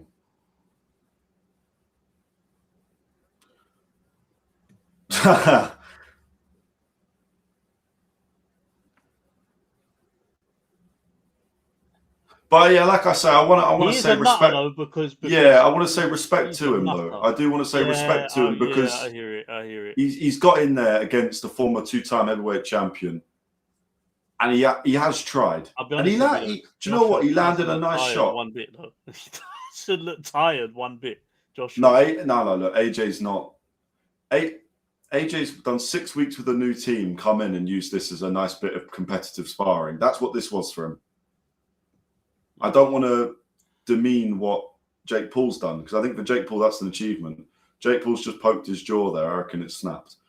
Look, Netflix has just done a little break before we hear from the fighters. We will stay around for that for tonight because on this one occasion, I'm interested. Went on a little bit longer than I thought, but then I didn't envision. I don't know why, but it never occurred to me that Jake would run around for that long.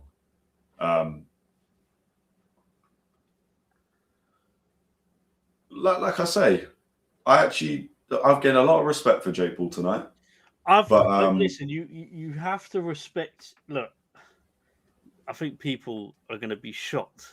I'm saying this, but now it's all said and done. Look, he's got in the ring with a dangerous fighter who, to be honest with you, like, because of the magnitude of who Joshua is as a heavyweight and stuff like that, to get in the ring with someone and to take the punches he's taken, you can't knock it. You really can't.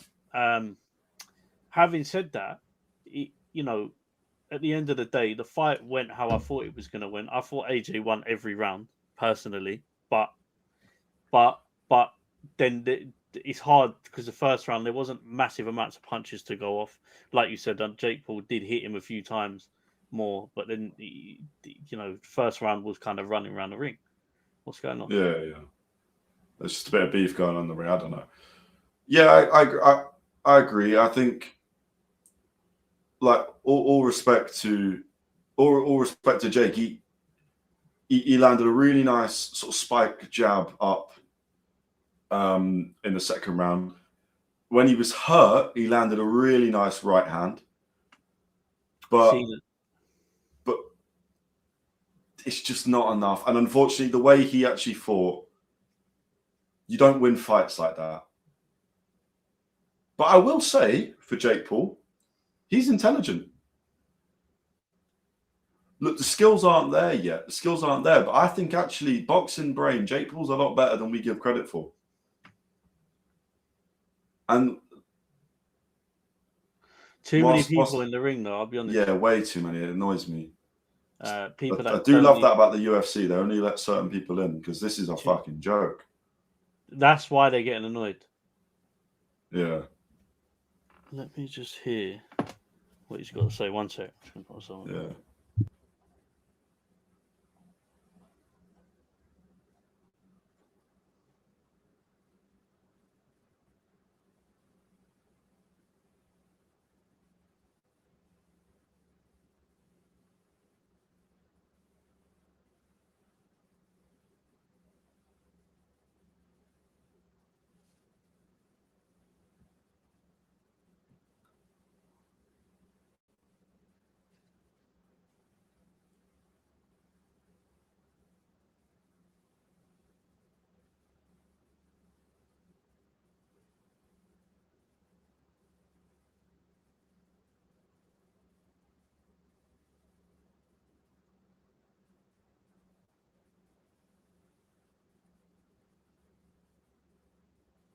I hear it. Respect. Yeah. Respect. That's why you gotta like AJ, man.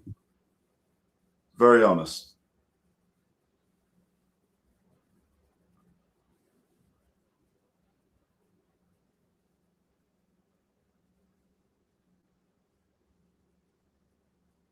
And he's just called out Tyson Fury.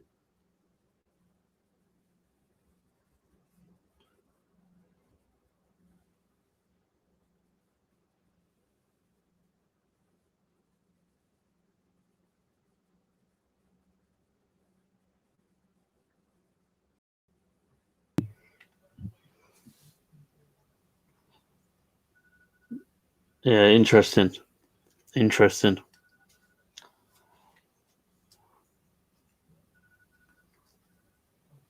Yeah, interesting. This is very interesting. I mean, I think they're trying to spin it a certain way, saying that, are you disappointed with the performance? But watching that fight, and I think the whole thing's been spun a little. Anyone watching that fight, I mean, what more could a Joshua done? To an extent, fighting someone who for the first couple of rounds wasn't engaging massively, it's hard. Wasn't engaging at all. Yeah. And this is what I've been saying about the size difference. Whilst obviously, look, Jake Paul landed a nice clean shot that.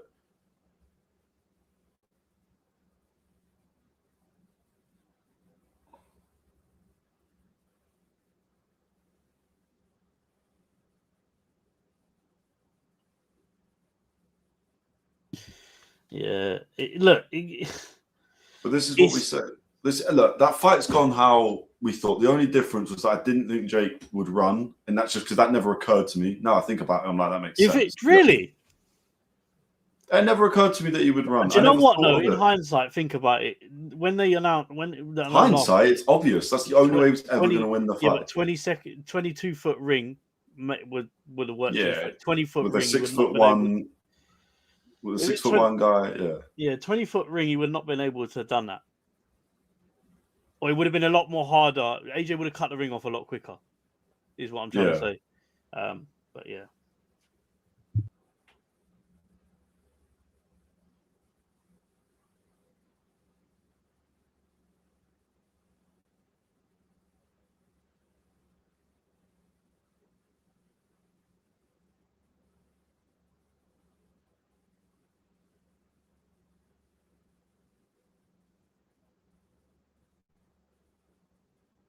This will be interesting to hear what Jake says, to be fair.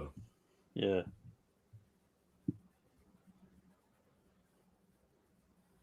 Hopefully he's humble in defeat.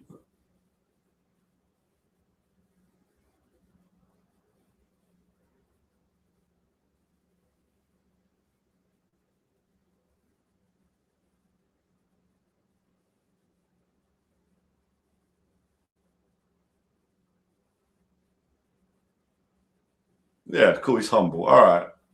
I've gained a lot of respect for Jake Paul tonight.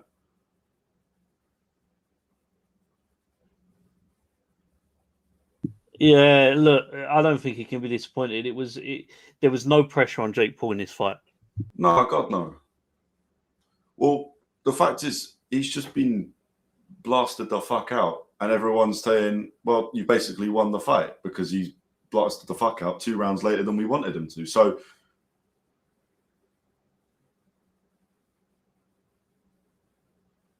do you know why I think he's unhinged? Because he's done this. And his jaw's broken, by the way. Yeah, I think so. He said, I enjoyed getting my ass whipped. Do you know how sick you are to have to want to do that? That's why I got to respect you. I do have to respect him in that sense. Listen, look, we work with a boxing organization. Yeah. It's the same thing. You have to respect anyone that gets in the ring, regardless of ability, whatever. That's one more fight that he's doing that millions of us are not. Do you see where I'm coming from? Yeah. And that's the same to anyone that gets in the ring. So props off to him because a lot of people in Jake Paul's position would never have taken a fight like this. Yeah, I'm gonna. Right, I've closed Netflix now. That's enough for me. But I'm happy with how that's gone. Jake's able to talk at the end. Yeah. AJ's done his job. They both made good money. Jake's had his jaw broken, so that's helped a lot of people in general. To be honest with you, though, to be honest,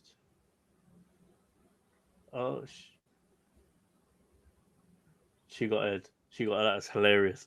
Sorry, I just seen something funny. That he's going around spudding everyone. Woman's put her hand out like that and just aired it, and she went, "Fuck!" Live on TV. Well done. Ooh. What a way to become a meme. No, but on a serious note, the fight went how we all predicted it went. He won rounds. He looked like he was having fun in there. He never looked like he was in trouble one bit at all. To be honest with you. And you know, Jake Paul threw a few shots. None of them looked like they'd done any damage on Joshua. He's had a little warm-up fight. Regardless of the opponent, he's got out there. He's got the rounds. With a new team. Yeah. He's going to go again, I'm hearing, in February. He'll have that's two the plan. fights before he fights Tyson Fury. Because Tyson Fury, I don't think will be till like September next year. Well, I think it depends. So from what we're hearing, we'll cover all this in boxing this week, by the way. You should probably watch that episode 75 next week. Well, just a suggestion. But from what I'm hearing, either if Fury is up for it, they'll both fight on the same card in April. If Fury's still undecided, they're going to try and get AJ out February, March, that kind of time. Give him another sort of 8-week camp, well, longer camp than he's got for Jake Paul. Overall, that honestly couldn't have gone better.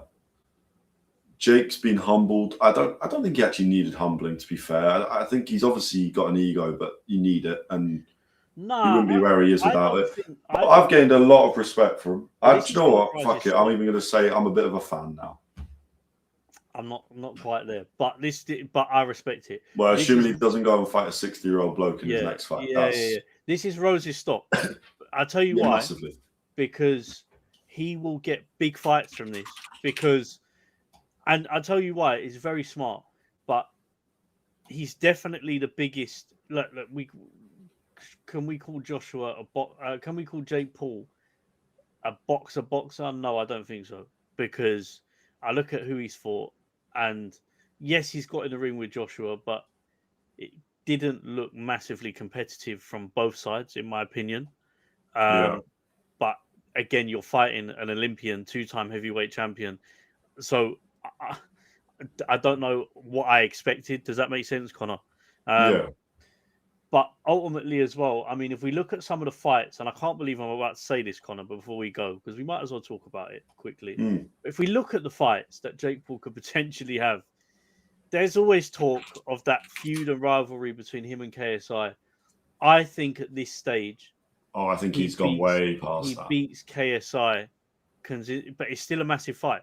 That is... of course, because of the names. The money involved in the KSI and Jake Paul would be ridiculous. So, like, for me, but in terms of ability, because of what Jake Paul's been doing, but he's fought not great amount of great quality of opponents. The quality of opponents he's fought compared to who KSI's fought is way higher, way better.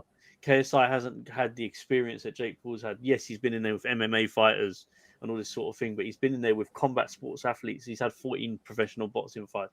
I think KSI's only had 3 in Misfits. So, and lost against obviously Tommy Fury as well. Yeah. So look, or they run back the Tommy Fury rematch, but we know that at the moment that fight's big anywhere in the world.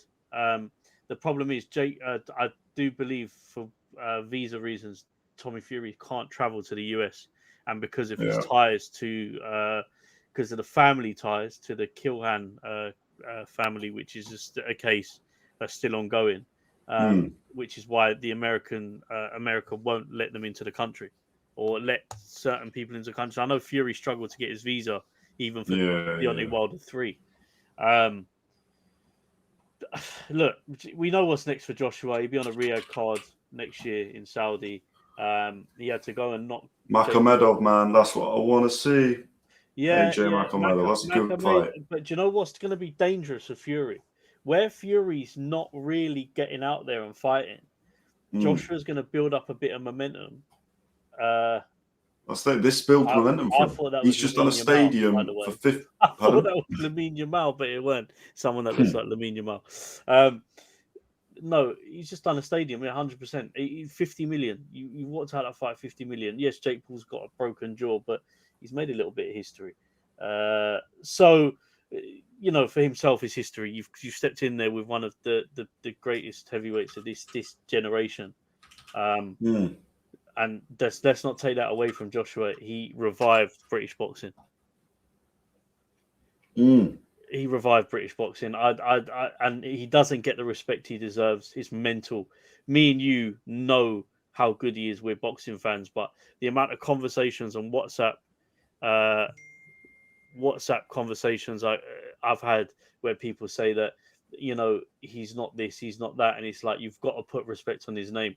Olympic gold medalist. I don't think people realize how hard it is to win a medal. I don't think people how hard it is to realize to become 2-time unified heavyweight champion. The achievements he's achieved more than, I'd say, 96% of people in boxing. 95, 94. Undisputed is probably 99.9, but yeah. You know what I mean anyway. So yeah. But it's AJ can retire whenever, right? Yeah. That's why I quite like at the end where they asked him about legacy and he went, I don't care. I enjoy fighting, that's why I'm doing it. Yeah. So I quite like to hear that. That's a bit of a different side to AJ. He has spoke about legacy before in a way that he almost wants it. Now it's mindset's changed. We do see that with AJ. Sometimes he does just say things sometimes because it sounds good. Fair play, who cares? But yeah, I don't think anyone's disappointed in that. The people that wanted to see Jake Paul get knocked the fuck out have seen that.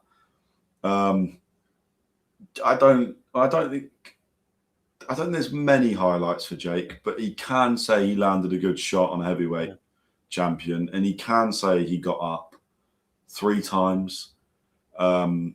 And nobody's blaming him for not getting up after that. But and also, I do want to say, just again, the fact the referee didn't stop it before the knockout, before that final punch, is ridiculous. Yeah. You have to look at who's in the ring, and the ref should have protected this fighter. Do you know what's smart about this? Yeah, hear this. This side of it, I know the level of opponents are not high, but all Joshua's doing is building that commercial value in America. Again, you remember the last time he went out there to fight, he fought Ruiz. He avenged the loss, which people don't like to talk about. He outboxed Ruiz for 12 rounds. Yeah. But him fighting Jake Paul, commercially, what that does to his image makes him still one of the biggest paydays in boxing. And this is why these fights are mad. He will always be. And this is why him, Usyk, Fury, in terms of the heavyweights, will always be the A side in negotiations, belts or no belts. Yeah. End of the day. And arguably now, because of fights like this, would you agree that Fury and Joshua's probably got commercially a bit more about I him? think Joshua's got more anyway. Nah, do you know what though? The only thing I will say is to give Fury his props is obviously because he went and done what he done to Deontay Wilder in America 3 times. Yeah. But I do see that. I just think AJ's big. I don't know, bro. I don't know. I think Anthony Joshua has kind of got it all, but good win for him. I've just clocked your Christmas jumper. Yes, mate. Nice. Yeah, man. Christmas jumper, Christmas hat. We got the snowflakes in the background of the thing, bro. It's all Christmassy. And Signal's been good tonight as well. Hopefully. Why can't it be like this every week? I don't fucking know, bro. But I haven't even mentioned it. I've been live. Well, we've been live. Well, the chat 4.5 hours. Say, I have not mentioned it once, but it's been on my phone every now and then. I've been checking. I've been going like, oh, it still looks all right to me. I'm like, fucking, I'm not jinxing it. But yeah. Well, right, to be fair, boxing this week, next week for people that will see this, tune in next week on that will come out on Thursday. Apologies for last week's one that's just gone. Do we want to put it out on Thursday? Thursday is Christmas Day. Do we want to go Boxing Day for boxing this week? No, we're not. Do you want to delay it by a day? Or? Boxing Day. Yeah, we'll put it out on Friday. All right, cool. Boxing Day Friday. And then in Nui, Junto Nakatani card 27th. We'll be live for that as well. I think so. I've actually cleared my weekend, so I will be live tomorrow and Sunday night. You're joining? Cool. Right. Yeah. Thank God, bro, because I like doing them alone. It is all right, but doing them with somebody and actually speaking. Saturday's good as well because it's good times. What time's up the Sunday at one? silly o'clock. I think it's like 2 hours ahead. I don't know. We'll sort that, but we'll sort it. We'll sort it. Right. Yeah. Either way. That's that. I was going to say that's boxing this week. I'm so tired. I've basically been up for 24 hours now. That is Anthony Joshua versus Jake Paul. AJ has knocked out Jake Paul in round 6. A couple rounds of running around and silliness from Jake, but ultimately, respect to him. He got up 3 times and then he got put the fuck down. Caroline Dubois defended her titles. Alycia Baumgardner in 12 rounds of 3 minutes was pretty flawless. Cherneka Johnson was in a very good fight. Early cut kind of ruined it, but covered the canvas in blood, but she got the win. Kino Mali, I was mildly disappointed, but he got the win. Anderson Silva at 50 years old moves better than, well, most 20-year-olds. The Spider, man. The Spider. Very clean knockout, likely to feature a knockout of the week. Make sure you vote when that goes out on Monday. My apologies. And there was another fight. Something Griffin got a round 1 knockout was quite impressive as well. So there we go. That is the live watch along for AJ versus Jake Paul. Hopefully everyone that joined enjoyed it. I have not checked numbers, subscribers or anything. Hopefully we've done all right. If we have, thank you. Hopefully we've hit 300. Hopefully we've 300. And if we haven't, get us there. Yeah, we will. That's the goal. 300 before the end of the year. That's our goal. So we 500 and we run this competition. So yeah, we were 13, I think, 13 or 14 or something off of before we started the stream. So I don't know where we're at right now. You know, let's just check it. So views wise, we're over 1,000. That's pretty sick. That's always good for the first hours. And subscribers, 288. So we gained 1 or 2. Not too bad. Okay. Thank you very much for watching. There's going to be clips for this anyway, so we appreciate all the support. 4 hours 20 for a stream that covered 4 fights, by the way. So that's boxing needs to get better at that. But thank you very much. Like, subscribe. This Amazon gift card giveaway has been on screen for the majority of the time, so you know the deal. Yeah. Thank you, Paolo. You always have something you like to say to the people. A wise man once said, "Get to sleep, man." Fuck yes.